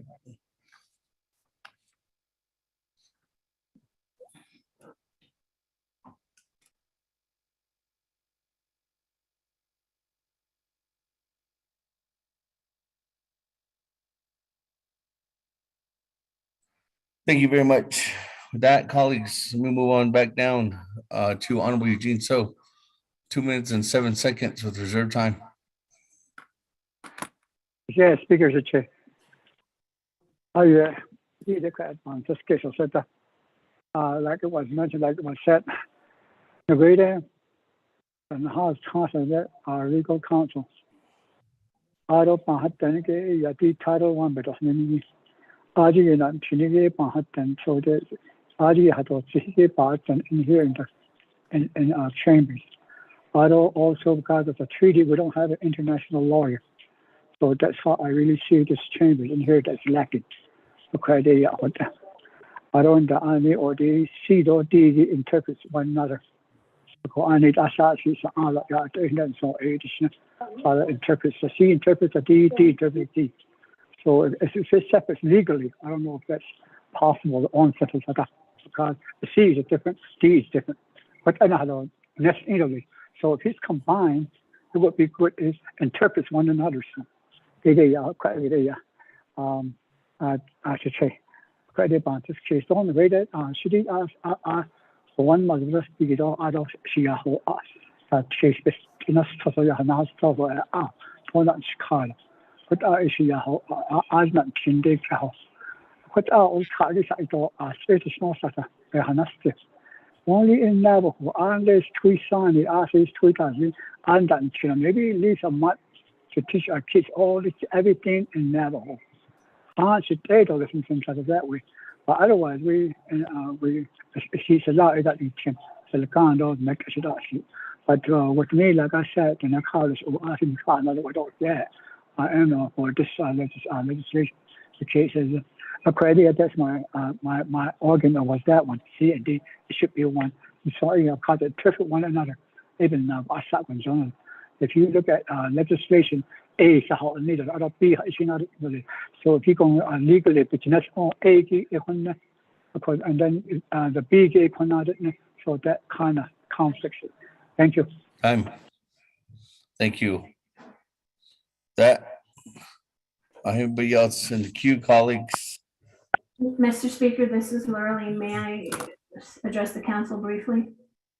Let me go back first to the sponsor of the amendment, Honorable Elmer Begay, and then I'll go to you, Mr. Tapahi. Honorable Elmer Begay.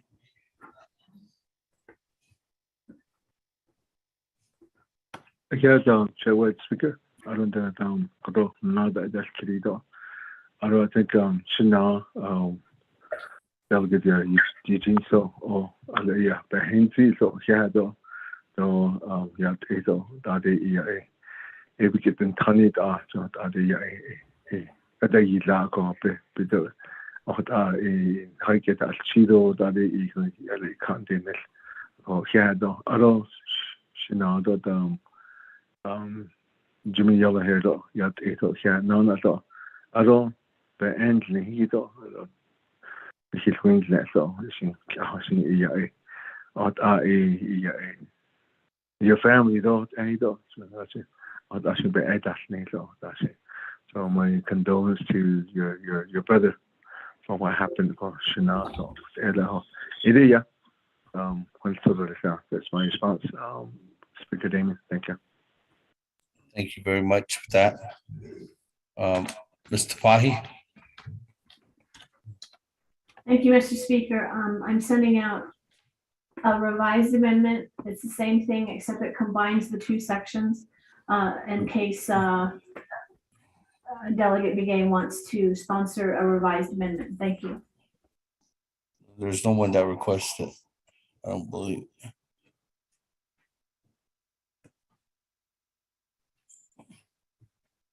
Okay, with that, colleagues, any other comments, questions at this time?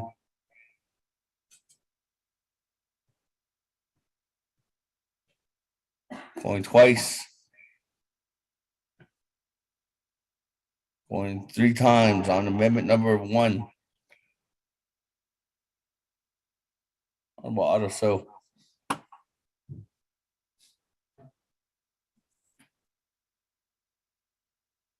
Yeah.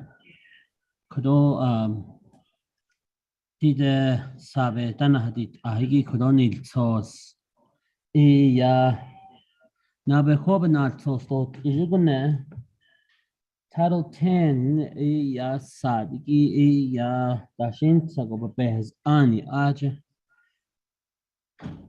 NCC kida hot ego shi old khande to analia go yijit na college adi shingi hot abe be da hazin ako dide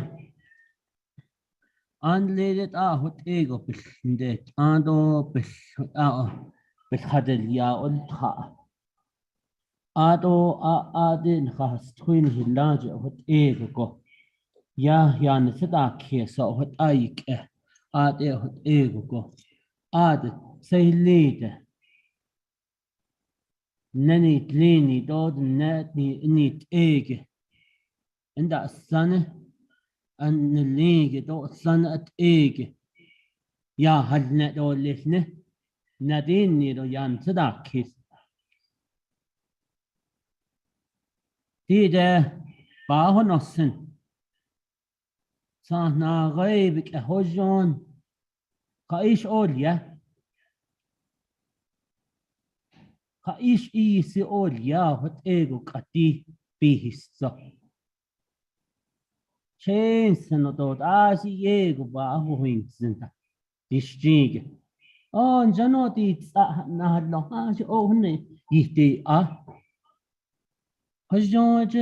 oh, it's blessing way, Hashi. Be ye get egg, Haish all, yeah. Jashi Kong Nahashi da Ikha Yan Hashi. It's probably on someone's thesis. But be ye get egg, be ye gonna slag, be had that egg, Haish all, yeah. And later has 2 years in there.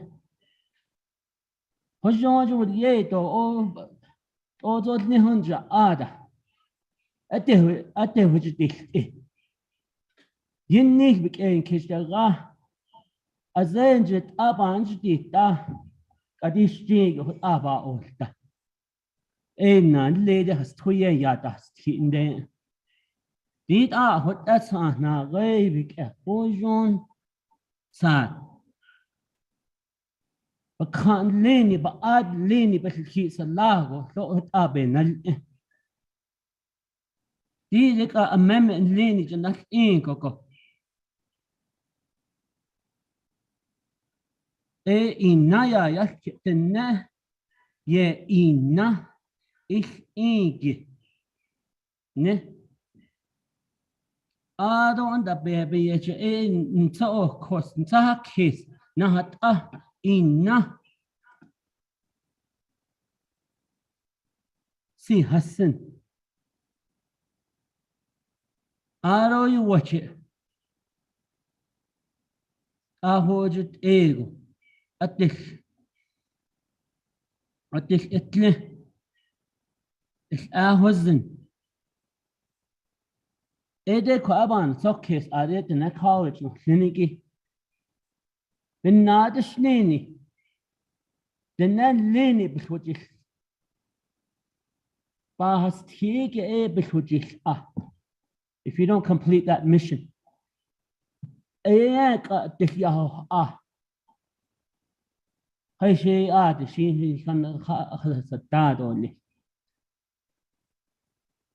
e ba yashki although it's the governing principles of the institution I agree the language and the culture should be taught there but there's just some things that do hajoba haneta the neto cho the things hajoba hajni ziha but ahalla ledes tu yi ya no ya ke sa da vi na an tim bekhatet kode ha ji also shi az ti yi hat ne ha wissen dich hajoban sada kiso le sei lead nha ade ndach nishido nha chen dan atik ya ni kudom khab ke indi sha so yeah. Thank you, Honorable so that colleagues. I don't have anybody else in the queue at this time. Nobody with a reserve time. Ready to vote on Amendment 1. Going twice. Going 3 times. Go to board on Amendment 1. Honorable Elmer Begay, Vote green. Honorable Elmer Begay votes green. Honorable Key Allen Begay Jr., Kia votes green. Thank you. Honorable Key Allen Begay Jr. votes green. Honorable Paul Begay votes green. Honorable Nathaniel Brown. Delegate Brown votes green. Yeah. Honorable Nathaniel Brown votes green. Honorable Eugenia Charles Newton. Honorable Eugenia Charles Newton votes green. Honorable Amber Canesba Crotty. Honorable Amber Canesba Crotty votes green via text. Honorable Herman M. Daniels Jr.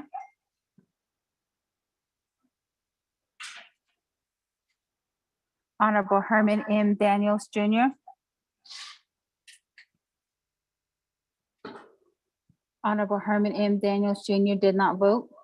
Honorable Mark Freeland. Honorable Mark Freeland.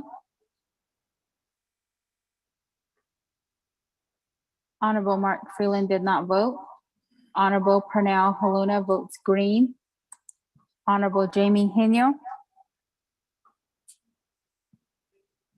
Honorable Jamie Henyo votes green via text. Honorable Vince James. Honorable Vince James votes green via text. Honorable Rick Nez. Delegate Rick Nez votes green. Honorable Rick Nez votes green. Honorable Carl Slater votes green. Honorable Raymond Smith Jr. votes green. Honorable Wilson Stewart Jr. Green. Honorable Wilson Stewart Jr. votes green.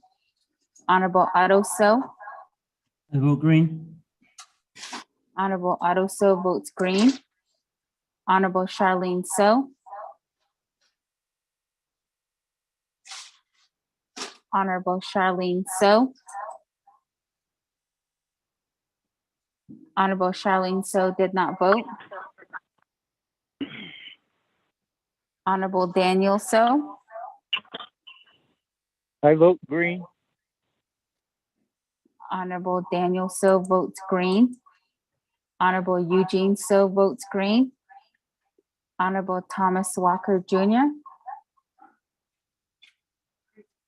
Honorable Thomas Walker Jr. votes green via text. Honorable Edison Wanika.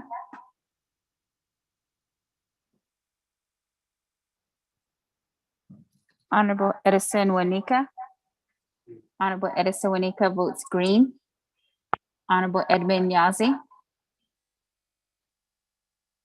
Green. Honorable Edmund Yazi votes green. Honorable Jimmy Yellowhair. Delegate Yellowhair votes green. Honorable Jimmy Yellowhair votes green. Going back up.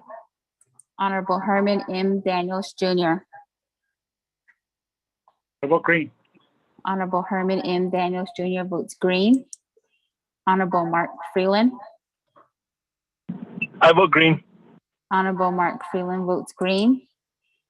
Honorable Charlene So. Honorable Charlene So. Honorable Charlene So did not vote.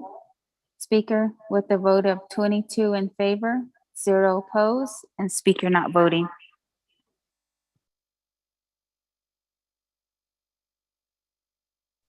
Thank you very much for that, colleagues. 22 in favor, 0 opposed. Speaker not voting, motion carries on amendment number 1. That, colleagues, let's go back to the motion or to the main motion.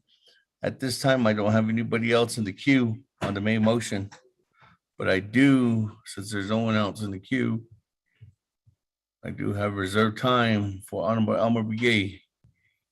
1 minute and 20 seconds.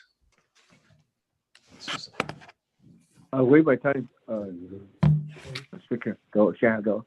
24 Level Council. Yeah. Thank you. This is time. With that, colleagues, are we ready to vote on legislation 0011-22's main motion with one amendment? Mr. Speaker, this is Daniel. Thank you. No one to reserve time. Honorable Herman Daniels, floor is yours. Thank you very much. Kudo Nana. Ado kudo also betan hoti I kudo kita net so Ado Nana kudo directive. Betal kudo. Yes, yeah, kudo.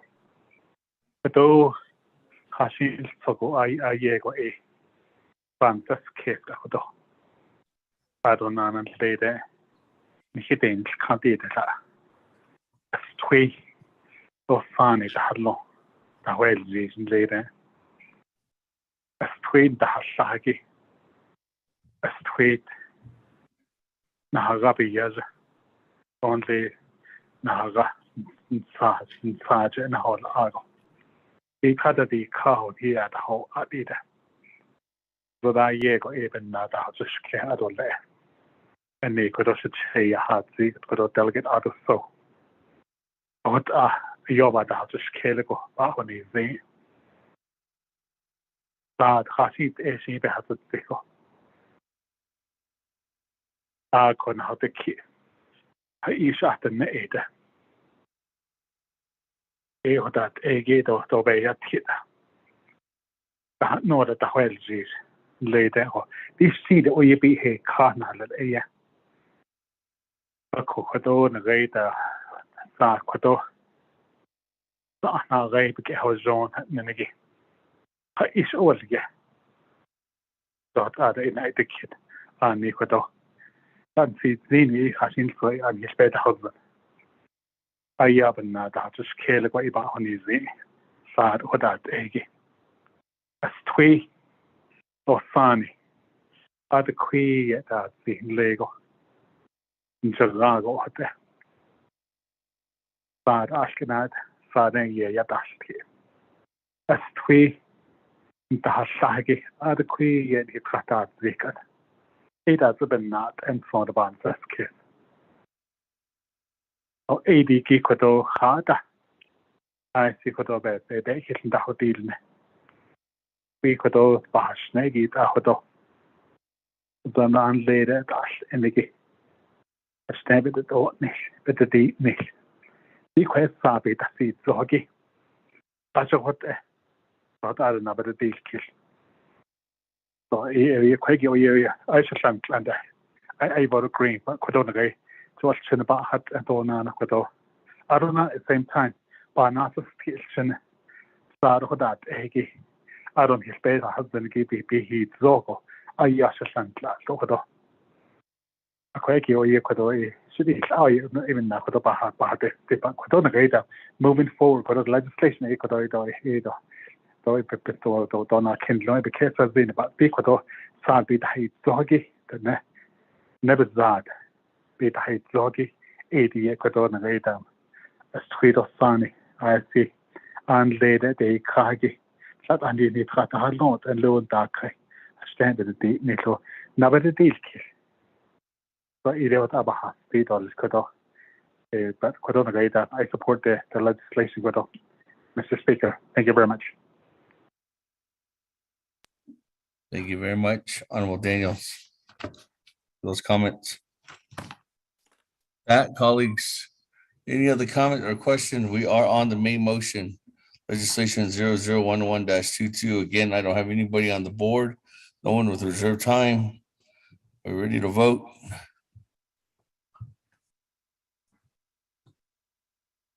Going twice on legislation 0011-22.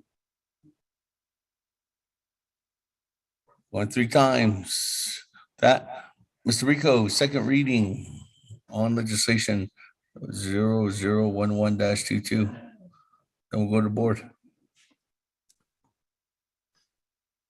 Thank you, Speaker, and I'll request the assistance of our Navajo interpreter. Page 3 at line 4, before paragraph C, which will be relettered, insert the following new paragraphs. New paragraph C.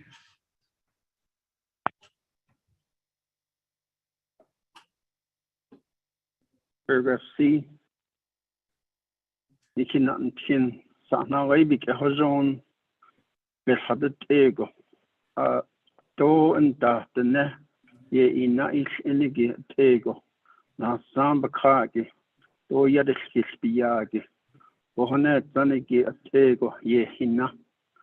Even not for the Bikehuinti go betra Yahoo ego ye ina ich indole. D, our educational principles are based on Sa'anage Bikehojon, the Dene traditional living system, which places human life in harmony with natural world and universe. The system provides for protection from the imperfections in life and for the development of well-being. The principles are fourfold. 1, in case, thinking. Ba, into the case, apply the techniques of reasoning, analyze alternative solutions through the use of the principles of logic and creativity. 2, planning. In case, be yat edo ishjin olsen. Develop and demonstrate communication skills. Demonstrate systematic organizational skills. 3, implementation.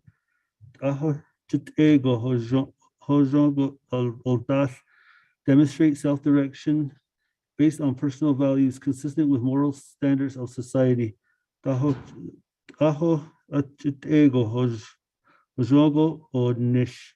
Demonstrate quality participation work and materials.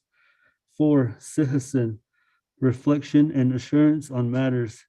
Sahasin go odah, demonstrate competency.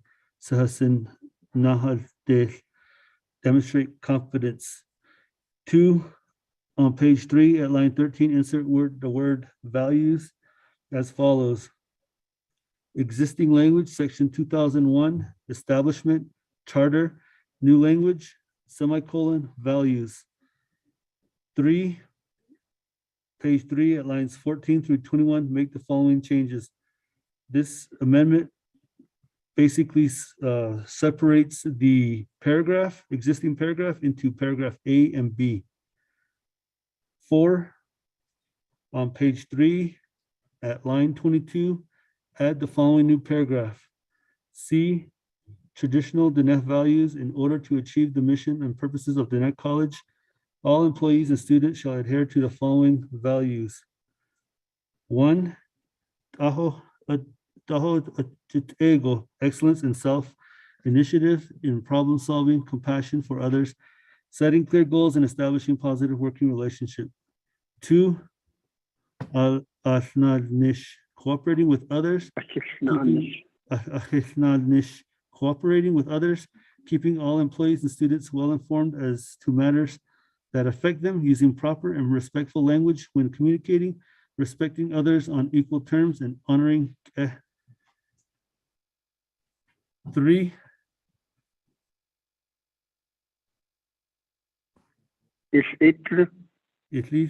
respecting the cultural, racial, and gender diversity of all Diné people and at all times maintaining safe, courteous, respectful, and positive learning environments, valuing and supporting inclusive for all students, employees, and visitors.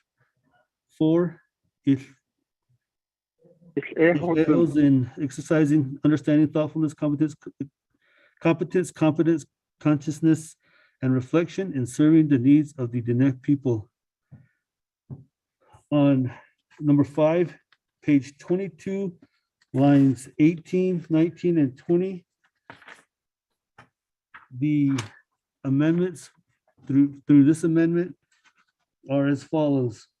On line 18, insert all in front of bonds and overstrike the capital B and insert a lowercase b. Line 19, overstrike contained and insert set forth.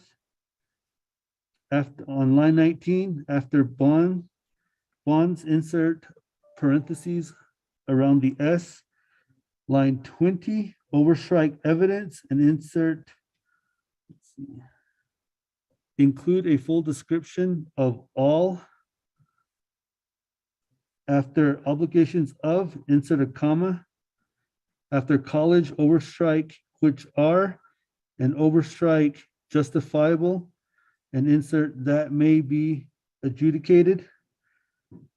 Line 21, overstrike the renumber, related succeeding paragraphs, sections, and exhibits as necessary and appropriate. The Office of Legislative Services and the Office of Legislative Counsel are hereby authorized to make technical edits to this legislation and its exhibits to implement the Navajo Nation Council's intent in approving the legislation as amended.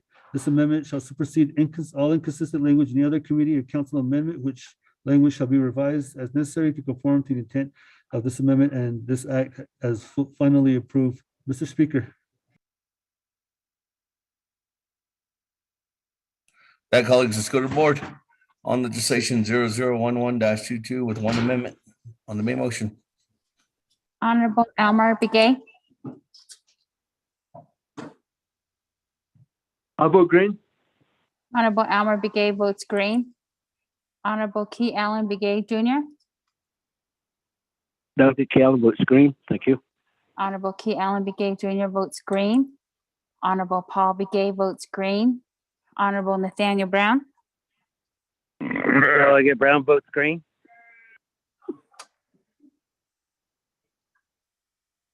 Honorable Nathaniel Brown votes green. Honorable Eugenia Charles Newton. Honorable Eugenia Charles Newton. Honorable Eugenia Charles Newton did not vote. Honorable Eugenia Charles Newton votes green via text. Honorable Amber Canesba Crotty. Honorable Amber Canesba Crotty. Honorable Amber Canespa Crotty votes green via text. Honorable Herman M. Daniels Jr. Green. Honorable Herman M. Daniels Jr. votes green. Honorable Mark Freeland. Green. Honorable Mark Freeland votes green. Honorable Pernell Halona votes green. Honorable Jamie Hino. India votes green. Honorable Jamie Hino votes green. Honorable Vince James. Honorable Vince James votes green via text. Honorable Rick Nez. Delegate Rick Nez votes green. Honorable Rick Nez votes green. Honorable Carl Slater votes green. Honorable Raymond Smith Jr. votes green. Honorable Wilson Stewart Jr. Green. Honorable Wilson Stewart Jr. votes green. Honorable Otto So. Honorable Otto So votes green. Honorable Charlene So. Honorable Charlene So. Honorable Charlene So did not vote. Honorable Daniel So. I vote green. Honorable Daniel So votes green. Honorable Eugene So.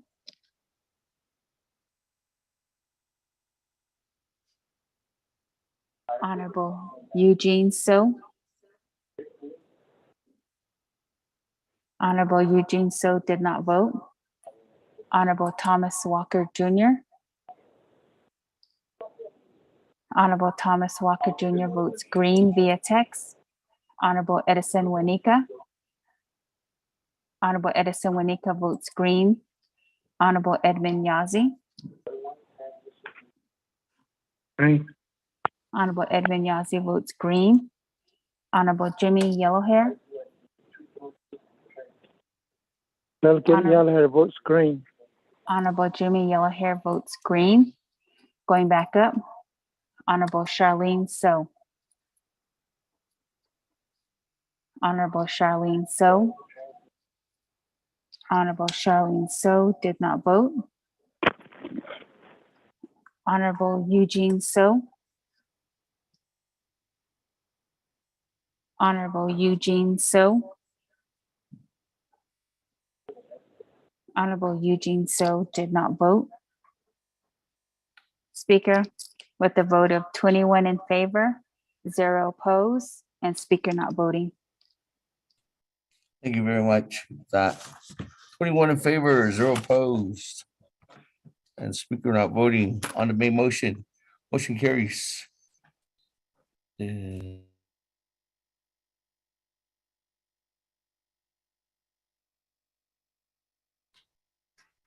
you. That, colleagues, let's go ahead and continue on down. On new business, item number K, legislation 0013-22, sponsored by Honorable Halona, co-sponsored by myself, Seth Damon, co-sponsored by Honorable Chairman Edwin Yazzie. With that, Mr. Rico, could you read legislation 0013-22 into the record? Thank you, Speaker. Members of the 24th Navajo Nation Council, tracking number 0013-22, an act relating to the Health, Education, and Human Services, Budget and Finance, and Navajo Committees, and the Navajo Nation Council approving $540,528 in supplemental funding from the unreserved undesignated fund balance to Rehoboth Christian School to fund student transportation costs, a Navajo language teacher position, summer school expenses, and other needs. Legislation is sponsored by Honorable Pernell Halona, co-sponsored by Honorable Speaker Seth Damon, and co-sponsored by Honorable Edmund Yazzie. You do have committee reports from the Health, Education, and Human Services Committee that recommend a, recommended do pass with no amendment. However, with the stipulation that the sponsors submit completed FY 2022 budget forms and according to the Appropriations Act, Title 12, secure a written analysis from the Office of Management and Budget and from the Office of the Controller on analyzing it if the UUFB request is a recurring expense. You also have a committee report from the Budget and Finance Committee that recommend a due pass without amendment with the stipulation that the sponsor will submit corrected exhibits when this legislation is considered by the Navajo Committee or the Navajo Nation Council. You also have a committee report from the Navajo Committee that the legislation failed with one amendment and referred to the Navajo Nation Council. Amendment number one on page 1 at line 13, on page 3, lines 7, 20, 22, and 25, overstrike $540,528 and insert $540,798. 2, replace the current Exhibit B with the new replacement Exhibit B showing the revised funding amount requested of $540,798. 3, replace the current Exhibit C with the new replacement Exhibit C showing the revised grant amount requested of $540,798. On page 3, lines 11, 12, 13, after the word controller, delete the rest of paragraph C and replace it with the new wording as follows.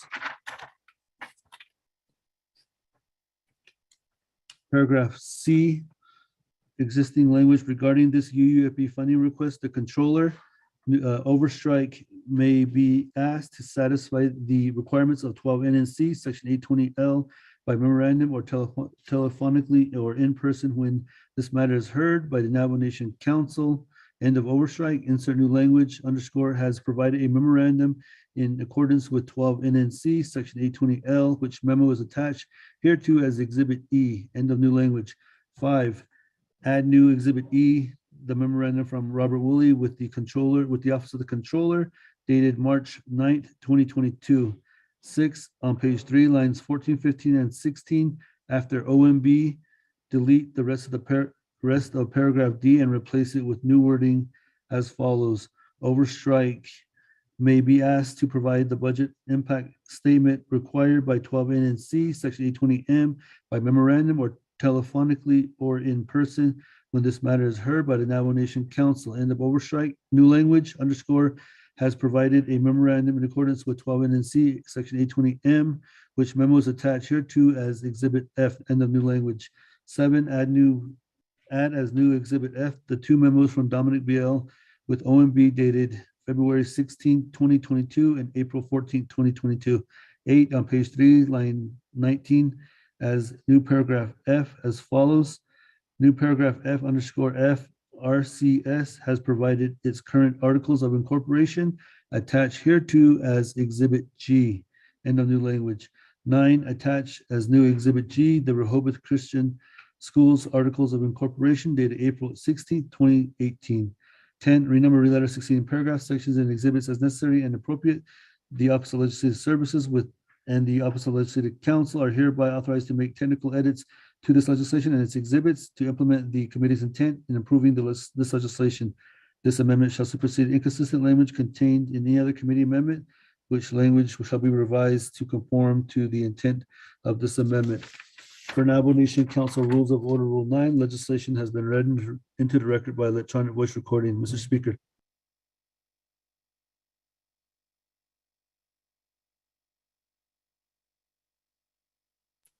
Okay, colleagues, on legislation 0013-22, could I get a motion? Vice Chair Smith. Vice Chair Smith, is there a second? Second by Honorable Edson Juanica. That, colleagues, this legislation was at Nabi. We debated it for 5.5 hours. By that, the vote was 8 in favor, 11 opposed. Any comments, questions? We're going to vote.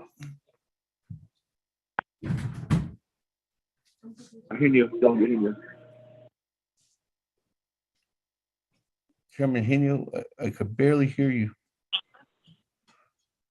I have a question. Okay, with that, I'm Alona. Floor's yours.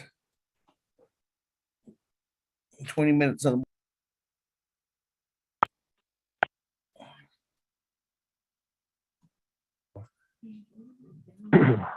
Thank you, Speaker, and members of the 24th Navajo Nation Council, and all of those listening online.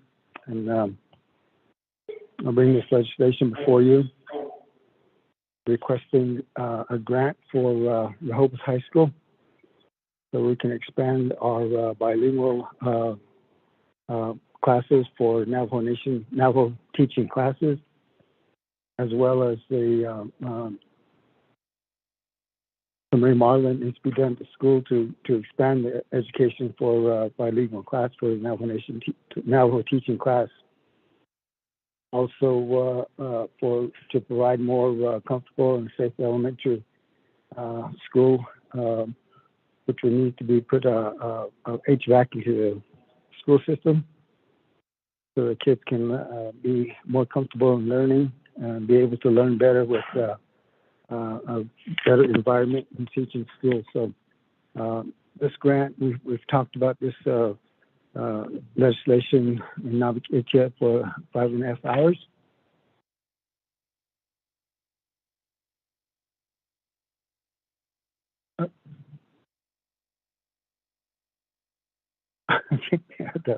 I see some hand signals going on here. I was wondering if it was referring to me.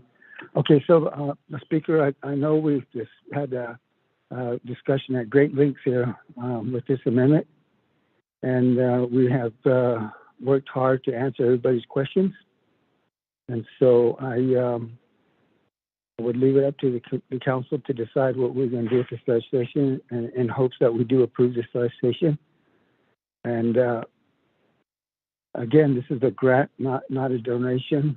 And there are also over 50 supporting documents where people have voted in support of this legislation. And I think we only had one person that signed up and did not want to support this legislation. So with that, Speaker, I don't have anything else that I need to clarify, I guess, because we had spent 5.5 hours debating this, and we had tried to answer everybody's questions. And so I'll leave it up to the council to decide whether we're going to approve this legislation now. And it's my hopes that we do approve this legislation. Speaker. Pro Tem. Thank you for that, Delegate Colonna. I am serving as Speaker Pro Tem. Speaker did have to step out for a little while to answer a call. So at this time, we do have Delegate or Chair Hanyo, who is in the lineup. Chair Hanyo, the floor is yours. Gashindi announcement, Pro Tem Speaker, Madam Chair, Charles Newton, Ado, National Document Fourth Navajo Nation Council. One issue I have is that in the legislation it talks about student transportation, hiring a language teacher, and then it just says others on there. As you read further into the legislation, it talks about an HVAC system. And my concern here is that the Navajo Nation will be making a capital investment into a building that is not owned by the Navajo Nation. And so that's where I have this problem of supporting the resolution, because of the fact that in our own communities, we have senior citizens, we have our own schools that have these type of capital needs. But yet we're being asked to approve legislation money, Navajo Nation money, for a building that's not owned by the Navajo Nation. So my question would be is that if we do make this capital investment to the building there, does that building become part of the Navajo Nation? Do we own part of that building there?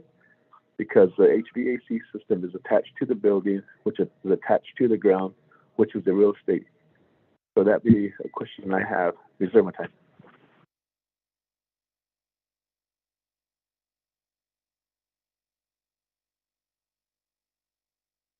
Thank you for that, Chair Hanyo. Your time is 3:34.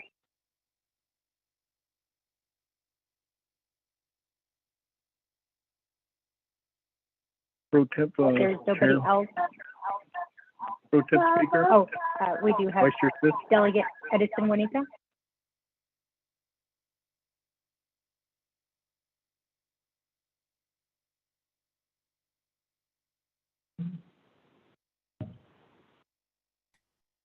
Delegate Thank Edison, you. yes, we can hear you. Okay, thank you, Pro Temp Speaker. I appreciate this opportunity. So, Arnold, delegates, 24th Navajo Nation delegates, although I appreciate this legislation. So you should that we voted this down during the Bakiyaki.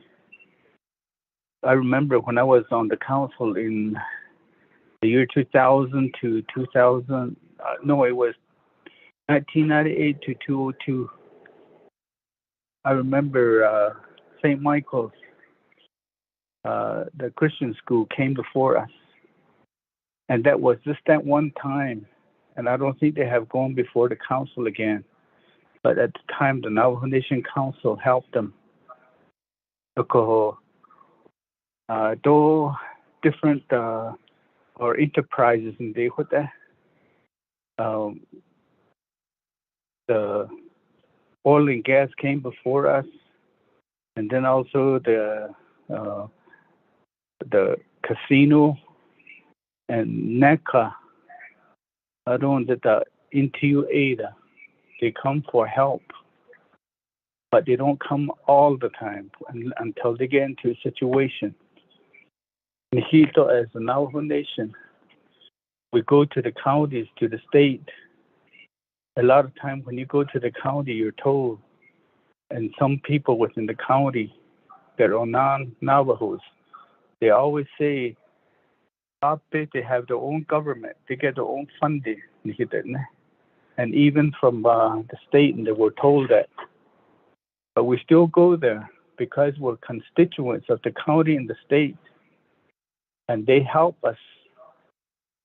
And I think we're better than that, Navajos, to help our people.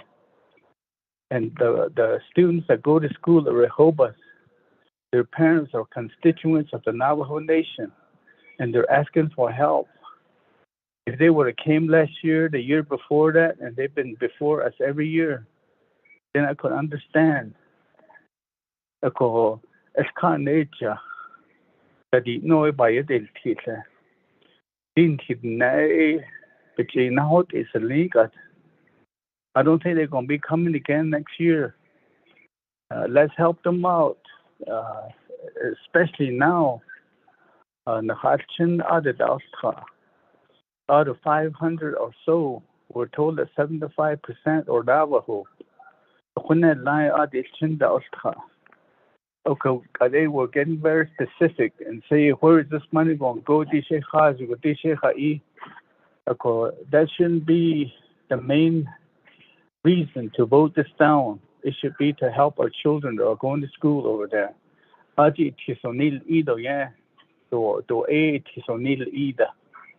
Nikita epic how it did no when I get that he did ne. A cook epic how you just cure epic how a benachin. The never can't tell art for your ne. You could date or call cut the la lay Nan Georgia was all cut la. A coat don't see that it a judy nina shade all that one this case. The Hatchin added out car. And I was told that about 48 chapters participate in that school. Maybe sometimes just one student from the chapter or whatever. There's a lot of students who are coming from all over the Navajo Nation. And I think some of you are really looking at it, getting reelected. But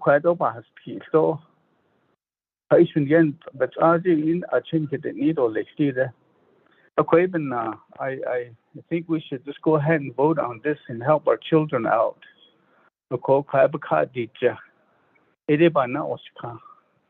Thank you. I reserve my time.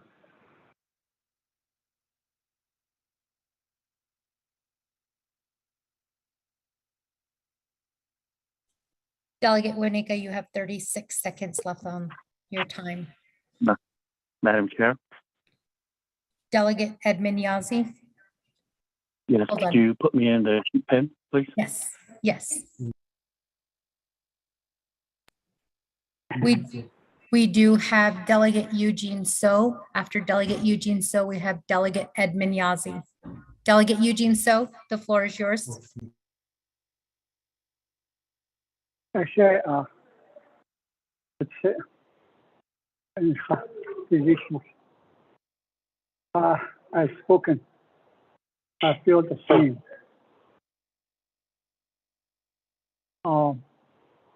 Very Cemetery Indian schools. I church I looked at Indian classes in Mexico.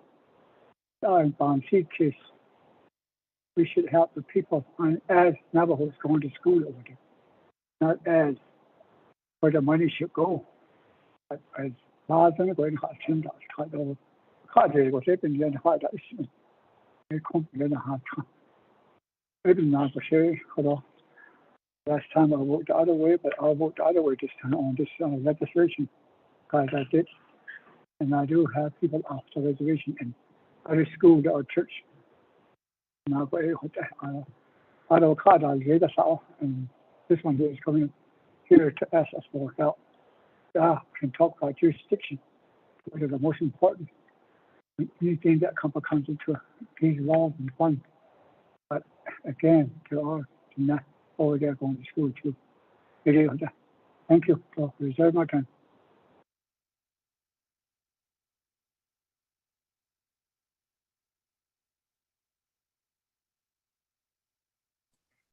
Yeah, Shaja. Honorable Eugene So, you have 3 minutes and 42 seconds left on for time. I made a mistake here. It's Delegate Raymond Smith before Delegate Edmund Yazzie. I do apologize for that. There was a little bit of a miscommunication. Delegate Raymond Smith, the floor is yours.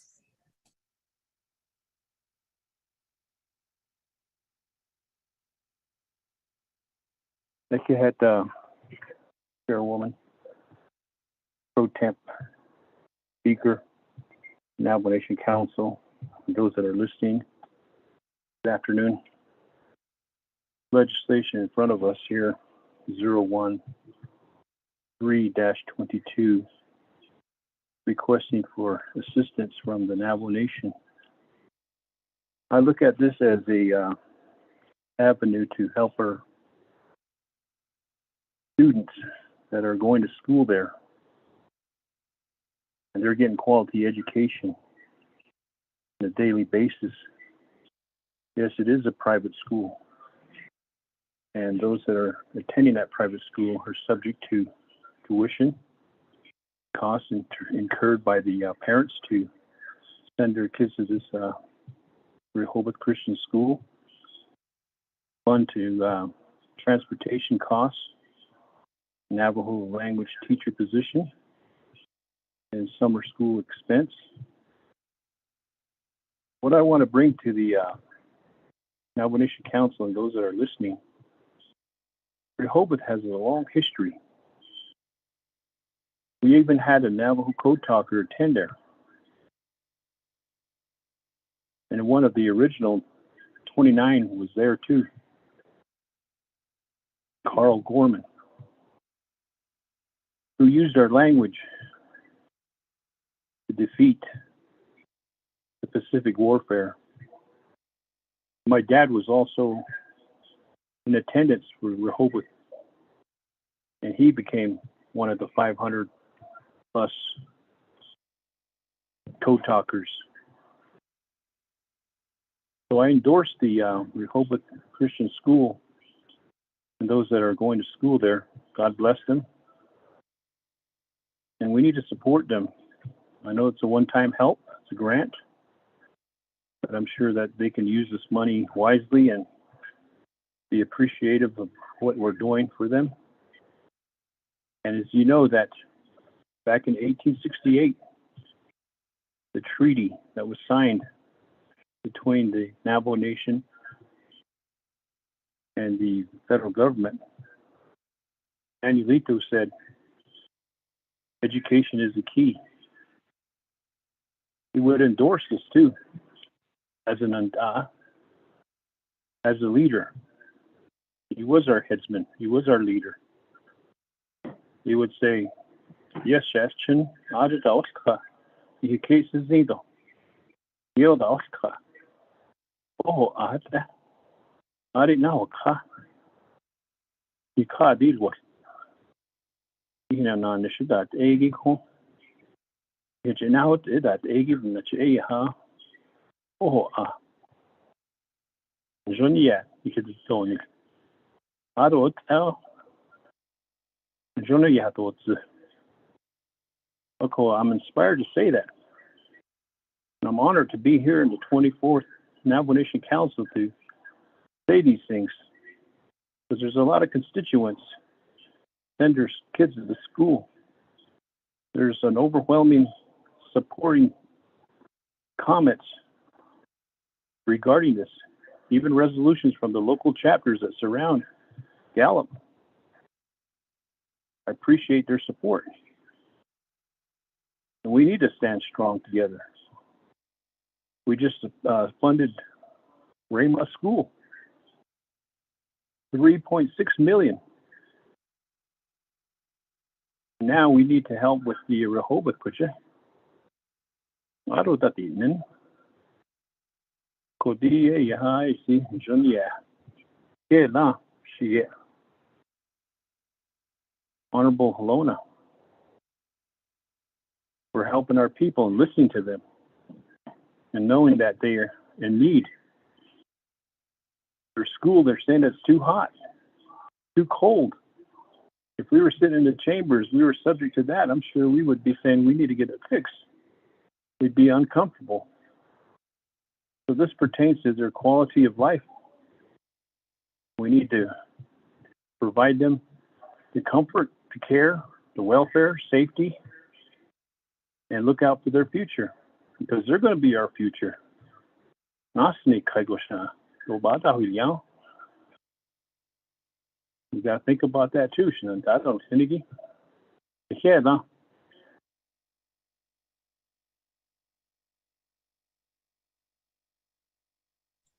Thank you very much. With that, Honorable Vice Chair Smith, you did exonerate your entire 5 minutes. Moving on down. That Chairman Yazi, go ahead, turn the floor over to you at this time. Okay, Speaker, members of the council, thank you. Thank you for the sponsor, and I don't know if the agents are on. I have my Nelly with me here, and so he's jumping all over me, eating me up. But anyhow, my colleagues, I would ask for your support on this legislation. I know when it comes to our kids, it's very important. And we say that when we go out and about. A lot of our Navajo kids go to Rehoboth, and as was mentioned, you know, this is where some of the code talkers had gone to school. One of them being my late father-in-law, Joe Silversmith. He was, you know, he was a student at Rehoboth. And so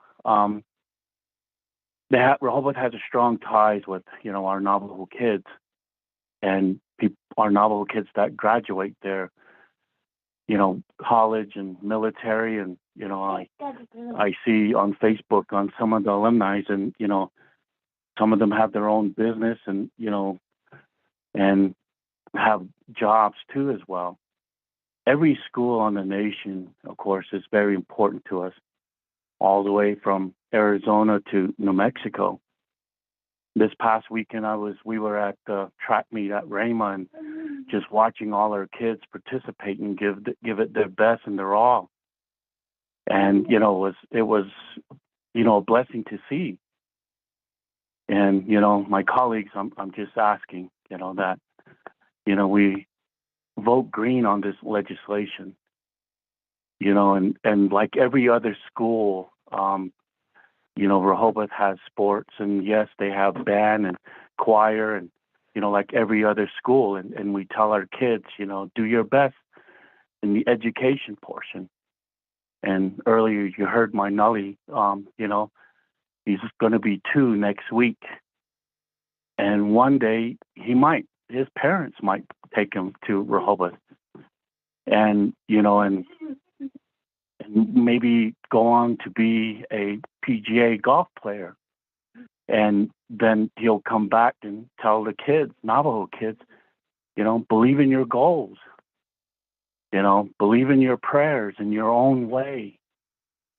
And this is what we go by, my colleagues. We support and we help one another. I know we're almost done with our agenda, but my colleagues, we voted with legislations that were produced and amendments and all. And so I just ask that we help everyone, and I'm pleading with my colleagues on this. I'm saying this and just asking for your help on this legislation. And so, and if you do vote green, we appreciate this. And so, my colleagues, I would ask for your support, just as we've supported one another for, almost 4 years now. And so, let's help one another.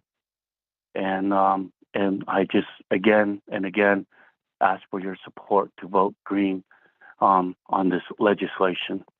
Speaker, sir. Thank you very much with that, Chairman Yazzie. With that, I'm going back to the sponsor at this time. Honorable Halona, any response? Thank you, Speaker. I think the only response that I have right now is that to answer Delegate Henyo's question, I would like to refer that question to Legislative Counsel, Ms. Barbara. Speaker. Honorable Halona, Ms. Barbara. Thank you. Good afternoon. As I recall, Delegate Chairman Henyo's question, it was whether because we're talking about putting in this legislation is putting back in HVAC systems that the Navajo Nation would own, and those are attached to the building, become part of the structure. Will Navajo Nation have an ownership interest in the building? No. The answer is no. There's comments here.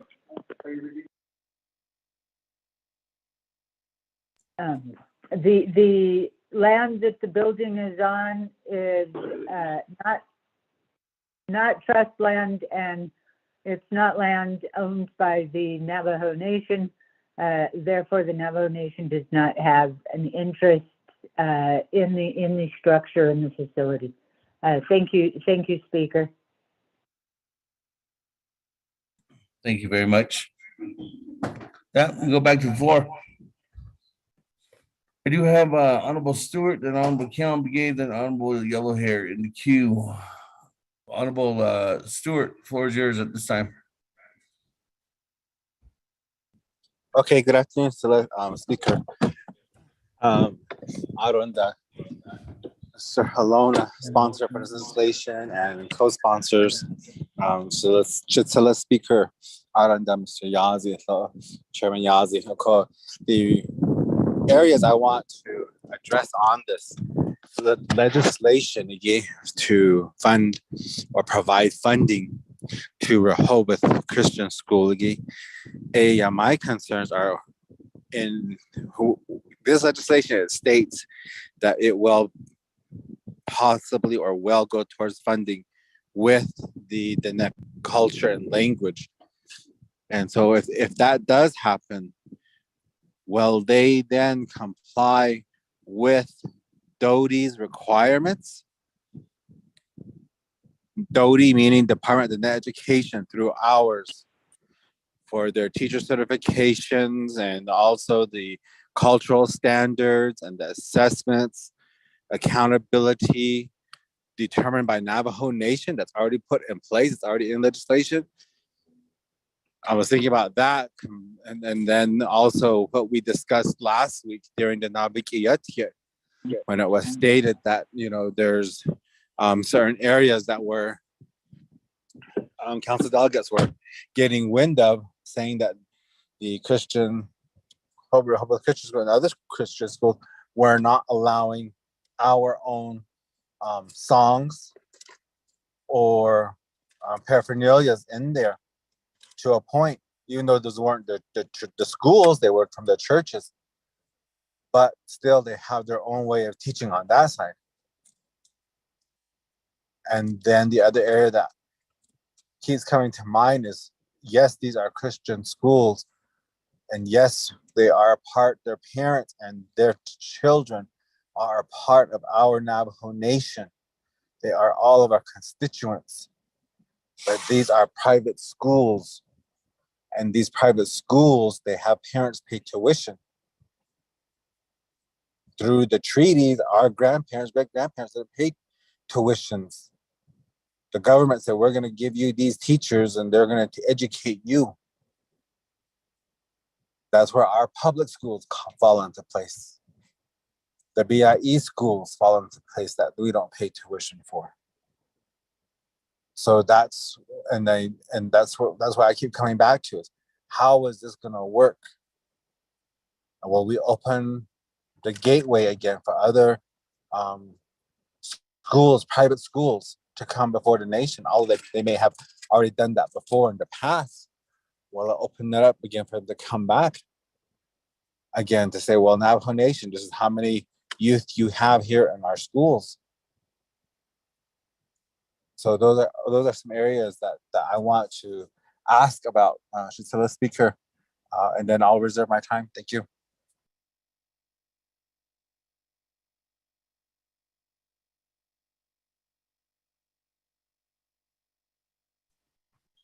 Thank you very much.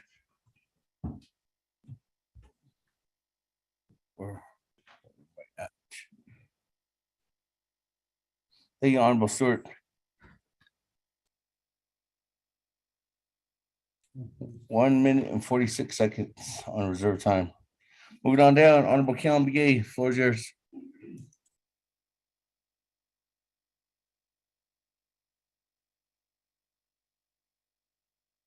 Good afternoon, Speaker. Can you hear me? Okay. Yeah, this Navajo could the legislation could present in Lagi on behalf of Rehoboth School. It's always a question where to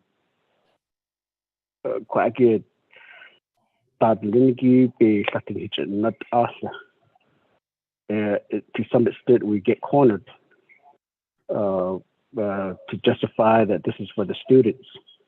Again, I don't have a problem with that, supporting the students in whatever way we can. It's just the fact that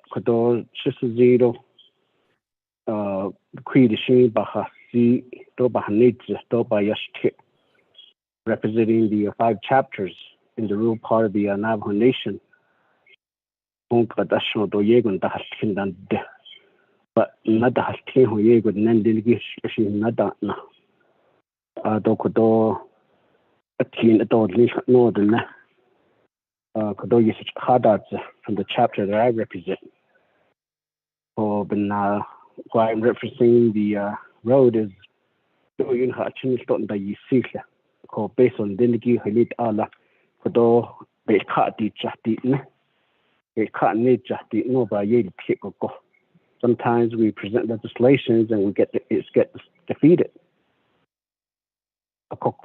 Just because that they want their legislation to be passed, that I get not all conscious. Other toward our now legislation present not leho. Could you do not indicate the door, other could did not that you. Another situation in one of my chapter, and you guys know this, Low Mountain. But if I was in Low Mountain right now, I wouldn't even probably talk to you because they don't have a cell service. Majority part of the community. So just imagine how much of our students is really behind in school, especially during this pandemic. ko ilahit kodo so aji to papa need ida that ego if we're saying kids, if we're saying children. Ko kwa ki kwidshi in the community nanit kodo beso be kai do ida da ka o tanda ashnish aja power oya but beso san hit hotli on hit no ada ben hit yet. These are some areas I think that we really need to sit down and strategically plan out to say that, okay, where are the critical needs for our Navajo kids that go to school on the Navajo Nation? Yego be bakat di jastika din da has taken last. Ko ebe ben na che don and ago kodo ben hi cases in do litla la ishin kodo ol khan dinigi pagogo. Ha chin ha na o. So don and da shisi di baby Kate de sinto kodo sata bakat de shwa. But my kids, our kids from the central part of the Navajo Nation, the eastern, the western, the northern, the 45th agency, tokushin hotel to ilahit kodo aje peso sabandit yego nachinin dingi. These modern infrastructures yego bebeche na hote.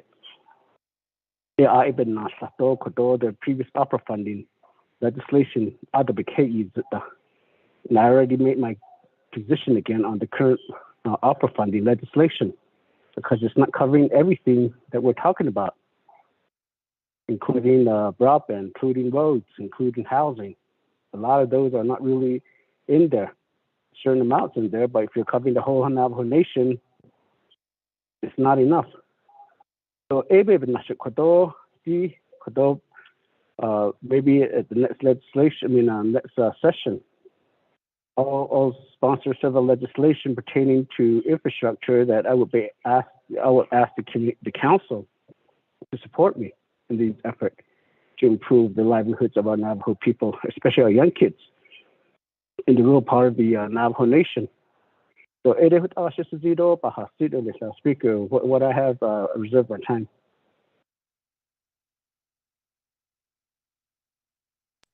Reserve your time with 11 seconds.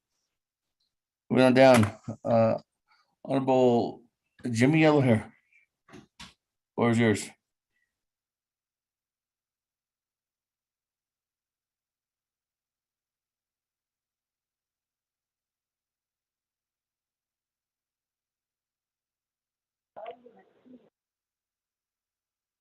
Okay, can you hear me? Yes, I can hear you now. Honorable Okay, Yellowhair. Thank you, Speaker. 24 Navajo Nation Council, though, should not. It's not angry, could not share.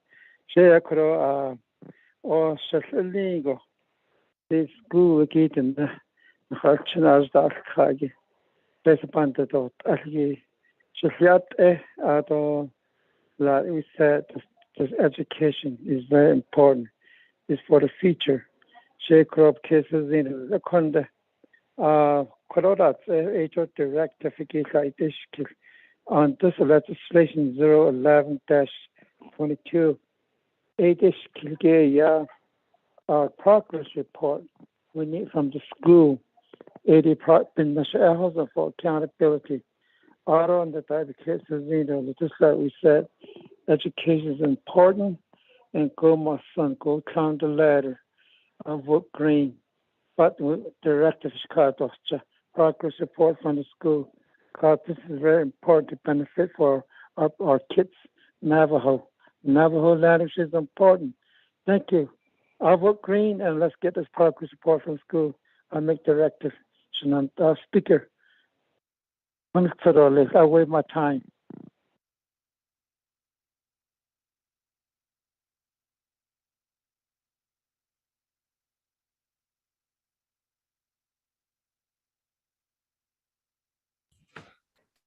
Thank you, colleagues. Let me go ahead and go back. If there's any response from Honorable Helona at this time before I go back to reserve time, because I don't have anybody else in the queue. Honorable Helona.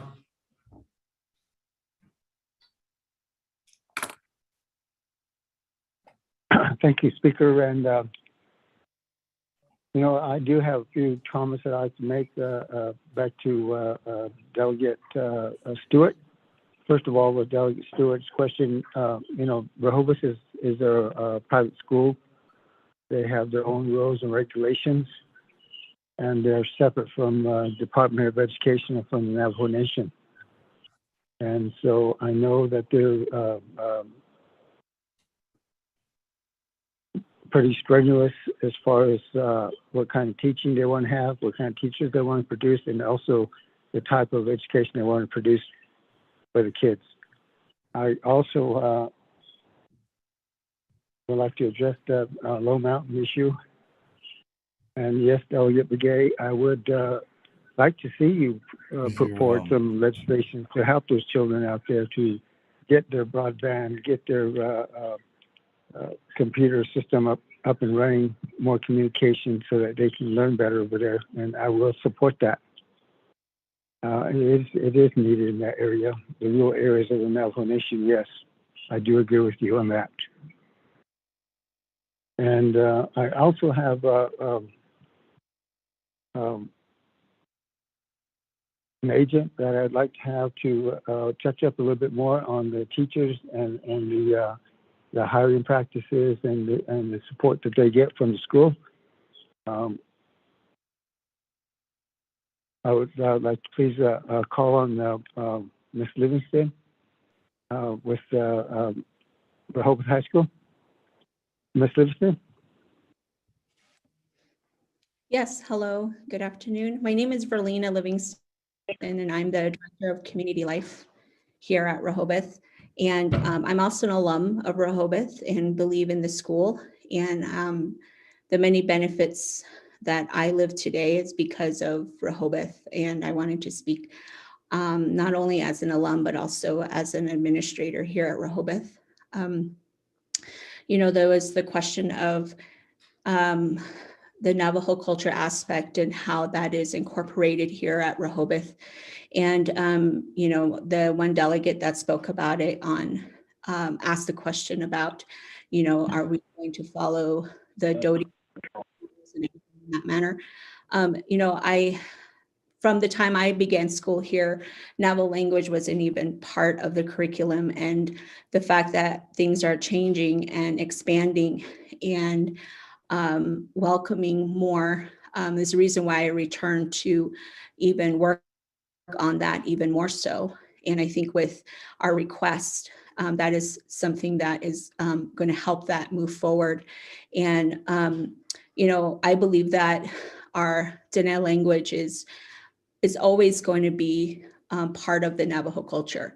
A lot of how I learned it is, I know that it's derived from a lot of the, you know, culture aspects of it. And that's something that I have been communicating a lot with our faculty and staff here, is that you cannot teach the Navajo language without some knowledge of the Navajo culture. And so students are getting that portion of it within the Navajo language classes as well. And, you know, there's also a lot of students here who don't know about their culture as much as I was hoping that they would, you know, coming and living on the reservation. But just as I was also brought up not knowing too much, but now I've learned a little bit more. And, you know, one aspect that I would like to bring is, you know, teaching students how we as Dene people, you know, do the cake making and how important that is in our culture. And, you know, students are always, you know, yearning for more on that. And I hope to, you know, be able to work with the staff to expand that. And so I'm sorry, I didn't really give a full introduction. My name is, I'm from, my family's from Shiprock. I grew up in Winter Rock, Arizona. I'm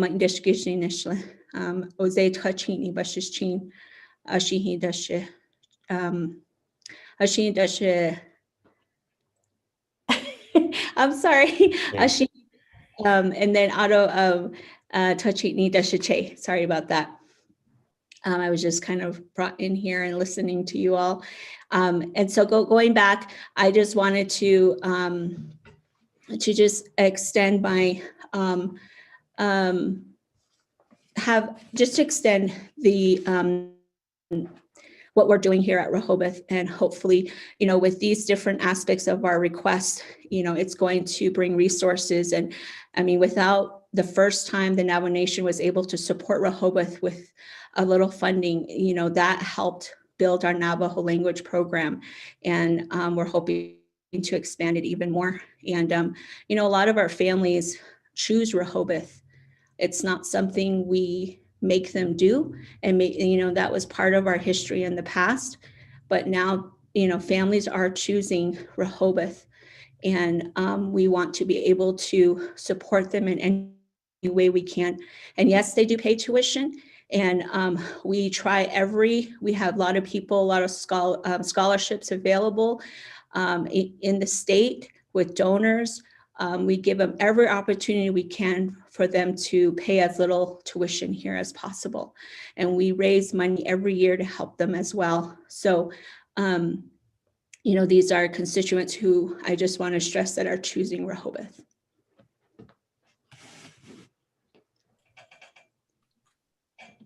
Thank you very much.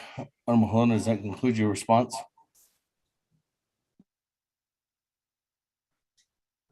Yes, sir. That concludes our response for now. Thank you. Thank you very much. With that, colleagues, I don't have anybody in the queue at this time, but I do have reserved time. So let me go ahead and go back to reserved time. Chairman Hinu, 3 minutes and 34 seconds. Okay, and I'm sure that's Speaker Damon for the time here. And again, as I stated, that we're making a huge capital investment. I support the language and the student transportation. The issue I have is with the capital investment that we're making into the building that is not Navajo owned. And like I said earlier, we have schools out here that are in need of these type of improvements, but yet we're not addressing those here. So my question to Legislative Council is that if there was an amendment to be made to remove the HVAC system and all associated costs with that, what would need to happen? Then the other thing is that if you look at $540,000, about close to $400,000 is going towards the HVAC system, and that's a huge amount of this grant. And so, and then it's also confusing the attachments. There's the HVAC system, and then also there's an installment, but it doesn't reflect correctly on the budget form. Can that be explained to me, or reserve my time?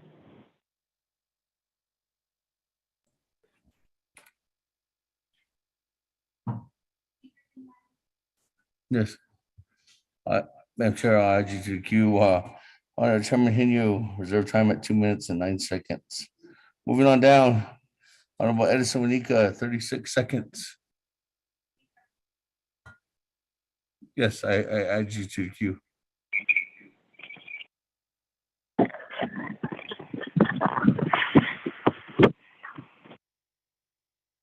Wanika. Thank you, Speaker. I waive my time. Great. Thank you. Honorable Eugene So, 3 minutes and 42 seconds.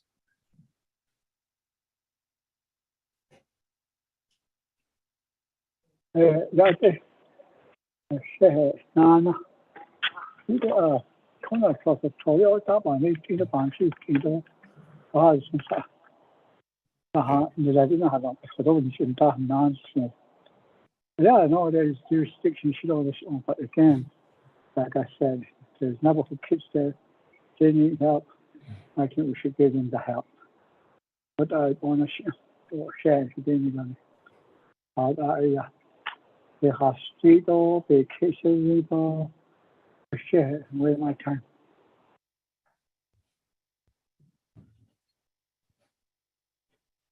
Thank you, Honorable Eugene. So that waives your time. Moving on down, Honorable Stewart, 1 minute, 16 seconds. Waives his time. Moving on down, Honorable Keon BA, 11 seconds. Waives his time. Moving on down, Madam Chair Charles Newton, 5 minutes on the board. The floor is yours. Then I'll go back to the sponsor. Thank you, Speaker. I want to state right off the top that I support all students. And in this case, I don't support this legislation, and this is why. We have a private school that is coming before Navajo Nation Council. The students who attend and the parents who choose to send their children, they are making a choice because they can afford to send their kids, or these children can afford to attend. These students can, like 90% of Navajo students, they can go and get into public education, or a BIE education, or a grant school education, or even a charter school education. I look at this money as a want and not a need. This school, Rehoboth School, gets $1.8 million from tuition. The school also gets $4.3 million for 425 students. And yet on the budget form, even though it was revised, it still doesn't tell us how much money they get, which I think is a violation of the way that we usually do our budget process. We need to know how much money Rehoboth School is making. We need a justification, and we need a breakdown of where that money goes. This school charges $4,700 per child. Per my formula, using the 1.8 and the 4.3 that was reported, that means that every child at Rehoboth is getting $10,117.64. That is like $9,000 over what a student at a public school is getting. The statement that was made earlier that yes, you know, when we are talking about our language, our culture, and our tradition, that's the only way that that can be learned, and I've heard it from delegates here on this floor, is when you immerse yourself into the culture and the traditional ceremonies, like Nda, Yebiche, and those other traditional ceremonies. Yet we heard from, I believe it was the principal, who said they have to know where we are at. When I asked him whether they support and encourage Rehoboth students to attend and participate in Navajo traditional ceremonies, we never got a clarification on exactly what that meant. I also heard the argument that one code talker was said to have gone to Rehoboth. Well, that means that 28 other code talkers didn't attend Rehoboth. I want to know, and I know that the last time we did call Dodie, I think we need to call Dodie again. I want to know, because I support all children's education. When we are talking about the shortfalls and the schools that need to be repaired, the schools that have been neglected, how much money is this Navajo Nation Council going to give to those schools if we give to Rehoboth? Because as a matter of being equitable, that's what we have to do. We have hundreds of schools that are currently underfunded. $540,798 is what Rehoboth is asking for when they've said that they have private donors. What is Navajo going to get if we give them that money? Are we going to have our own traditional Navajo medicine men sitting on the board along with Vice President Leiser, informing them that Navajo is giving them this $540,000, so we have a say-so in the way that this Navajo culture, language, and tradition is taught? I looked through and I read through all of the support letters. All the support letters are coming from parents, administrators, and young students going to Rehoboth. None of them justify why they need this funding, aside from the I believe it's the heating and the cooling system. So I oppose this legislation because I think as a council, we have said time and time again that we need to be equitable. I'm thinking about the schools in my community, the schools that need help, the students in my community who attend charter school, grad school, who are getting a public education, who need funding as well, and who need to be assisted by the Navajo Nation Council. I know I'm out of time, but I'm begging my colleagues to vote red on this legislation. Thank you. Thank you very much, Chair Charles Newton. That we go back to Honorable Helena. There's questions from Chairman Hino.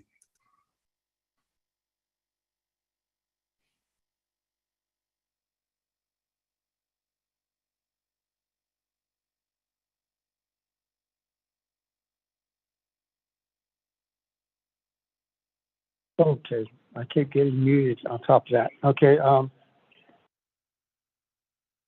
Speaker, I didn't quite understand what Chairman Haney's question was, but he was asking that to Legislative Council. And I think she answered the question for Chairman Haney. And as far as Madam Charles Newton is concerned, I do agree with some of her statements. Although it is up to her in her area to assist those schools. If I grew legislation to go up there and help her schools out, I think I would get chastised for doing that. And that's not my area, not my to represent. I think that's her area that she can represent, and she has every right to do that.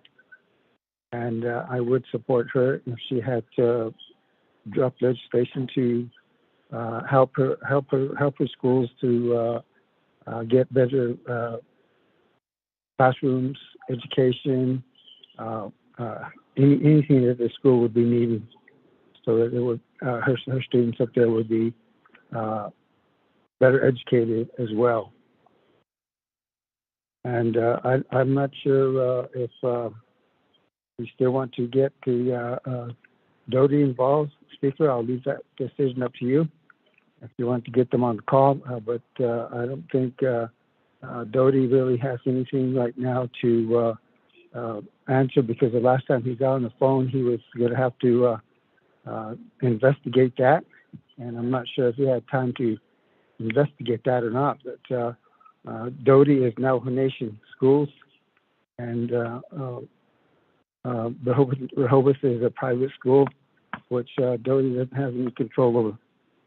Speaker.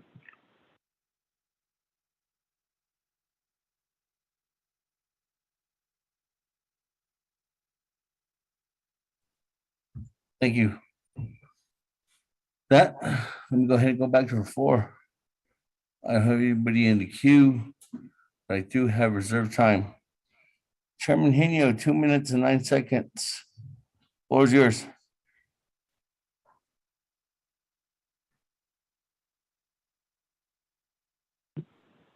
Okay, so Speaker Damon, thank you. Can I rephrase my question without getting time taken off? Honorable Helena didn't answer your question.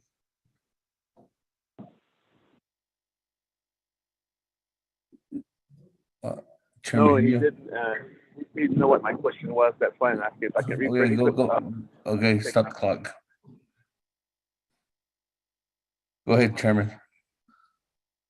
Gashina, my question was that the budget form and the exhibits do not add up. They don't complement each other, meaning that you have the exhibit forms quotations that have $312,000 for the HVAC system, and then another $89,000 for Armor Electric to do the electrical wiring associated with the HVAC system.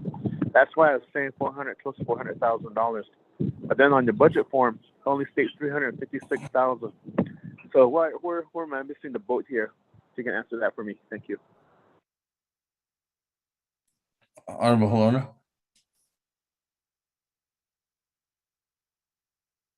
Speaker, can you hear me?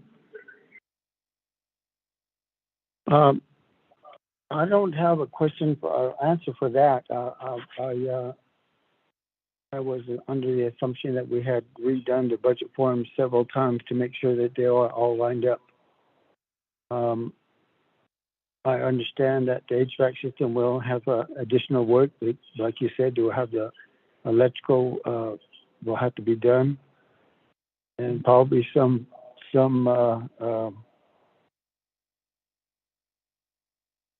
ventilation system as well. But that was not all. That was not really part of the discussion to be covered as well. It's all going to be put into one ball to where it all be taken care of as one system. And we didn't split that up. Chairman Henry. Speaker Dana. Thank you very much. Mr. Speaker, this is Laureline with OLC. I can add a little bit to this discussion if I may. Yes, go ahead. Ms. Tapahi. Thank you, Mr. Speaker. I'm not sure if the question refers to exhibits that were attached originally to the legislation, or if the question refers to the HVAC line item in the new exhibits that are contained in the amendment. If you take a look at the new exhibits in the amendment, if you scroll through the entire 111 pages of this legislation as posted on the DIB website, it's page 102. And there is a line item for HVAC that says $356,634.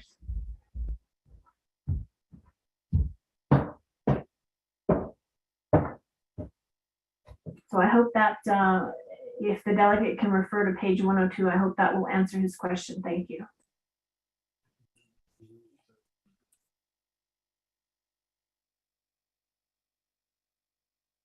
Thank you. With that, Honorable Halona, does that conclude your response? Yes, just one other thing that this legislation was only going to cover part of the expense. The other expense would be covered by Rehoboth School. It's not meant to cover the whole expense. Thank you, Damon. Okay, thank you. With that, we go ahead and go back to the floor. Damon, question of privilege, Speaker. Question of privilege by Madam Chair Charles Newton.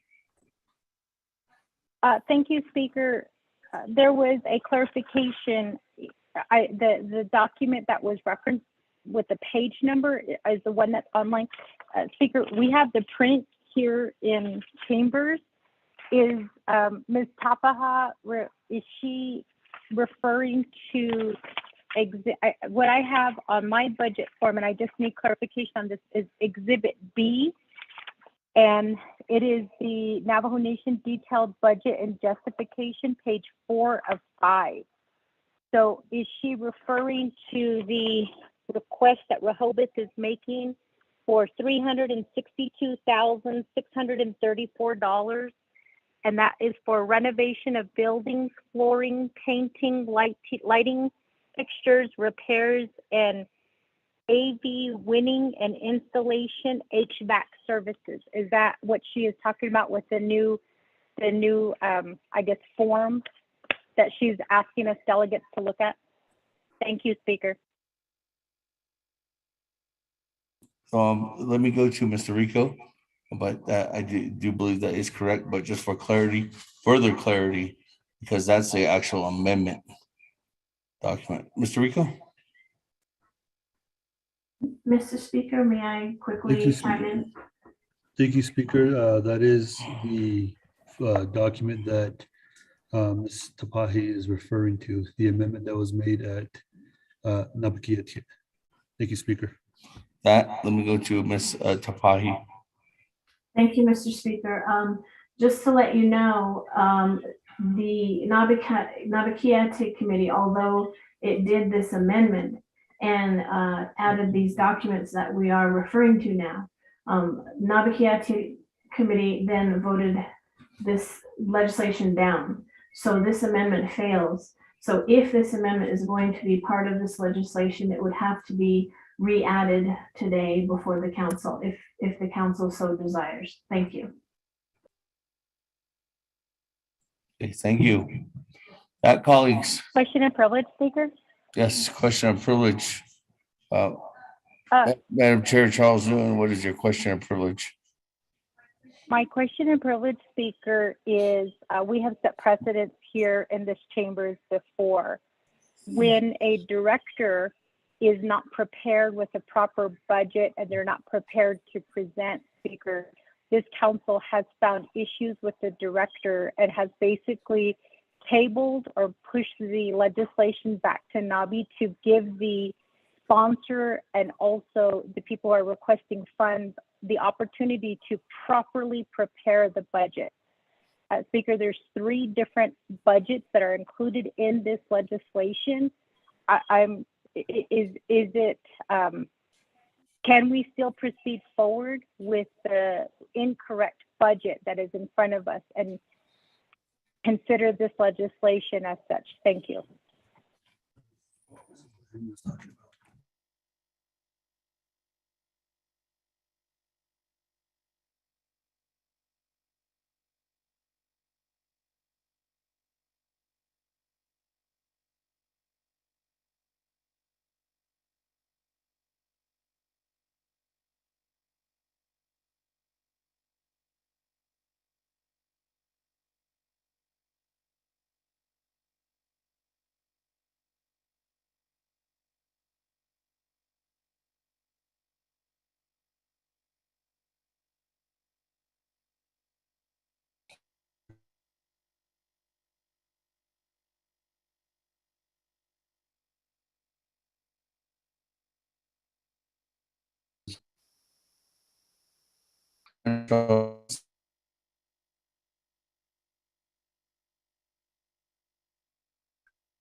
We are experiencing, oh, you can't even hear it, not even. How weird.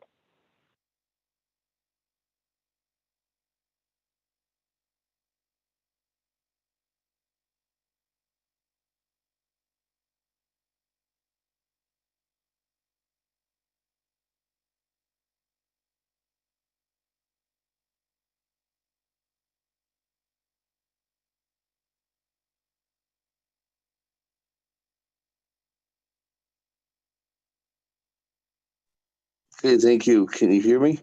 Can you hear me, colleagues? Yes, Thank we can hear you. Just colleagues, sorry, members of the nomination council, the internet has went down in the chambers here, so I had to call in. Colleagues, just to answer your point of privilege, Madam Chair Charles Newton, the legislation, correct me if I'm wrong, Ms. Barbara, the legislation is in order, but the legislation is in order right now because of the NABCA Committee's motion to add on new budget forms, which would change the amount from 312,000 to 356,000 for that specific line item. It would go back to the original budget forms, which are, because it failed, the overall motion failed at NABCA committee. So nothing moved forward out of NABCA committee. So as we're sitting right now, Madam Chair Charles Newman, the budget forms that are originally attached, which is for $312,328 is what would be given to Rehoboth underneath that specific line item.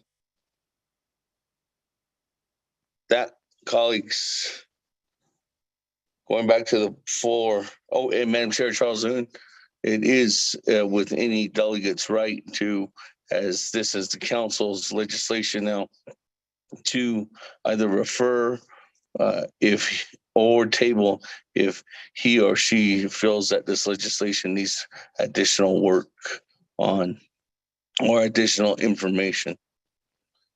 So with that, colleagues, moving on down. I don't have anybody in the queue at this time, but I do have reserved time. Chairman Henio, 2 minutes and 9 seconds.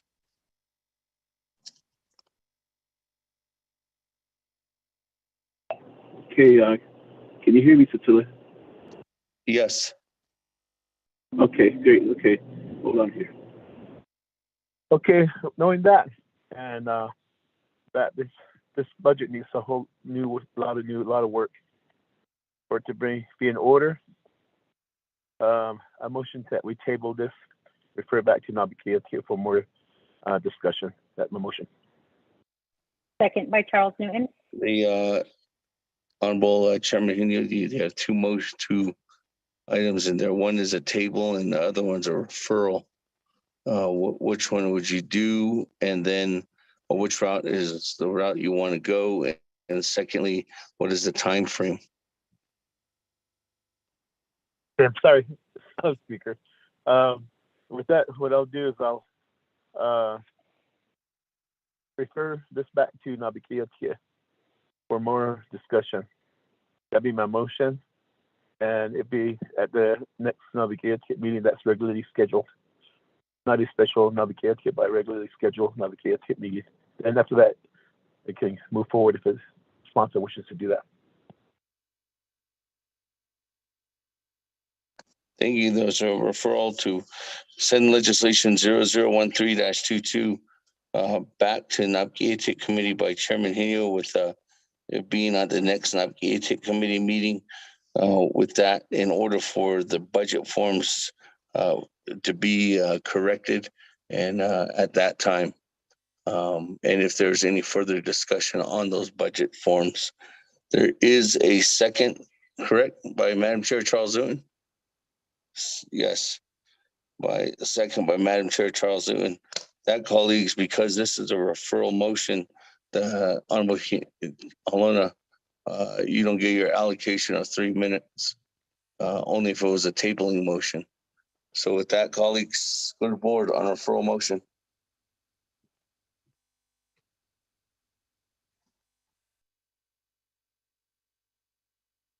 Honorable Elmer Begay.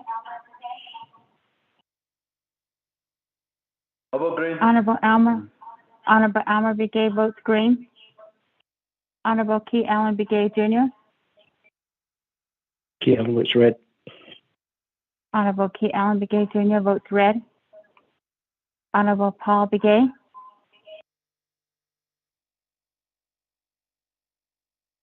Honorable Paul Begay. Honorable Paul Begay did not vote. Honorable Nathaniel Brown. I vote red. Honorable Nathaniel Brown votes red. Honorable Eugenia Charles Newton. Charles Newton votes green. Honorable Eugenia Charles Newton votes green. Honorable Amber Canespa Crotty.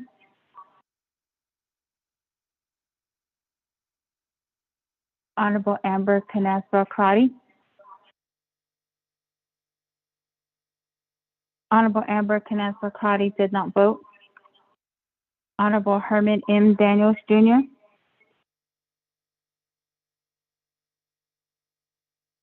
Honorable Herman M. Daniels Jr. Honorable Herman M. Daniels Jr. did not vote.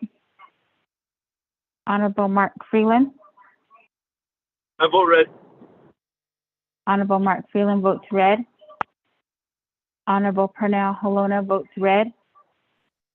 Honorable Jamie Henio. He votes green. Honorable Jamie Henio votes green. Honorable Vince James. Delegate James votes green. Honorable Vince James votes green. Honorable Rick Nez. Delegate Rick Nez votes red. Honorable Rick Nez votes red. Honorable Carl Slater. Honorable Carl Slater votes red. Honorable Raymond Smith Jr. votes red. Honorable Wilson Stewart Jr. Green. Honorable Wilson Stewart Jr. votes green. Honorable Otto Stowe.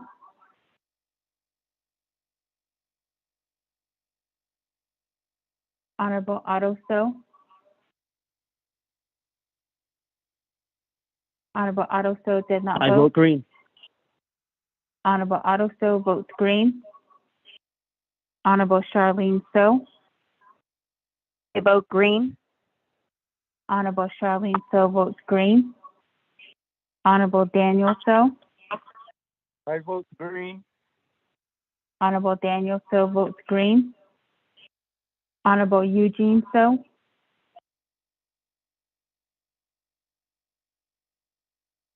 Honorable Eugene Stowe. Vote crazy cat. Honorable Eugene Stowe votes green. Honorable Thomas Walker Jr. Honorable Thomas Walker Jr. votes green via text. Honorable Edison Winika. Red. Honorable Edison Winika votes red. Honorable Edmund Yazzie. Red. Honorable Edmund Yazzie votes red. Honorable Jimmy Yellowhair. I vote green. Honorable Jimmy Yellowhair votes green. Going back up. Honorable Paul Begay. Honorable Paul Begay votes red via text. Honorable Amber Canespa Crotty. Honorable Amber Canespa Crotty. Honorable Amber Canespa Crotty did not vote. Honorable Herman M. Daniels Jr.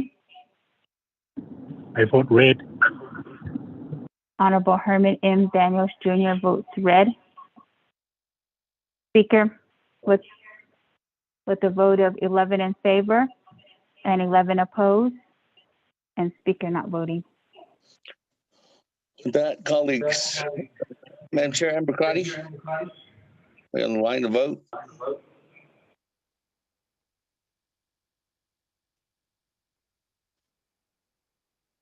Madam Chair Crotty, we're voting to refer legislation 0013-22. Going twice. Going 3 times. That, colleagues, on legislation 0011 or 13-22 is a vote of 11 in favor and 11 opposed.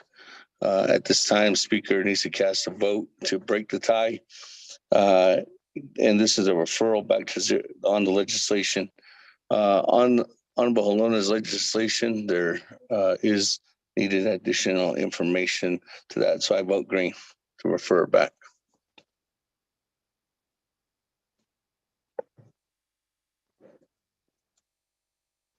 So with that, colleagues, 12 in favor, 11 opposed. Speaker voting, motion carries. Legislation 0013-22 is referred back to Navajo Committee. That, moving on down. On legislation, item number L, legislation 0025-22, sponsored by Madam Chair Charles Newton. Mr. Rico, if you could read that into the legislation, or read that into the record.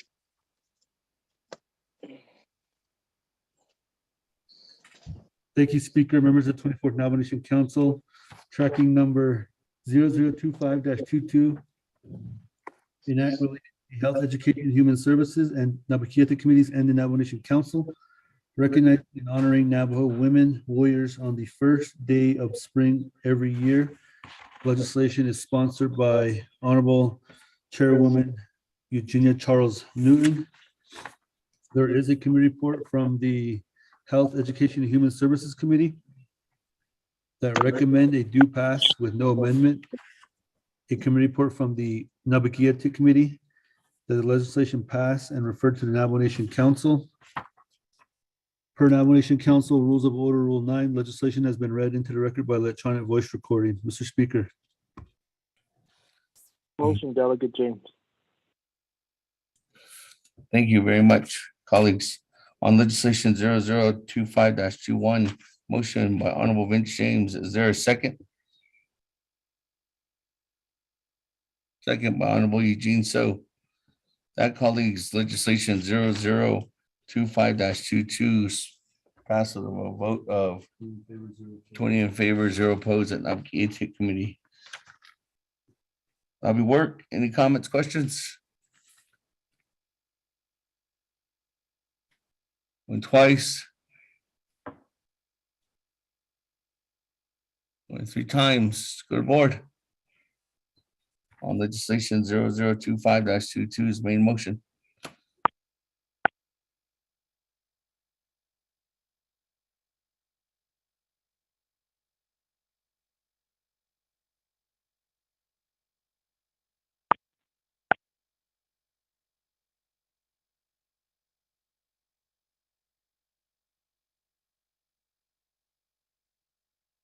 Honorable Almer Begay. I will agree. Honorable Almer Begay votes green. Honorable Key Allen Begay Jr. Delegate Kelly votes green. Thank you. Honorable Key Allen Begay Jr. votes green. Honorable Paul Begay votes green. Honorable Nathaniel Brown. Honorable Nathaniel Brown. Delegate Brown votes green. Honorable Nathaniel Brown votes green. Honorable Eugenia Charles Newton. Charles Newton votes green. Honorable Eugenia Charles Newton votes green. Honorable Amber Canespa Crotty. Honorable Amber Canespa Crotty. Honorable Amber Canespa Crotty did not vote. Honorable Herman M. Daniels Jr. Green. Honorable Herman M. Daniels Jr. votes green. Honorable Mark Freeland. I vote green. Honorable Mark Freeland votes green. Honorable Pernell Halona. Honorable Pernell Halona. Honorable Pernell Halona did not vote. Honorable Jamie Henio. Honorable Jamie Henio. Honorable Jamie Henio did not vote. Honorable Vince James. Delegate James votes green. Honorable Vince James votes green. Honorable Rick Nez. Delegate Rick Nez votes green. Honorable Rick Nez votes green. Honorable Carl Slater votes green. Honorable Raymond Smith Jr. votes green. Honorable Wilson Stewart Jr. Green. Honorable Wilson Stewart Jr. votes green. Honorable Otto Stowe. Vote green. Honorable Otto Stowe votes green. Honorable Charlene Stowe. I vote green. Honorable Charlene Stowe votes green. Honorable Daniel Stowe. I vote green. Honorable Daniel Stowe votes green. Honorable Eugene Stowe. Oh, no, excuse me. Honorable Eugene Stowe votes green. Honorable Thomas Walker Jr. Thomas Walker votes green. Honorable Thomas Walker Jr. votes green. Honorable Edison Wanika. Green. Honorable Edison Wanika votes green. Honorable Edmund Yazzie.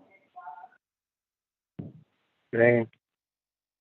Honorable Edmund Yazzie votes green. Honorable Jimmy Yellowhair. Delegate Yellowhair votes green. Honorable Jimmy Yellowhair votes green. Going back up, Honorable Amber Canaspa Crotty.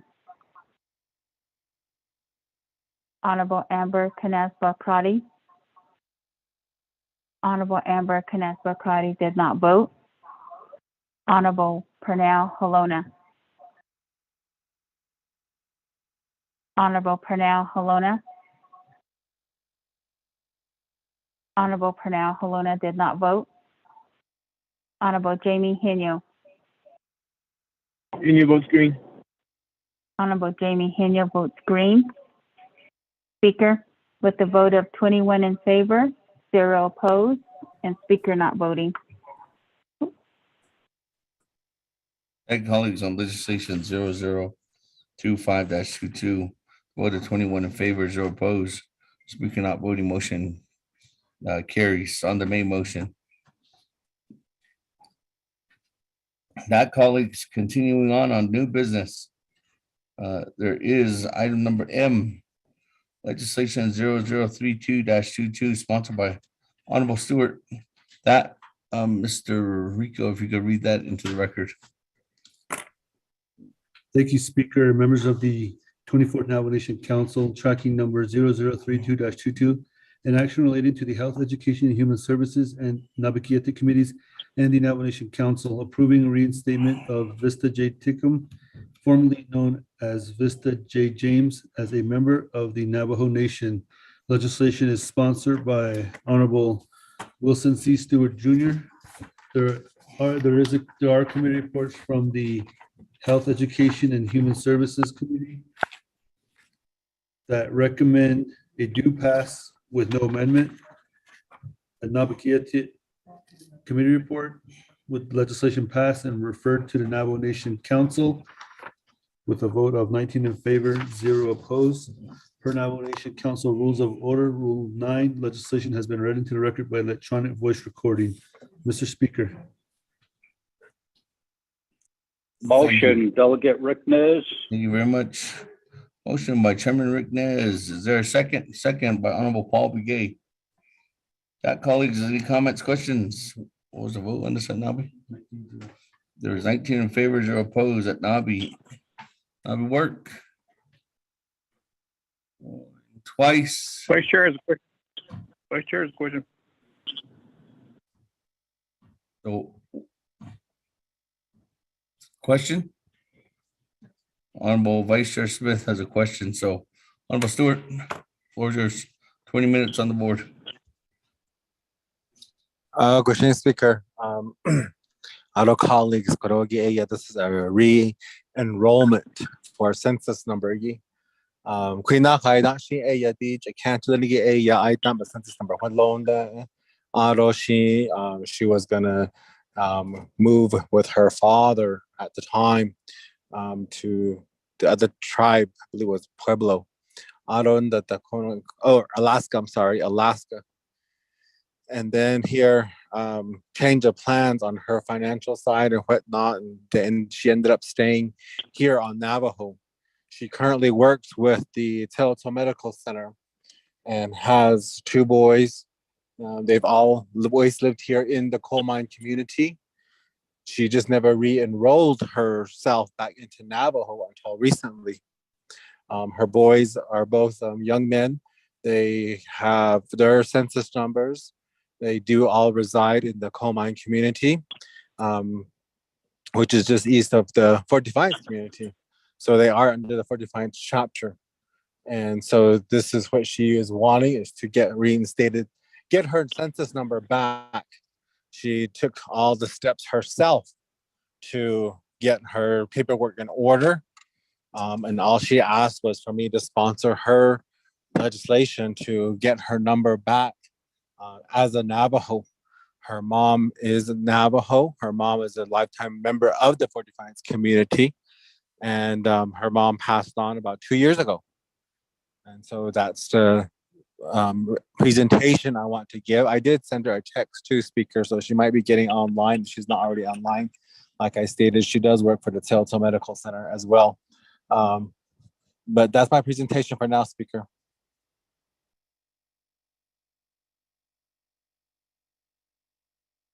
Thank you very much.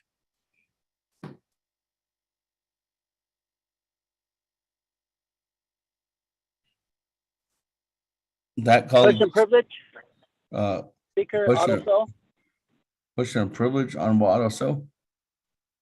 Yes, could we, if the individuals on the line that wants to be reinstated, can we ask her just to introduce herself?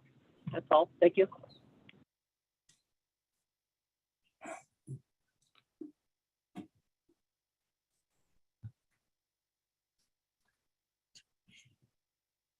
Is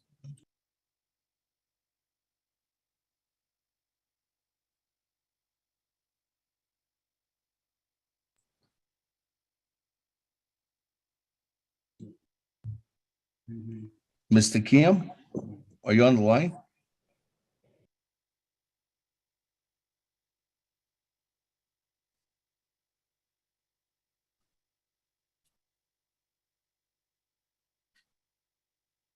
Yes, Speaker, I'm here. This is Vesta Tikim. Thank you. Good afternoon.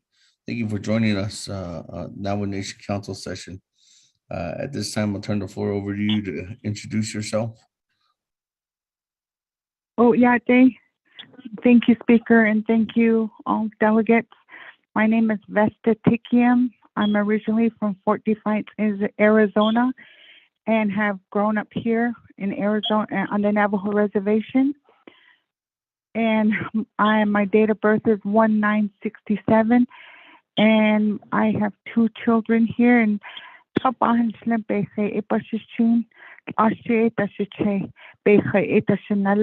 do kudo nashak all coal mine road a put out a son in shle.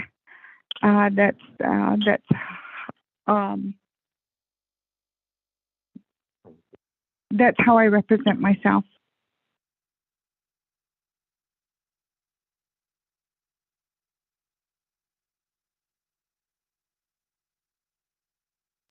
Well, Mr. Kim, does that conclude your presentation? The reason for my request is that I had relinquished back in several years back, many years back, I had relinquished my census was because due to my father that is Alaskan Native, and his mother had passed away, and he had asked me at one time if I could move to Bethel, Alaska, where he is originated from, due to his mom being deceased, and I had relinquished my census to transfer to Bethel, Alaska. But at the time, I have 2 boys, and they reside with me, and was currently going to school here at Windrock Elementary School. And they were also involved in sports and other activities. And I had mentioned to them that we were going to be planning on moving, and I had relinquished my census. And both of my boys refused to move and had asked that they continue to live here and get their education here on the Navajo Reservation. So therefore, I never moved to Bethel, Alaska, and I never left the Navajo Reservation because of my children wanted to reside here on the Navajo Reservation. That was why we never left. And within that time, I was taking care of my late grandfather, who was a disabled veteran. Due to his disability, I had to take care of him and also my late grandmother as well. So I didn't have the opportunity or the time to reinstate my census until now.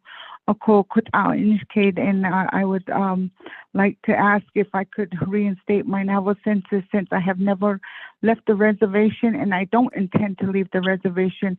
This is home to me, and I love being here, and so does my children and my grandchildren as well. So I would like to ask, if I could reinstate my census, and that's about it.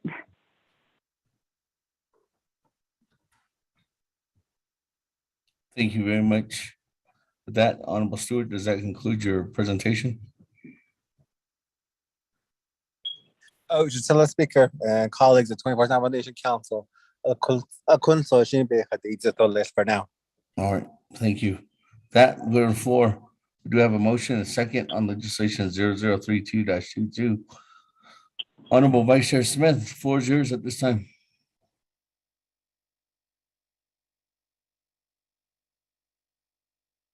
Okay, last speaker, TNT Peshmasan. Okay, lot for allowing me to hear this legislation. Ash, for bringing it forth to us. The question I have is, Dita, trying to look through the exhibits. Was there a census number provided for you back? It says in Exhibit B, it has your former name, and in this it says a roll number has been canceled. So my question is, if that roll number has been canceled, will they be reissuing the same roll number? The reason why I'm saying that is because we're doing the ARPA funds and we're doing the hardship. And I heard through the Office of Controller saying that there was some folks that were utilizing duplicate numbers. Would that be something that might pop up, or do they reissue you a whole different number? Is the vital records on board to answer this question, Speaker? Because during the report with the OOC, she was saying that some of them were sharing census numbers. And I know she wants to come back to the Navajo Nation, but I just want to make sure that we don't end up with this issue saying that there is the census number that was issued, or was it issued to someone else, or how does that work? That's my question. I reserve my time. Thank you.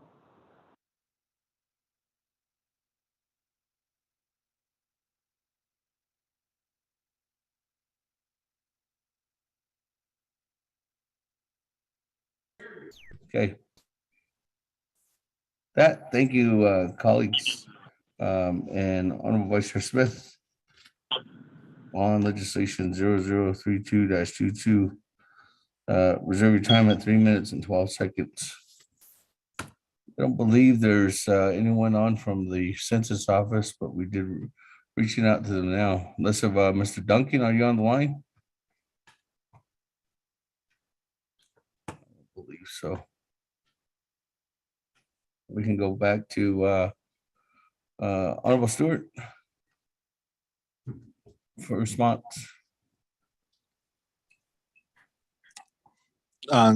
Speakers, to let other colleagues, Mr. Smith, Delegate Smith, Vice Chair, to answer your question, I believe that she would get her number back. That's what my interpretation was. I know that Ms. Melissa was in contact with Mr. Duncan through the whole process. So she might have a clearer answer for us in that way. Shada, Melissa, do you have that answer? Yes, I do.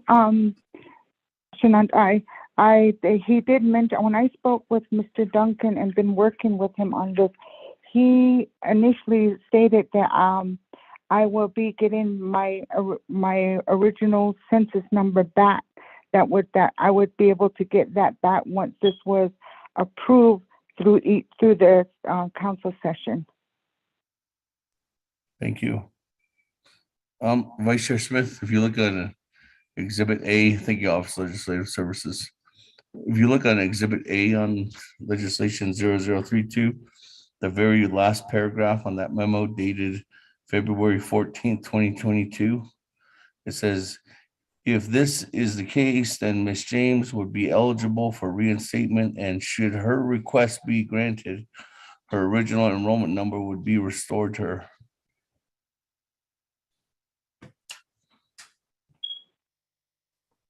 Okay, with that, colleagues, any other comments, questions before I go back to reserve time? Speaker, Delegate Otto. Honorable Otto, floor is yours.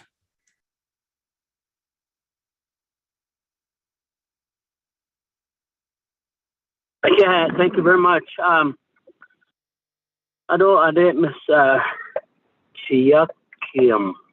Don't want to put your last name. So, zo it's at the Heinzi. So, zo a ahzen.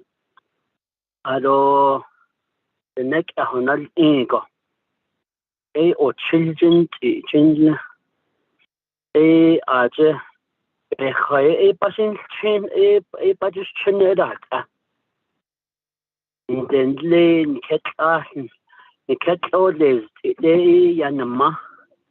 Aje don and then you see, yeah, that is the maternal line.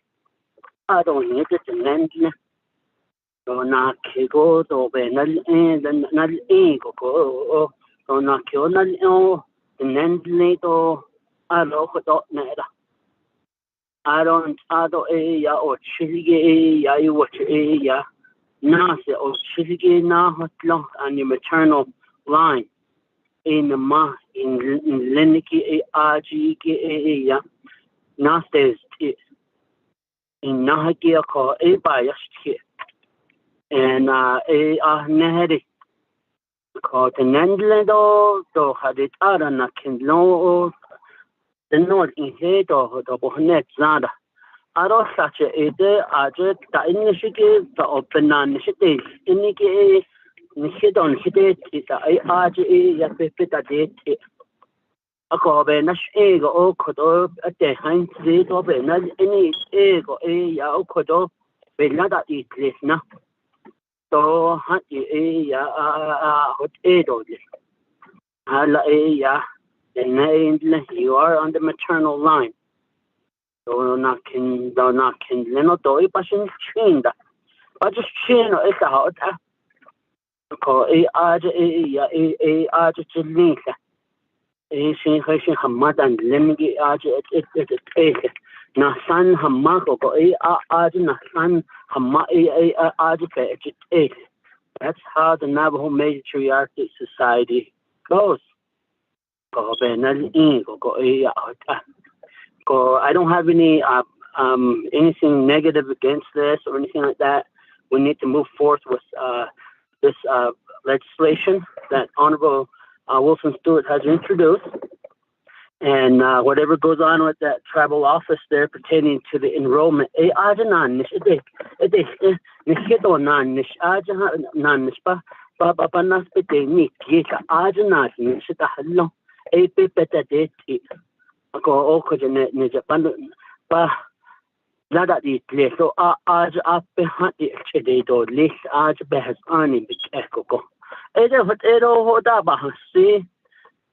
reserve my time. Thank you.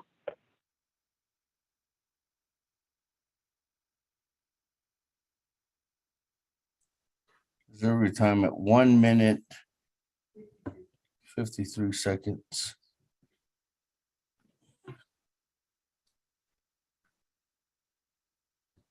Any other comments, questions, colleagues, before I go back to reserve time? Speaker, I'd like to call a point of order.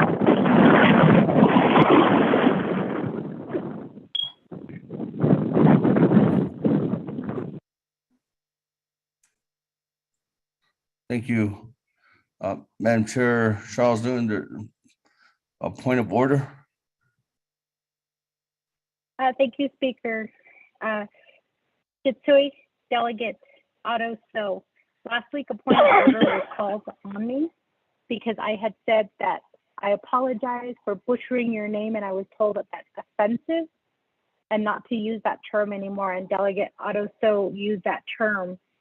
And so I think as a matter of fairness, we need to be on the same page about this, Speaker. I didn't think it was offensive, but a point of order was called upon me, and I was told to watch my words because I said I butchered her name. So with that, thank you, Speaker. Just try to keep things fair. Thank you, colleagues. Speaker, we all have come from different areas. There's certain things that some things might be offensive to others.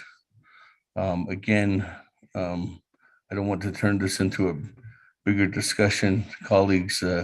You know the way that you portrayed yourself on the floors, and you push through that. And if that is an offensive, please, I know colleagues that is something that we would probably have to put in our conduct.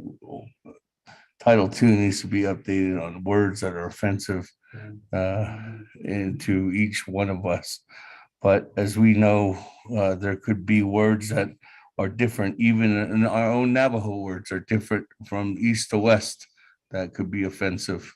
So please, colleagues, just refrain from everyone trying to make things that possibly is not something that we know that could be offensive, but in some areas it surely is. So, and I look to you, each one of you, to look at that as a direction on when you have the floor. That, colleagues, moving on down. I have no response, so from any new colleagues, so I'm going back to reserve time. Point of privilege. Point of privilege. Honorable Otto. Point of order. Point of order.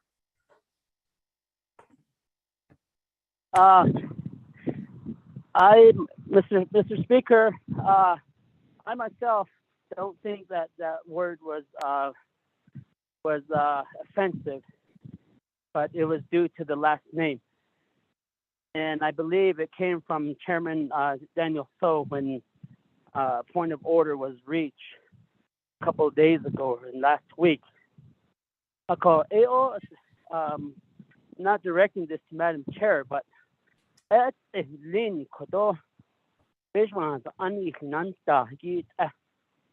it's not a form of being disrespectful. I just okay. And it's really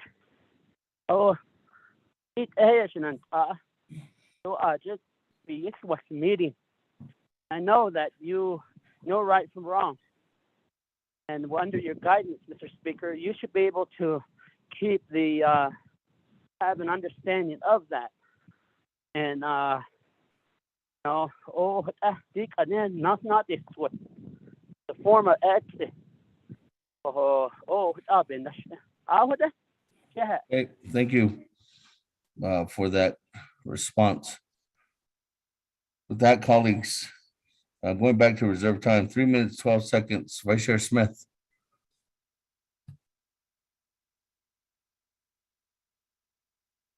Okay, last speaker though, Fishmasan, D&D,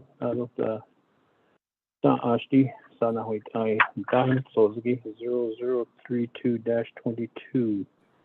Okay, so, Naida Kidby, Salado, I got the answer on that. Okay, Sheban, this case, on page 2 with 2, and Johnny at Obaka. The Navajo Nation Council hereby confirms that Ms. Tekum be reinstated and re-enrolled as a member of the Navajo Nation. Ms. Tekum shall be entitled to all rights, benefits, and privileges associated with Navajo Nation membership. With that, I'd just like to say welcome home. And I know that you're a resident within the area, and you said that you're building a home here, and you're going to be a livestock owner. Hizani, that's your huh? Look at when home bed, the whole lot, that's a Kehidna, although Ked has energy, Shifiate, or Ahon Sheb, but we have this Ishnad Schneedle. Ahon Solo, welcome home, and we appreciate you being here with us and the Navajo Nation with Edelman. Thank you, Speaker. Thank you very much. Moving on down, Honorable Otto on reserve time, 1 minute, 53 seconds.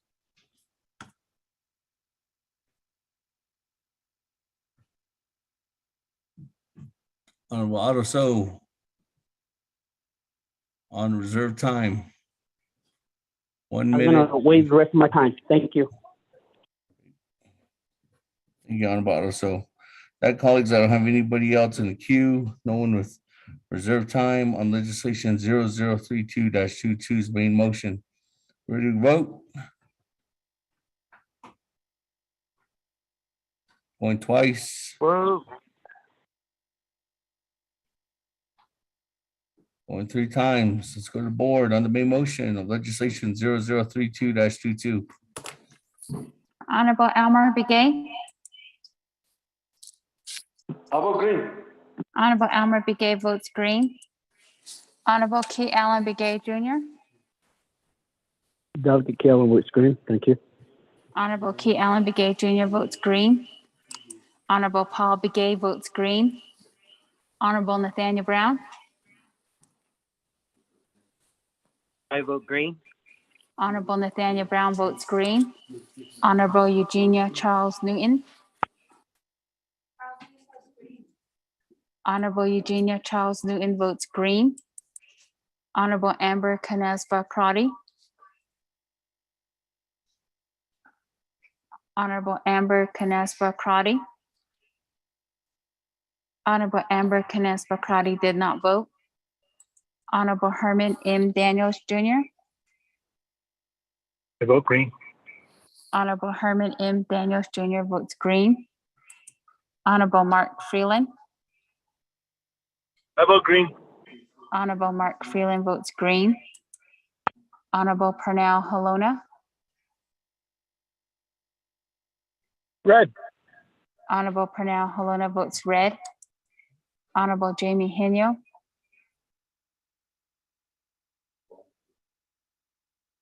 Honorable Jamie Henyo. It was green. Honorable Jamie Henyo votes green. Honorable Vince James. Delegate James votes green. Honorable Vince James votes green. Honorable Rick Nez.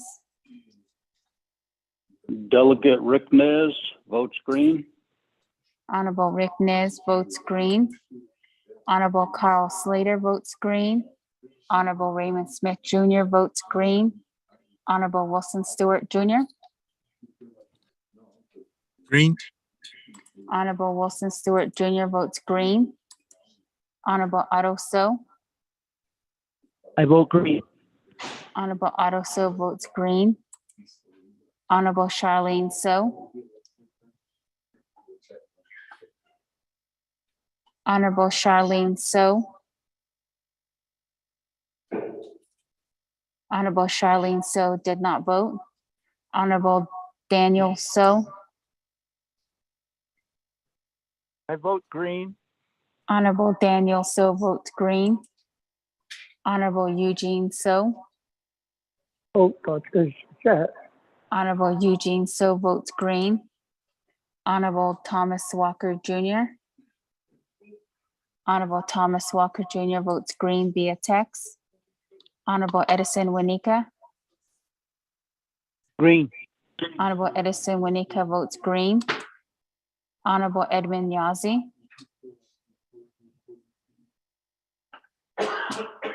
Honorable Edmund Yazzie. Honorable Edmund Yazzie votes green. Honorable Jimmy Yellowhair. Delegate Yellowhair votes green. Honorable Jimmy Yellowhair votes green. Going back up. Honorable Amber Canespa Crotty. Honorable Amber Canespa Crotty. Honorable Amber Canespa Crotty did not vote. Honorable Charlene So. I vote green. Honorable Charlene So votes green. Speaker, with a vote of 21 in favor, 1 opposed, and Speaker not voting.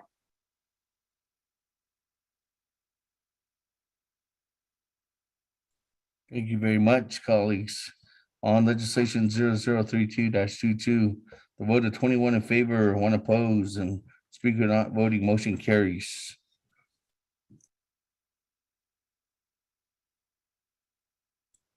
Thank you. That final authority is here at the council. Moving on down, item number N, under new business. Legislation 0037-22, sponsored by Honorable Slater, Vice Chair Slater, co-sponsored by Honorable Paul Begay, and co-sponsored by Honorable Edison Wanika. With that, Mr. Rico, if you could read legislation 0037-22 into the record. Thank you, Speaker. Members of 24th Nomination Council, tracking number 0037-22, an action relating to the Health, Education, and Human Services and Navajo Committees and the Navajo Nation Council, confirming the appointment of Ms. Rachel Brown to the Commission on Navajo Government Development as the Health, Education, and Human Services Committee representative. Legislation is sponsored by Honorable Vice Chair Carl R. Slater, co-sponsored by Honorable Paul Begay Jr., and co-sponsored by Honorable Edison J. Wanika. You do have committee reports from the Health, Education, Human Services Committee that recommend a do pass with no amendment. A committee report from the Nabakiatik Committee that recommend a pass and refer to Navajo Nation Council by a vote of 20 in favor, 0 opposed. Per Navajo Nation Council Rules of Order Rule 9, legislation has been read into the record by electronic voice recording. Mr. Speaker.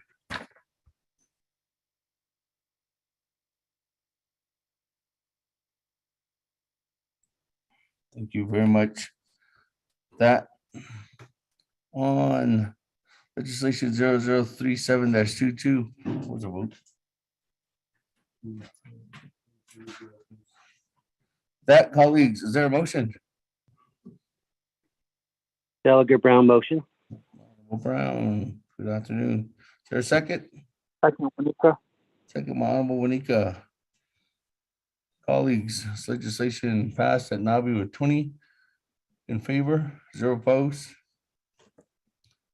Any comments, questions, or Navi work? One twice. Speaker, this is Dahlia Charleston. I have a question. Okay, with that, Honorable Slater, floor is yours. 20 minutes on the board, Honorable Slater, and then I'll Madam Chair Charles Lewin, I'll put you in the queue. Thank you very much, Speaker Damon and colleagues, for the opportunity to present this legislation 3722. The Health, Education, Human Services Committee has an obligation to appoint a graduate student to the Commission on Navajo Government Development. And you'll see that information located in paragraph C on page 2 of 2.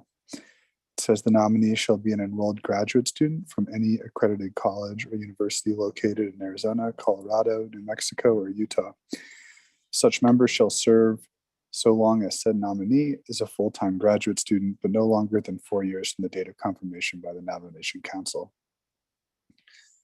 So the nominee that the HES committee is putting forward is Ms. Rachel Brown.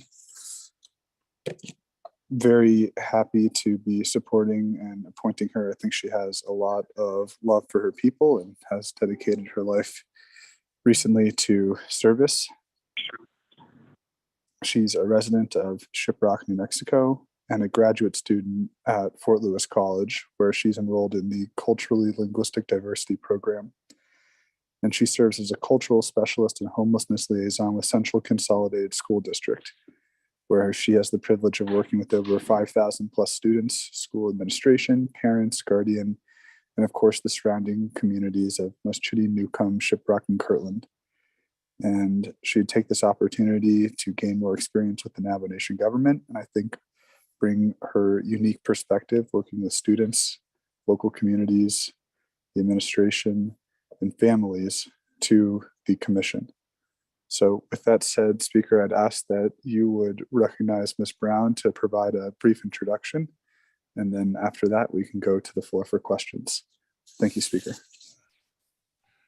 Thank you very much, Ms. Brown. Are you there? Yade, can you hear me? Yes, we can.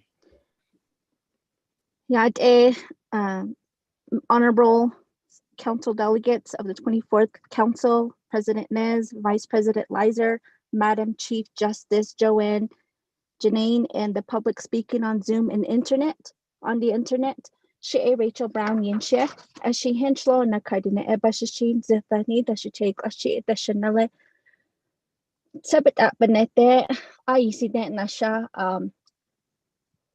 Shimado Shajae Gerald Light Do Rosemary Begay will ya Ado has teenage Sean Brown will ya Ado Shiaj Asla Halon a Andre Brown will ya, and he is a student at Navajo Prep. Currently, I am the district-wide cultural specialist for Central Consolidated School District. As Honorable Slater did mention, I am the homeless liaison as well, along with the district PAC's partner. I've been in the education field since 2007. I have my undergrad with ASU and currently am a graduate student with Fort Lewis. And I have this saying that my grandparents have instilled in me along with my grandparents. That's my daily philosophy for myself and for my son. So that's something I carry on daily. And submitting my paperwork for this position, I strongly feel that I could be a voice for my generation, the younger generation that I work with on a daily basis. And I have worked with the surrounding communities as well. And I feel that working with this committee would broaden my horizon on the politics and how the government is ran through the Navajo Nation. Yeah, I stand for questions. Thank you, Ms. Brown. We'll go back to you, Speaker.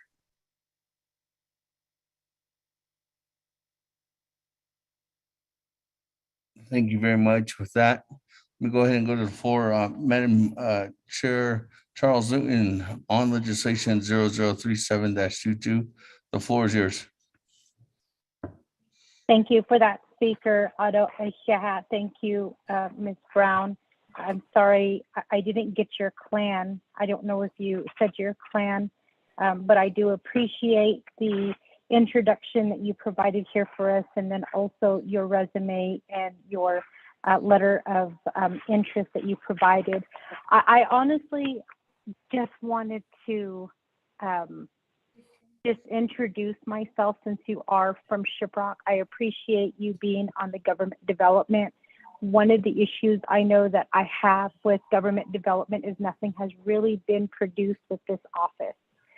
This office has been funded for over 10 years.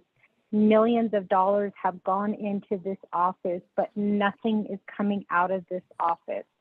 And so I just want to say that I do support your nomination here. I will be voting green for it. And I hope that you keep that in mind in terms of making change for the way that our young people should be involved with the Navajo Nation government, and also, you know, their knowledge, their civic responsibility, I guess is what I'm going to say. So I just wanted to say that, and in honesty, I was hoping that we could establish that when you introduce yourself, and, you know, just give you the opportunity to talk about who you are, what your experience is, and then also how you plan to change, or, you know, how you plan to address some of the issues that are currently pending there at Navajo Government Development Office. Again, as I stated, you know, nothing has come out of that office. I feel like we're just wasting millions of dollars on that office. There was suggestions at one point to turn that office into a CRS or a research service. They do have that research service provided to senators and representatives at the federal level. And I believe they have that same thing at the state level as well. There was that recommendation at one time that was given to government development. So I just wanted to, again, introduce myself.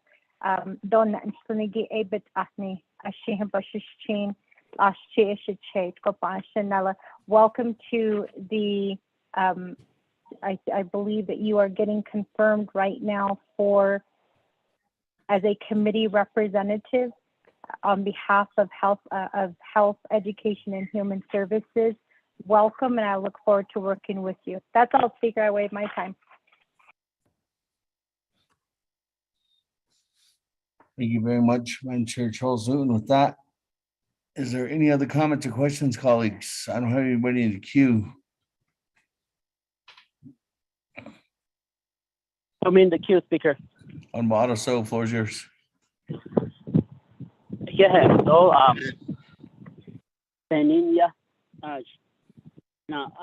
Honorable Carl Slater. So I did Ani no Sinigi, I did Ethan I did Bishma no Sinigi.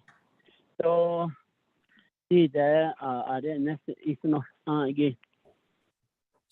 This position that we are appointing, confirming by the council is a position that speaks upon the from the perspective area of appointment to speak on behalf of the Navajo people in relating to government reforms. And Honorable Eugenia Charles Newton explained a lot of the financial issues, monies that had been put into this office, and there's no the following week. no work. So for a lot of things, for governmental changes.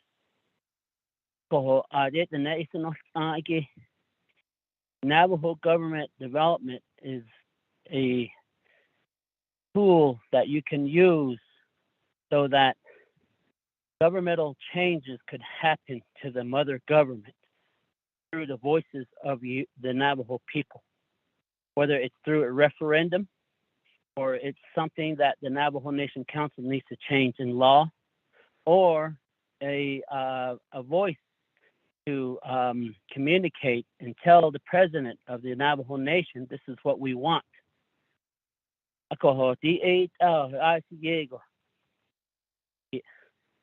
Ato Johnny Kodo Ade Nikihoti Nito Dashin Tago ya Kadin Nisto Nanish in Lado or Kashin so ye yon Sinska Joshi Ashin A Bekita Kadonia Ho Age Johnny Asi Sabat up and net na shot and then I don't need it on a kindlindo as Diego.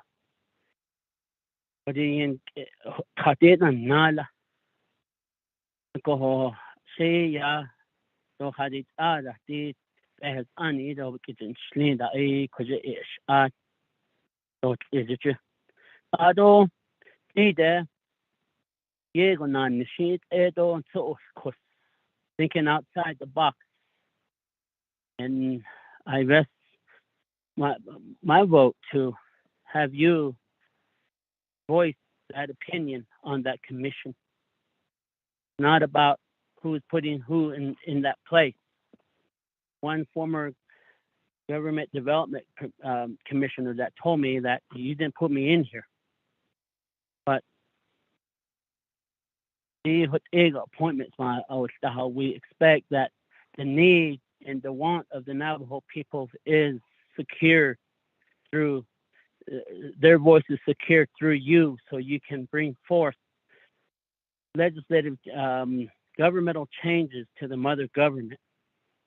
3-branch government, temporary government be on this. 8 ati but the distingue nanihisa. Ako I see what ego finish. Do here but all the hang street or adon and Niki.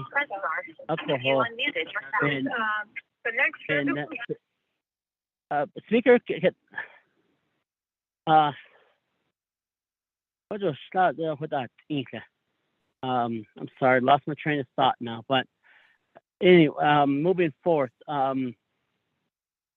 the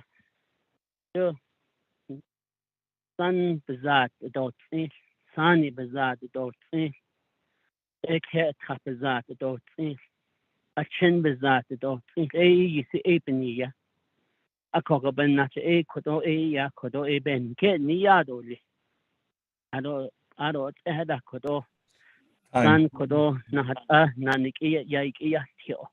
Also hasri ole yeah. Oh, sorry. What? Honorable Otto, so sorry. I was looking at the wrong clock. You actually have 1 minute, 1 second left. Set us reserve it. Sorry. I was looking at I had the delay due to the slow internet over here. Sorry, Honorable Otto.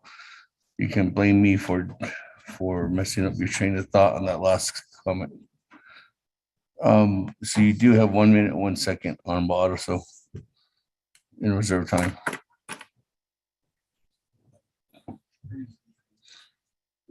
With that, colleagues, any other comments, questions?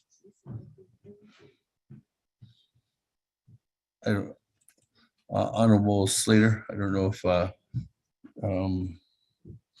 Ms. Brown would like to respond, or yourself at this time. Thank you, Speaker. I think there was a request for Ms. Brown to reintroduce herself so we could hear her clans. And then a couple questions just asking about what Ms. Brown hopes to accomplish on the Commission on Government Development.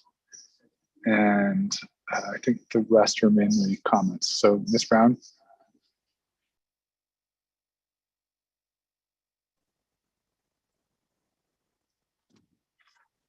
Madam Chair Eugenia Charles Newton, Shea Ashihin National Nakaidina Ebashin, Dithani Dashe, Ashia Dashanella Akut Out Zanin Nishna. Otto, I was asked a question on how I would use my voice to bring in the community, the young voters. As mentioned before, I work with students on a daily basis, and the rapport that I have with them, the conversations that we have, and more of the conversations that I have is social, emotional, mental health. And a lot of them will voice that our voice is not heard when we speak up at meetings. We're shoved to the back. Therefore, when I heard this vacancy was open, that was my opportunity to voice the students that I speak with on a daily basis. And it's not just the CCSD students that I speak with. I was a previous educator, and I was employed at SASE, which is Tabiage. I was a coach there for 7 years. And I speak with those students, quite frankly, and a lot of them were student athletes, and they reach out to me a lot. And they say the same thing, like, how can I get my voice heard? How can I get help? How can we get these laws, or how can we help our community beautify itself? We see a lot of abandoned buildings in Shiprock, and it's everywhere across the nation.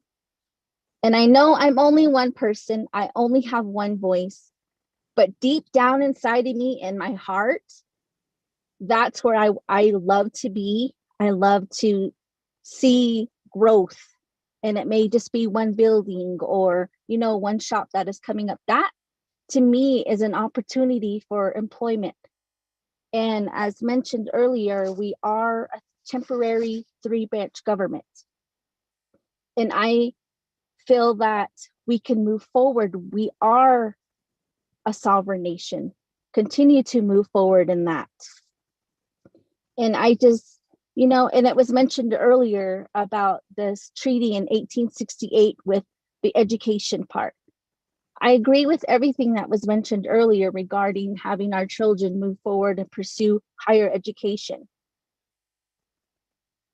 I stand for questions.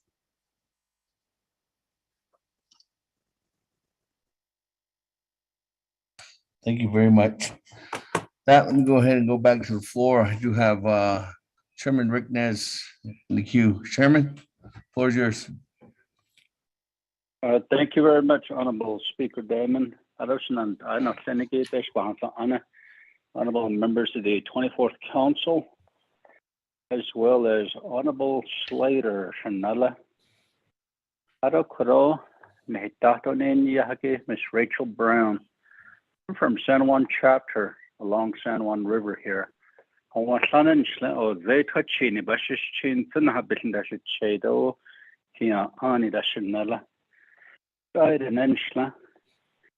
What I would like to let you know, Ms. Brown, is that you're going to hold a very challenging position looking into Navajo Nation government reform. I often ask this question to some of those that are in your position right now. Government reform. What is government reform? What do we get out of it? Right? Oh, yeah, the Napa Washington. They own What are the areas of a concern that need some concentration and fixing? Government reform, I believe, starts from Winter Rock level, central government, as well as to the local chapter houses. We have 110 communities, chapters across the Navajo Nation, and we're about the size of West Virginia. If you were to look at it as counties, that's how many counties we have. If you put New Mexico, Arizona, and Utah together, a combined total of counties is 77. I think something needs to be done. As soon as ARPA money is spent, we're still going to allot about $40 million. Looking down the road into the future, how will local chapters and governments be funded? Will the nation at that time, the leadership, start spending the permanent trust fund? Is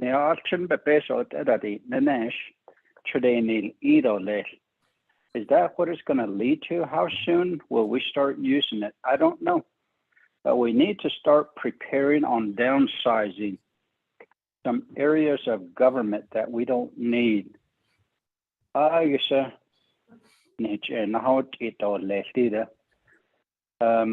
We had talked about an amendment earlier, traditional values.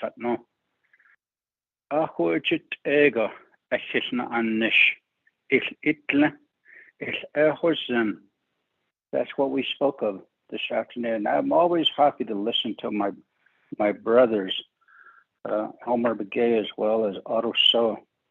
And Tsahakesn had a nasi hasan at bedet ego sato be nahat ahagit ela a kosata oins and ayadal tito yoba hinson. So what is your position on what government reform means, and what would you bring to the table? You're going to be sitting on this commission with other chapter elected officials that are going to be on that commission. Thank you. I reserve the rest of my time.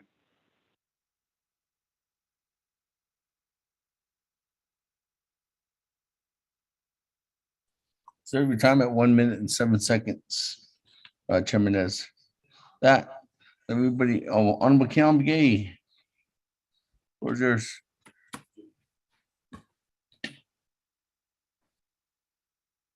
Speaker, Yate, Ado Kodo, Tosin, so legislation 3722. Adams Brown Yate, Shakodo, and one hidden and strong here on it as a appetite as a chair, other this cheatly doesn't matter. Ado Schlaff and Dudley, but had the Shaki a just as Ado, but thought isn't this gives touchy, Muslim, Talan, Settled Ado Dark Helan, but I could ocean on this instant quaggy. It's once under Taya Nasta. Coco Kudo by Yatki Yadaki. Hadashi Kudo is once on the Washington had in the Gibo test. Other disjid. It all the kini not or the store the nahin not or the station isiki bait. We appreciate our young kids though having interest in their government. We appreciate that and we welcome. Then as an alumni from ASU as well, Kodo Nanisto Otaki Adela Stotla. Oko did on Hachinchi Hashine La Otata Nada Dikato this next month. Some of them will be graduating from high school. Koko Shisazinge, Jo, the Kenya, Kon, and his brother, China, Ahohan, so, Dean, the B, the media, just as Johat Ecuador, the acreage of our Navajo land. Ako Halate on the here, government reforms, no, it could the regular government, which is okay.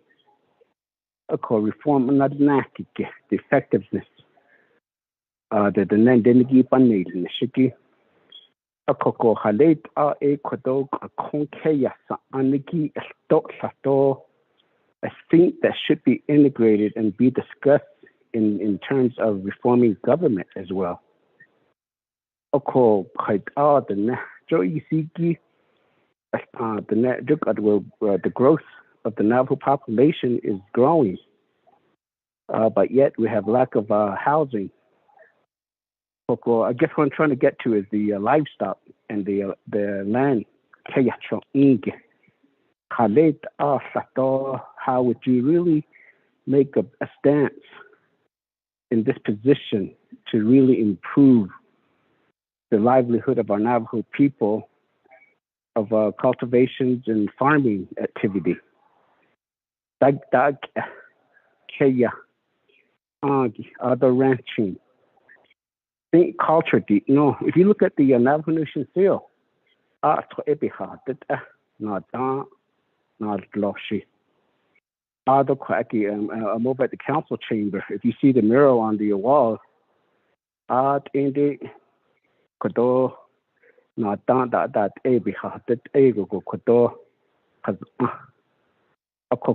I went to school, I went to the military, but I came back and want to make a change, but it's very difficult in a way. As a young kid, as a young child, as a young woman, that you be able to take a stand to say that we really need this on our Navajo reservation, so that a lot of our young kids will come back and really utilize the land. Yeah, we're in a drought situation, but maybe there's a reason why. Prepare for it, for another storm to come over.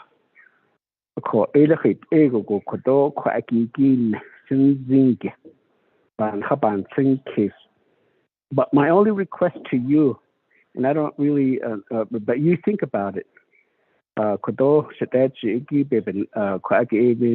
know, you can respond back to the full council, but my request to you is that how effectively would you make a change in this government reforms in utilizing our own Navajo resource, such as land, and then also livestock.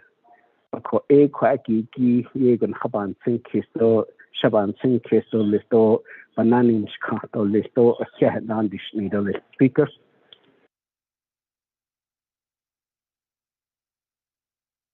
Speaker Delegate Daniel So, put me in the queue.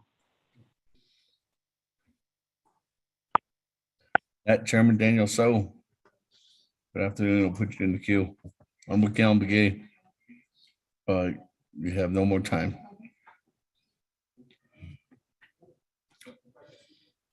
Okay. Chairman Daniel So, floor is yours. Yeah, to our nominee. That is my the Senjikin and Sloan. Then it's touching. This is chain. This need a chedo, Nahopani, this another. I was one of the delegates in 1992 that developed this particular commission. And it was in response to the need to go from a chairmanship to a president because of items that occurred with the chairmanship. And moving on through the years since then, the council in itself were basically found to be violating discretionary fund items. And moving farther to the nearby, chapters are basically found by the Auditor General's office to not be using funds in the proper manner, but the council basically just does not impose actions. And so there is great need for reform, whether and even in the aspects of the 638 contracts, where services are contracted through judicial, social services, health, and all those other 638 contracts, where we allow monies to return and don't deliver the services that we say we will. The 638 contracts are basically governmental, U.S. government functions that the nation says we can do it better, give us a self-determination contract, and yet we fail to deliver the services. I really realize that we need the commission to come up with aspects that would address those items that I outlined. And so in that aspect, just like what everybody else is talking about, we need to reform ourselves. And we need to basically get away from this original aspect. Government was formed to approve oil and gas leases. And certainly we continue to do that without regard for the people, for the land, for the water, for the air, and for all the aspects that we say we are. And so those are some things that I really feel like the commission has to start focusing on those aspects. Yes, we have a problem with our mother government, and the commission has to address it head on and with forthright intent and purpose. That would be my statement to you, Shemayaja. Thank you for stepping up and saying I will be of service to the Navajo Nation and its people. Thank you very much, Chairman Daniel. So that, colleagues, let me go ahead and move on down. Honorable Herman Daniels next in the queue. Honorable Daniels, floor is yours. Mr. Chair, thank you very much. Appreciate the time here. I don't know what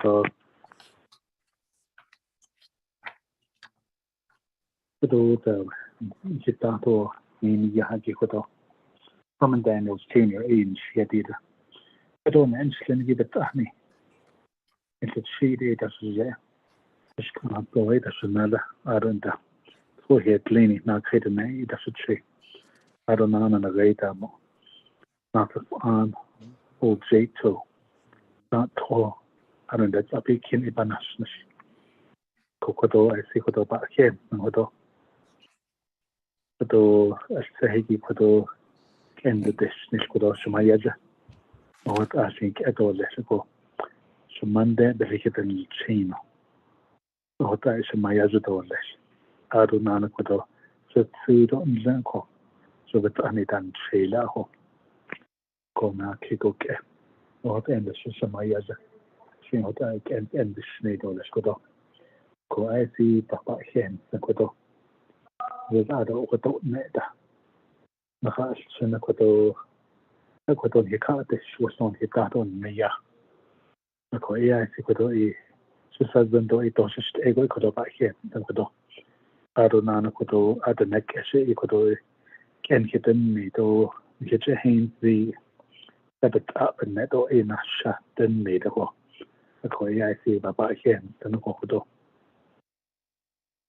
A cocodo and a great mouth holes moving forward codo. A yes event at this the codo. The never zad. I see codo a the hashing for the hands the Adonana kodo. The never zad of the yegi. And him his zad. Little chong but say the olia. A little chong a dash snake or olia. The gun of the zad or ya na each order. Even kodo the yego a baby and state to never zad. I don't know a deep nequity. The whole plunder. Never zab. Ratchin yin how it was a state neko. The gun at yesterday ye take with and would not he meet ego kodo not only made linigi arunana kodo not only done the hiki kodo the nebazari yes people a shin kodo e hashin zari nebazari e kodo be yes people all adolish so she don't distance the kodo the ko ide I see bench at this thing to the kodo the nebazar via bayan kodo arunana kodo I yego e and now that Egon has a delegate with Nez, Chairman Nez, or he had the Ecuador, the door and a great based on his chairman, Degi. So I see had nota. Had a lay best sheet out, it's what at a baba by Yale tea. So that El Shinkoda, a year in her by Yan Street or Leco, Arunana Kodo, and Hin Hash Senata Ishkodo, you can't dish Nakodo. So even national kodo, I see the case as the case as the kodo. I support the legislation kodo. I don't know kodo. The Queen Nana heard shin kodo e kodo that na ha tando shin that from dado les kodo. Or then never cut an undo fish and the shin the deal or even the president of Navajo Nation. So that has to take out the kodo. The never cut a year. The ko 80 but kodo na great Yego and Edo at that holding a stokodo, it is a year bench at this then tokodo. Arunana, Aro Doshneda Shokodo, or Yerbenik, in the case of the Kodo, Shmayaja. What I was half feet on Kodo, Mr. Speaker, thank you. Thank you. Honorable Daniels. That moving on down. Thank you very much, Honorable Daniels. Let me go ahead. I don't have anybody in the queue. Let me go back to Honorable Slater. There's a response at this time.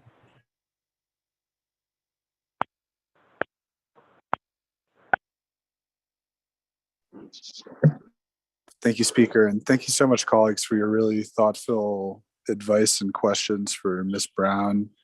I think that this has been an incredibly constructive conversation, and you're providing charges to her and to the whole commission on what we would like to see and expect of them. I really echo a lot of the sentiments that you've expressed, but I won't digress into that because you'll have me talking for the next week. Ms. Brown, can you respond to the questions and comments that were posed to you? Oh, Honorable Pion Bigay, in response to your question, I am reading and researching daily on my own understanding of the government. And in response to your question, I would like to report on local practices, current functions, community goals, agency objectives, so that solutions can be discussed and remedies are implemented. Secondly, I understand and support the ambitions of progressing Navajo Nation reform goals from the local community. And again, I am reading daily on material that was provided to me, and I hope I can serve the nation with precedence, with dignity, and of course with pride. Shiaj, Honorable Daniel So, yeah, for your kind words, heartfelt words. Honorable Herman Daniel Jones, Shiaj. The Nebazad, Yego, Shisnele, Ado, Shazad. That's easy. Yeah. I'm learning. Ado Shamado Shajae. I see the Nebazad.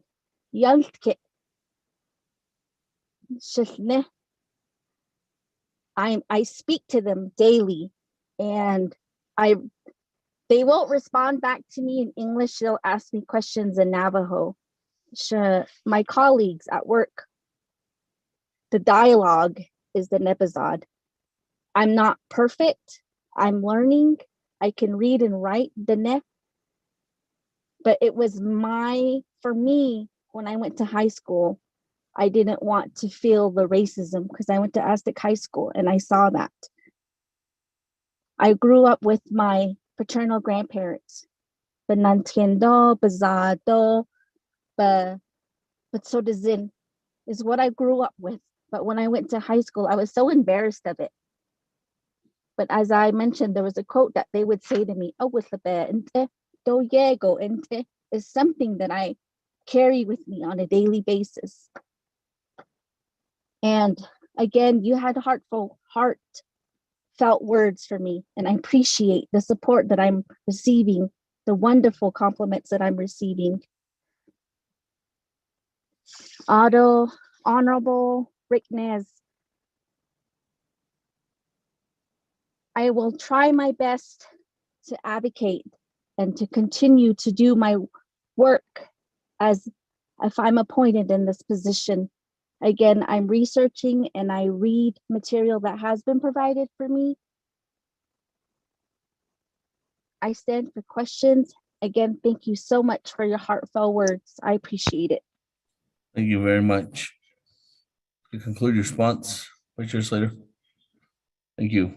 Now I'm going back to the floor. I have Honorable Eugene So in the queue. Honorable Eugene So, floor is yours.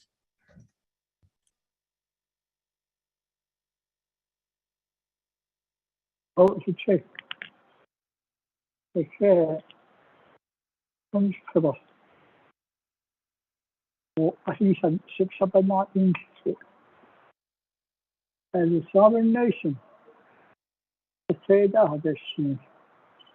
We are 26 Christian father. Yeah, it's a navigation single code in a shop. Put it in a position.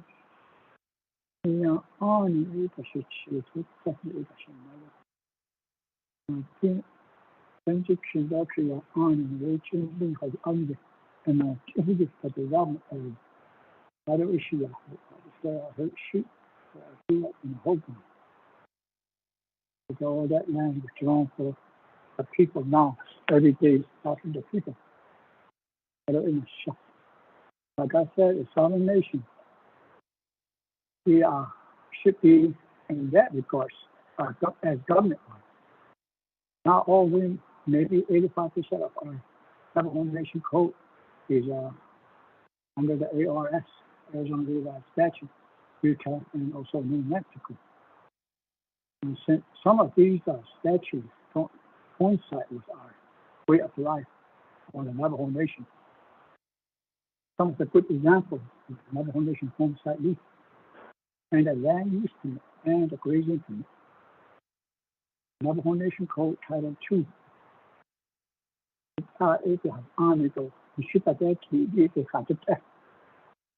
We look around the top in the building. In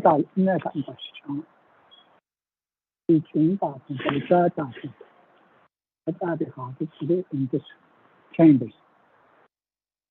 Yes, it might be sorry, but still, what are you saying? Lawyer done send that to that, from the way just need it. And that's about that. Now that I can, so it's need or we think that Indian is negative. The job is positive. They are in American country for the incident to them and harmony. They are going to be honest to them. The war is against negativity. We don't have that in the government. We have forgotten about the parenting part of the life and of our life in the Navajo Nation. So about it, about this, yes, we can say that about how federal. But okay, about this. Okay, they know how to even now to see about that. On January 6th, the whole thing that we are the it's immaturity, inadequacy. We are living the way that we are now. Is it class? Is it age? Without age? Those are negativeness. We all get anything. These things that they have made as a little master. We hardly cut. Without a ship, means because when we get into that government development, we need to change our government the way we start living back in the old days. Instead of going happen, be sure that as close as we can get that. Maybe we got a ship put out on the ship, ship stuff. I'm almost 70 right now. Now we want to talk to President Biden in that regards. No has ever opened the door for me yet, but nobody has ever talked to him in that regard. These things are actually hard to even the president. The honest and South Carolina could never tell a cause. So that's how we are. Yes, we are educated. Yes, we are good in a lot of stuff with our kids. But there's something missing in that. And that's parenting. That's where all the money is going because we never parents. I always say, I'm number one. Nobody is worse than I am. The shit is happening. Even now, the shit, so we need to go back and that because somehow we have to make a government in that way. But our they hard to do. But our is just hard to do. I cannot have to do it. We are take it nine. But our ownership is we can talk all different ways of the way Navajo life. But parenting is number one. That's how what life is all about to the Navajo Nation. To grow emotionally, spiritually, and physically all in harmony with one another. But I will just figure out how to do it. All work agreement. Thank you. Time. Honorable Eugene So, you have no more time. Thank you very much. Colleagues, I don't have anybody.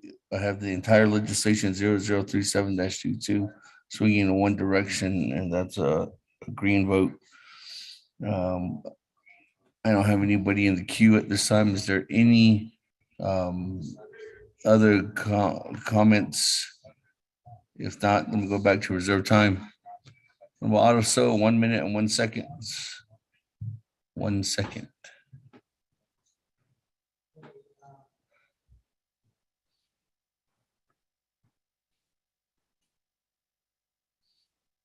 Thank you very much, Speaker, members of the council. I did just sitting there. I ended this. I did.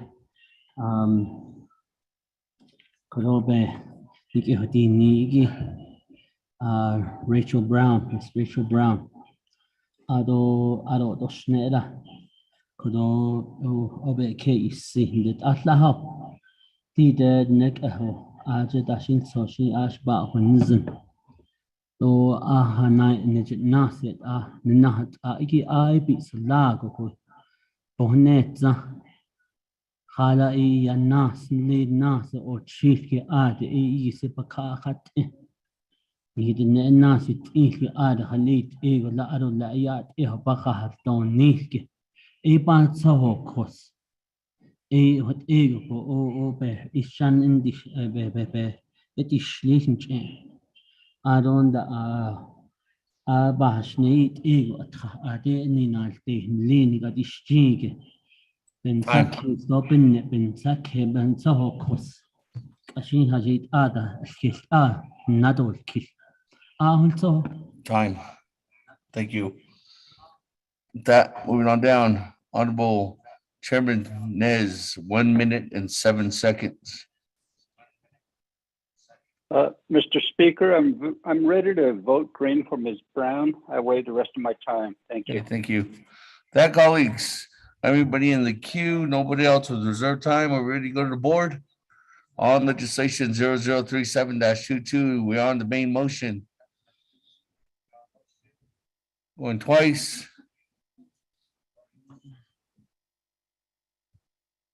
Going 3 times. Let's go to board. Honorable Elmer Begay.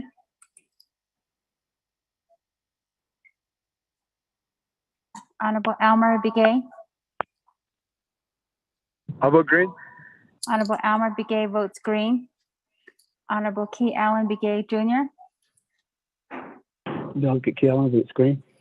Honorable Key Allen Begay Jr. votes green. Honorable Paul Begay. Delegate Paul Begay votes green. Honorable Paul Begay votes green. Honorable Nathaniel Brown. Delegate Brown votes green. Honorable Nathaniel Brown votes green. Honorable Eugenia Charles Newton. Charles Newton votes green. Honorable Eugenia Charles Newton votes green. Honorable Amber Canespa Crotty. Honorable Amber Canespa Crotty. Honorable Amber Canespa Crotty did not vote. Honorable Herman M. Daniels Jr. Green. Honorable Herman M. Daniels Jr. votes green. Honorable Mark Freeland. I vote green. Honorable Mark Freeland votes green. Honorable Pernell Halona votes red. Honorable Jamie Henyo.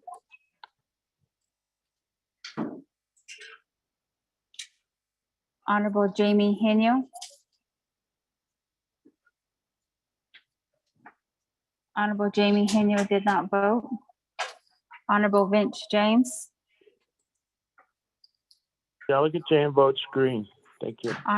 Honorable Vince James votes green. Honorable Rick Nez. Delegate Rick Nez votes green. Honorable Rick Nez votes green. Honorable Carl Slater votes green. Honorable Raymond Smith Jr. votes green. Honorable Wilson Stewart Jr. Green. Honorable Wilson Stewart Jr. votes green. Honorable Otto So votes green. Honorable Charlene So.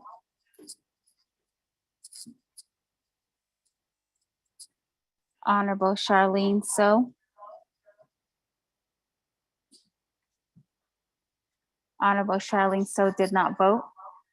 Honorable Daniel So. I vote green. Honorable Daniel So votes green. Honorable Eugene So votes green. Honorable Thomas Walker Jr. Honorable Thomas Walker Jr. votes green via text. Honorable Edison Wanika. Honorable Edison Wanika votes green. Honorable Edmund Yazi. Green. Honorable Edmund Yazi votes green. Honorable Jimmy Yellowhair. Delegate Yellowhair votes green. Honorable Jimmy Yellowhair votes green. Going back up. Honorable Amber Canespa Crotty. Honorable Amber Canespa Crotty. Honorable Amber Canespa Crotty did not vote.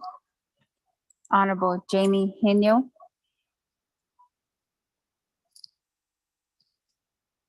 Honorable Jamie Henyo. Honorable Jamie Henyo did not vote. Honorable Charlene So. I vote green. Honorable Charlene So votes green. Speaker, with a vote of 20 in favor, 1 opposed, and Speaker not voting. Colleagues, with legislation 0037-22, there's a vote of 20 in favor, 1 opposed, and a speaker not voting. Motion carries. With that, colleagues. With that, moving on down. Yeah, moving on down. Chairman Hino. Speaker, I'm sorry. I was trying to unmute myself here, but vote red. You vote red? That I didn't get that we are not on another motion, so I can accept your vote still. That, what is the vote now on Chairman Hino's vote as red? That, colleagues, on legislation 0037-22, 20 in favor, 2 oppose, and speaker not voting. Motion by Honorable Carl Slater. Yeah. Motion by Honorable Carl Slater to adjourn. Speaker. No second. I have a directive motion, Speaker. I also have a directive. There's a motion by Honorable Carl Slater to adjourn.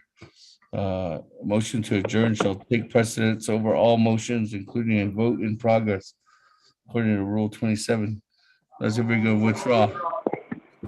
Okay, with that, moving on down. Honorable Keelan Begay.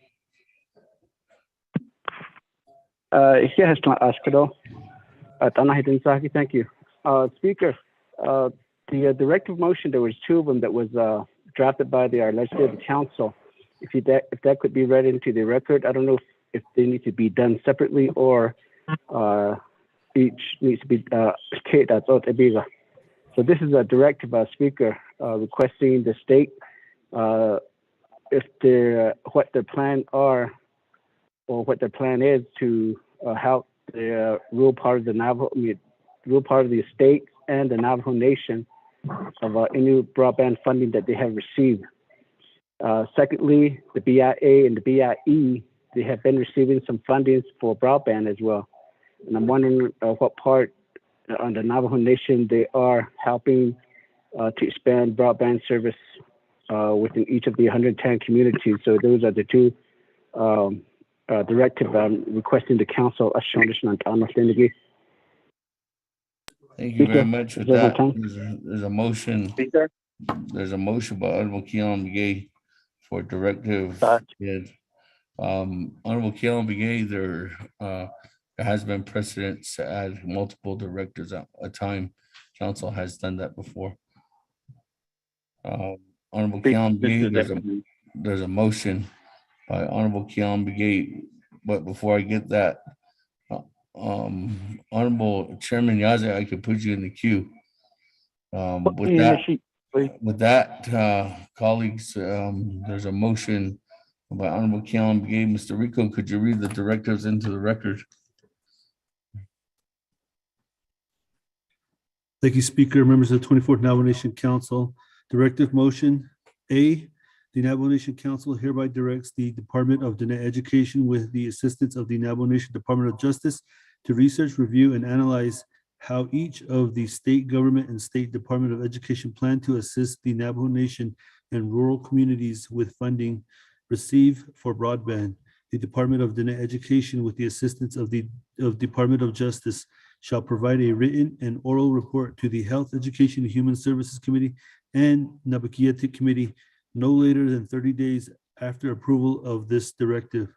B, the Navajo Nation Council hereby directs the Department of Diné Education with the assistance of the Navajo Nation Department of Justice to research, review, and analyze how the Bureau of Indian Education and Bureau of Indian Affairs plan to assist the Navajo Nation and rural communities with funding received for broadband. The Department of Diné Education with the assistance of the Department of Justice shall provide a written and oral report to the Health, Education, and Human Services Committee and Nabakiatik Committee no later than 30 days after approval of this directive.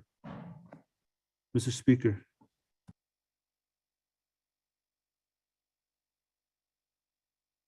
Thank you very much. With that, colleagues, there's a motion by Honorable Keelan Begay for directive. Is there a second? Eugene So. Second by Honorable Eugene So. That, colleagues, Any comments, questions? Speaker Edmund? Chairman Yazzie. Yeah, Speaker, members of the council, everyone that's listening, there at the chambers as well. The directive that I made yesterday on the animal funding control in Crown Point, is the wording complete? I know our staff was going to work on that too as well. Sir? Did you talk to Office Legislative Counsel? Yeah, Speaker, I made the directive and you indicated that our staff will go ahead and work on it and we're going to call back on it. The Office Legislative Counsel, was there, did you receive any information or directive?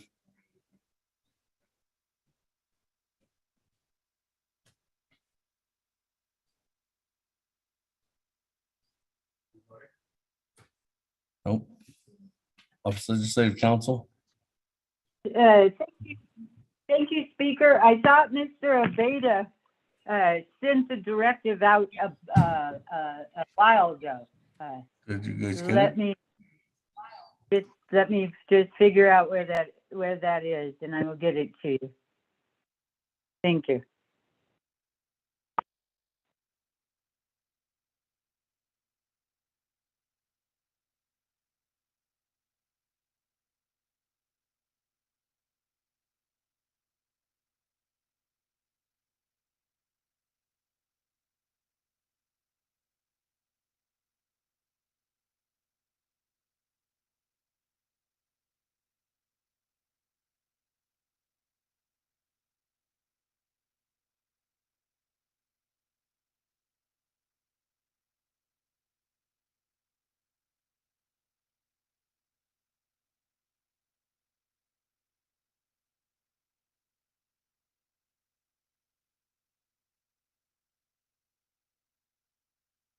Speaker, I have sent the directive. I hope you've received it. It looks like it was sent out at 2:14. So I don't know what the delay is.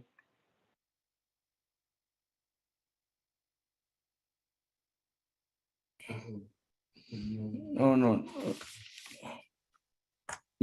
On Ms. Barbara, the directive is from, not from Honorable Keon Begay, but maybe we're confusing. It, do you have a directive for Chairman Edmund Yazzie? No. Okay. Speaker, if I may, can I speak real quick? Okay. Chairman Yazzie? Yeah, if it's not ready, I guess it's okay. I don't want to delay our meeting, but if I could just, I'll get with Chair Nez to see if we can get this on RDC's agenda. Okay. We can also do one from the Speaker's office, Chairman. Okay, I'm good. We'll proceed on. Yeah. Thank you. With that, if there's any other comments, questions, colleagues on the directive. Went twice. Went 3 times. Let's go to board. Honorable Elmer Begay, How about green? Honorable Elmer Begay votes green. Honorable Key Allen Begay Jr., Okay, Caleb, votes green. Honorable Key Allen Begay Jr. votes green. Honorable Paul Begay, Delegate Paul Begay votes green. Honorable Paul Begay votes green. Honorable Nathaniel Brown, I vote green. Honorable Nathaniel Brown votes green. Honorable Eugenia Charles Newton,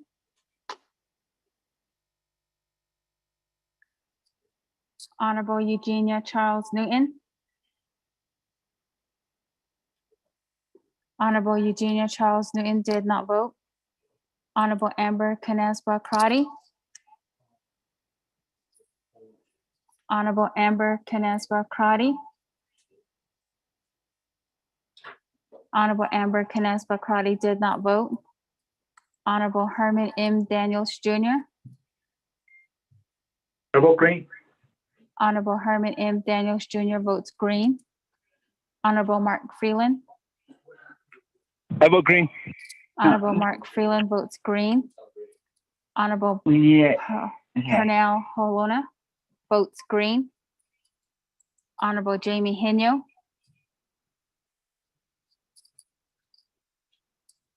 Honorable Jamie Henyo. Honorable Jamie Henyo did not vote. Honorable Vince James. Vinny votes green.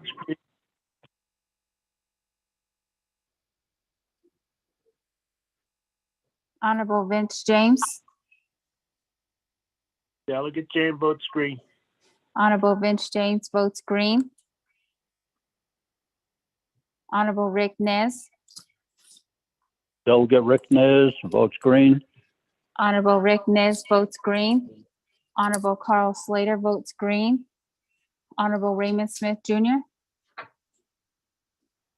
Green.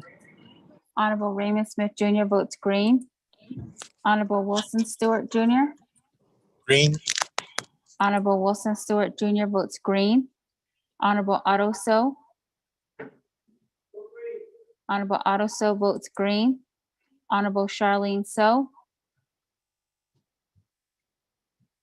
Honorable Charlene So.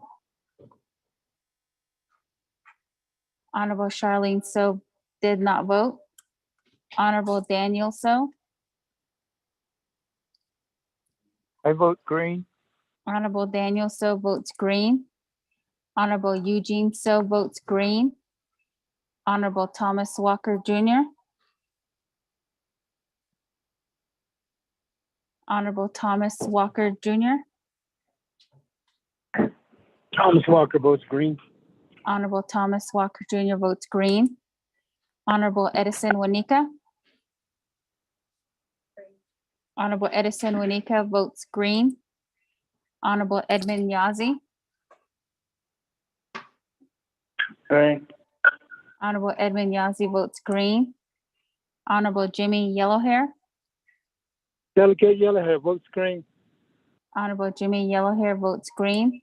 Going back up, Honorable Eugenia Charles Newton. Honorable Eugenia Charles Newton. Go. Charles Newton votes green. Honorable Eugenia Charles Newton votes green. Honorable Amber Canespa Crotty. Honorable Amber Canespa Crotty. Honorable Amber Canespa Crotty did not vote. Honorable Jamie Henyo. Vinny votes green. Honorable Jamie Henyo votes green. Honorable Charlene So. I vote green. Honorable Charlene So votes green. Speaker, with a vote of 22 in favor, 0 opposed, and Speaker not voting.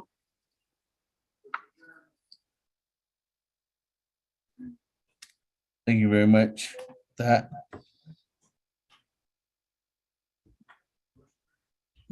motion to there's a motion to adjourn. I know that there was other delegates who had directives too, but motion to adjourn again. Rule 27, motion adjourn shall proceed over all other motions, including a vote in progress at council. Motion to adjourn by Chairman our Honorable Slater. Second, Delegate Paul Begay. Speaker Second. Damon. Second by Request Honorable to Paul Begay. speak. Delegate Rick Nez. On a Request motion to to speak. on a motion to adjourn, Honorable on a motion to adjourn, the motion is debatable. With that, Chairman Rick Nez. Thank you, Honorable Speaker Damon. Honorable Slater. None-tie. I would like to have an approval for a directive that was sent out on my forest carbon credits 0208-21. It was sent out to delegates as well. If it's allowable, I would appreciate it. Thank you. Colleagues, we're a motion to adjourn. There's a request to modify or even withdraw, I guess. Honorable Slater.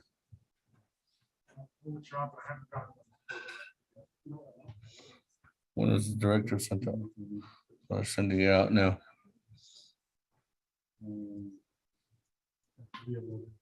At 3:11. A motion to withdraw. Honorable Slater withdraws. Honorable Papa Gay, you withdraw too as well? Yes, Speaker. Okay, with that, moving on down. Honorable Chairman Edmund Yazzie.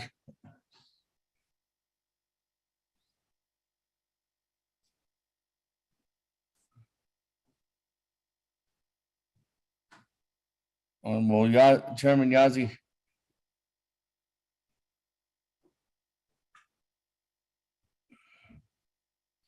Going twice.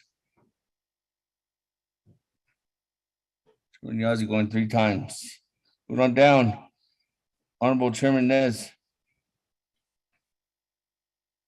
Thank you, Honorable Speaker David. I'd like to make a motion for my directive to legislation 0208-21. It was sent out to my colleagues on the forest carbon credits. It's about the fund management plan that was requested, as well as the attachments when we visited the chapters. Thank you. Okay, thank you. There's a motion for a directive. That directive was sent out at 3:12 p.m. That, Mr. Rico, if you could read the directive into the record.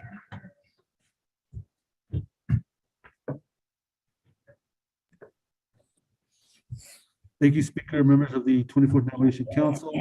Directive motion 1. The Navajo Nation Council hereby directs the Navajo Nation Forestry Department to prepare a fund management plan, FMP. The FMP shall govern expenditures from a new carbon credits fund for the Navajo Nation that will be established at a later date by resolution of the Navajo Nation Council. The Forestry Department shall complete the FMP no later than May 23rd, 2022.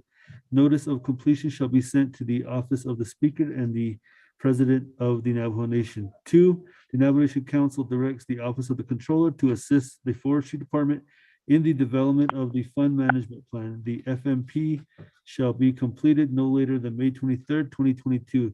Notice of completion shall be sent to the Office of the Speaker and the President of the Navajo Nation. 3, following the establishment of the Carbon Credits Fund by the Council, the Forestry Department shall present its proposed FMP to the Resources and Development Committee and then to the Budget and Finance Committee, BFC, for BFC's final approval. 4, the Forestry Department shall email the 24th Navajo Nation Council delegates copies of its report entitled The Navajo Forestry Department Division of Natural Resources, April 18th, 2022, Report Public Information Presentations on Carbon Offsets, Legislation 0208-21.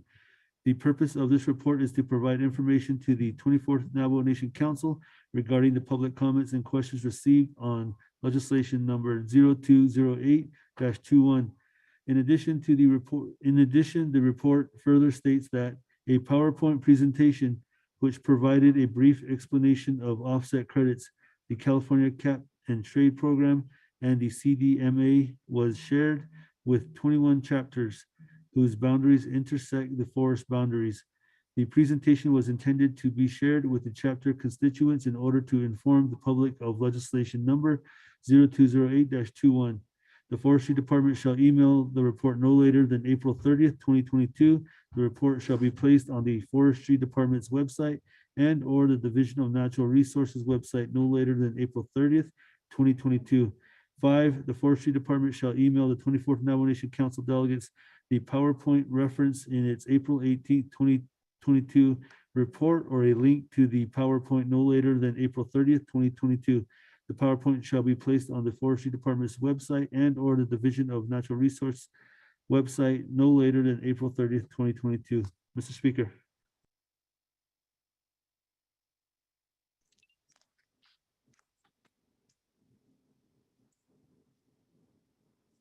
Thank you very much. With that, colleagues, on a motion by Chairman Nez, is there a second? Stewart. Honorable Stewart. Colleagues, any comments, questions on the motion? Going twice.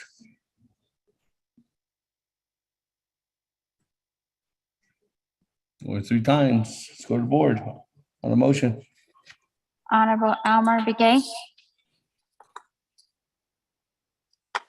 I vote green. Honorable Elmer Begay votes green. Honorable Key Allen Begay Jr. Delegate Kelly votes green. Thank you. Honorable Key Allen Begay Jr. votes green. Honorable Paul Begay. Delegate Paul Begay votes green. Honorable Paul Begay votes green. Honorable Nathaniel Brown. I vote green. Honorable Nathaniel Brown votes green. Honorable Eugenia Charles Newton. Honorable Charles Newton votes green. Honorable Eugenia Charles Newton votes green. Honorable Amber Canespa Crotty. Honorable Amber Canespa Crotty. Honorable Amber Canespa Crotty did not vote. Honorable Amber Canespa Crotty is excused. Honorable Herman M. Daniels Jr. Green. Honorable Herman M. Daniels Jr. votes green. Honorable Mark Freeland.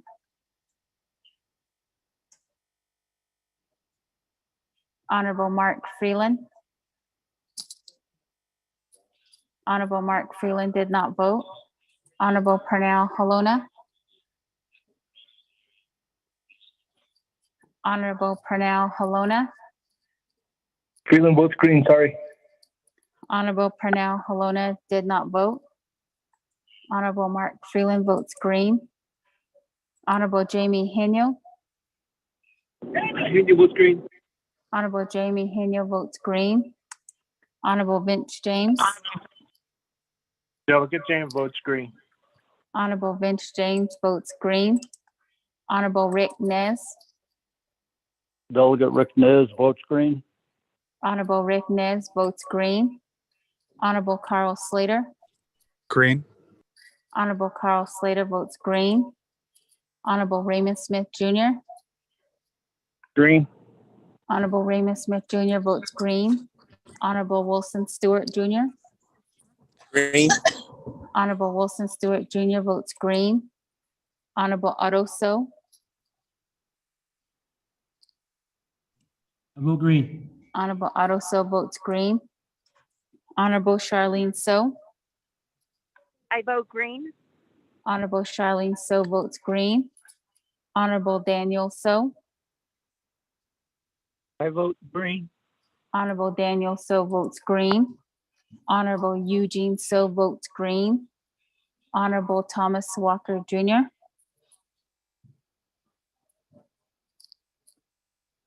Honorable Thomas Walker Jr. Honorable Thomas Walker Jr. votes green via text. Honorable Edison Wanika.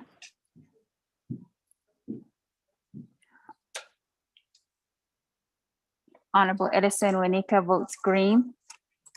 Honorable Edmund Yazi. Good afternoon. Honorable Edmund Yazi. Honorable Edmund Yazi did not vote. Honorable Jimmy Yellowhair.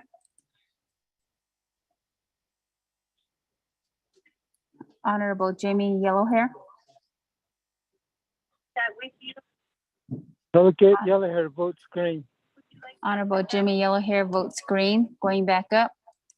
Honorable Pernell Halona. Honorable Pernell Halona. Honorable Pernell Halona did not vote. Honorable Edmund Yazzie. Honorable Edmund Yazzie. Honorable Edmund Yazzie did not vote. Speaker, with a vote of 20 in favor, 0 opposed, and speaker not voting. That. Honorable, Honor, you're on the floor.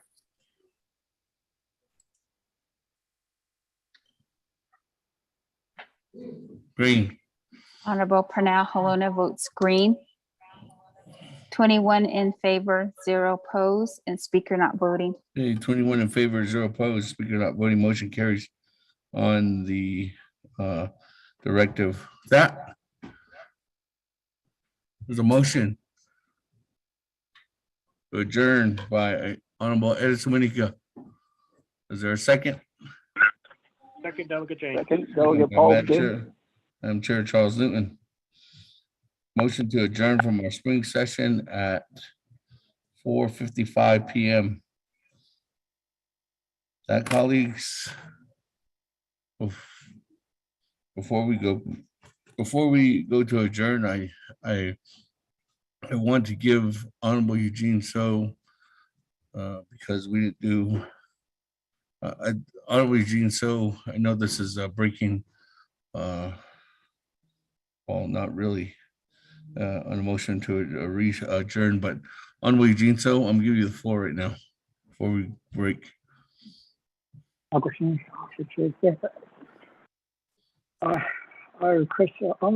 for a moment of silence for my LDA and Detman. His son leave that 2 days ago. That's for another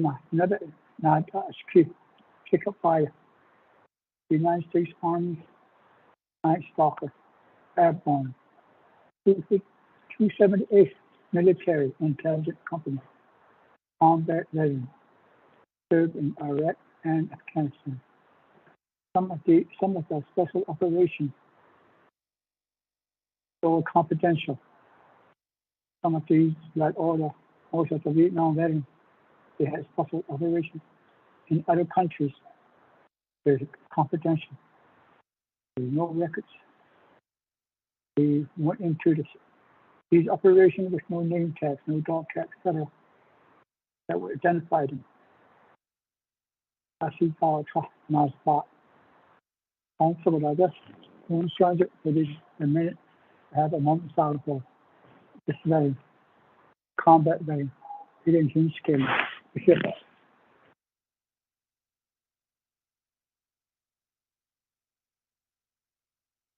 Thank you very much.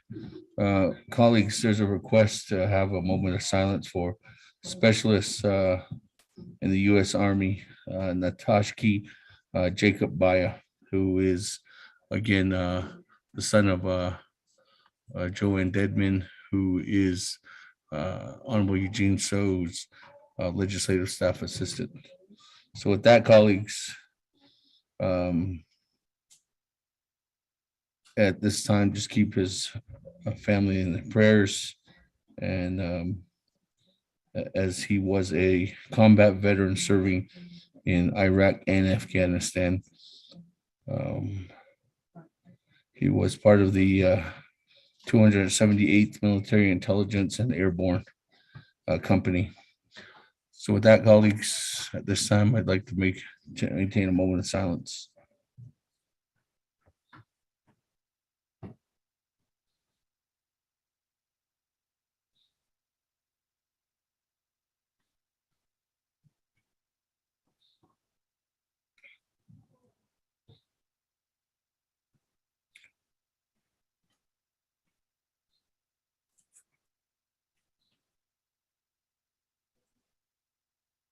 Thank you very much, colleagues. With that, back to adjourning.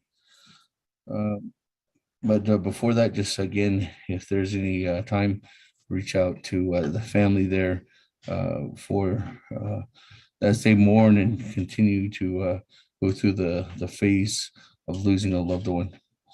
With that, colleagues, we are adjourning our spring session at 4:55 p.m. We have a motion, a second. Let's go to the board. Honorable Elmer Begay. I'll vote green. Honorable Elmer Begay votes green. Honorable Key Allen Begay Jr. Delegate Keller votes green. Thank you. Honorable Key Allen Begay Jr. votes green. Honorable Paul Begay. Delegate Paul Begay votes green. Honorable Paul Begay votes green. Honorable Nathaniel Brown. Delegate Brown votes green. It's 5 o'clock. Honorable Nathaniel Brown votes green. Honorable Eugenia Charles Newton. Charles Newton votes green. Honorable Eugenia Charles Newton votes green. Honorable Amber Canesba Crotty is excused. Honorable Herman M. Daniels Jr. Green. Honorable Herman M. Daniels Jr. votes green. Honorable Mark Freeland. Honorable Mark Freeland. Green. Honorable Mark Freeland votes green. Honorable Pernell Halona votes green. Honorable Jamie Henyo. Honorable Jamie Henyo.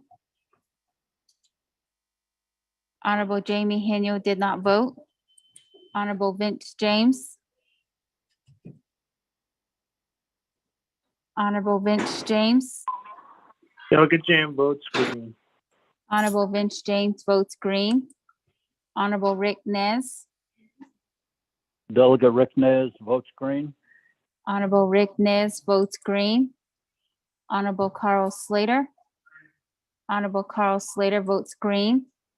Honorable Raymond Smith Jr.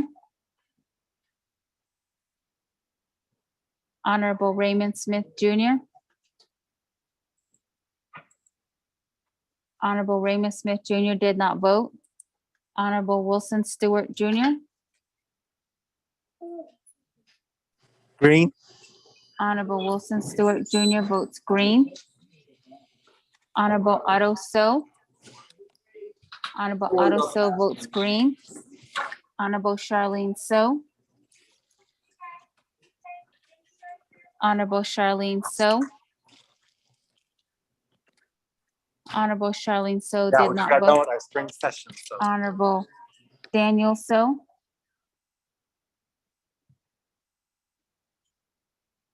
Honorable Daniel I So. vote green. Honorable Honorable Daniel So votes green. Honorable Eugene So votes green.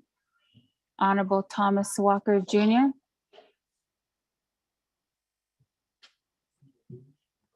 Honorable Thomas Walker Jr. I vote green. Honorable Thomas Walker Jr. votes green. Honorable Edison Wanika. Honorable Edison Wanika votes green. Honorable Edmund Yazi. Honorable Edmund Yazi. Honorable Edmund Yazi did not vote. Honorable Jimmy Yellowhair. Delegate Yellowhair votes green. Honorable Jimmy Yellowhair votes green. Going back up. Honorable Jamie Henyo. Honorable Jamie Henyo. Honorable Jamie Henyo did not vote. Honorable Raymond Smith Jr. Honorable Raymond Smith Jr. Honorable Raymond Smith Jr. votes green. Honorable Charlene So. Honorable Charlene So. Honorable Charlene So did not vote. Honorable Edmund Yazi. Honorable Edmund Yazi. Honorable Edmund Yazi did not vote. Speaker, with a vote of 19 in favor, 0 opposed, and speaker not voting. Thank you very much, colleagues. With that, we're officially adjourned at 4:55 p.m. with a vote of 19 in favor, 0 opposed. The speaker not voting out of our 2022 spring session. that, colleagues, thank you very much to all the presenters that were here with us this week. Thank you very much to the staff that helped assist in the debates. Mr. President, Vice President, thank you for your State of the Nation address. Madam Chief Justice, thank you again. Madam Controller, the information, all our outside entities too as well who helped assist in the process. Thank you very much. And colleagues, thank you for being a part of this discussion this week. Most importantly, to the staff, thank you very much, staff that were here day in and day out, starting at 7 a.m. every morning. Thank you very much and for being here, colleagues. With that, I know we're closing out on our 24th Navajo Nation Council finals spring session, and then continuing on. We look forward to a couple months of more debate and discussion. And we do have our summer session, which will begin on July 18th. Same day, July 18th through July 22nd. Look forward to our, I know we'll be having a trail ride too as well. There's a couple of meetings. I do believe that might be happening tomorrow, colleagues, just for announcements, but I know the branch is off due to the continuation of work as historically we had done tomorrow at noon. So all legislative branch employees are off at 12 o'clock tomorrow at noon. Thank you.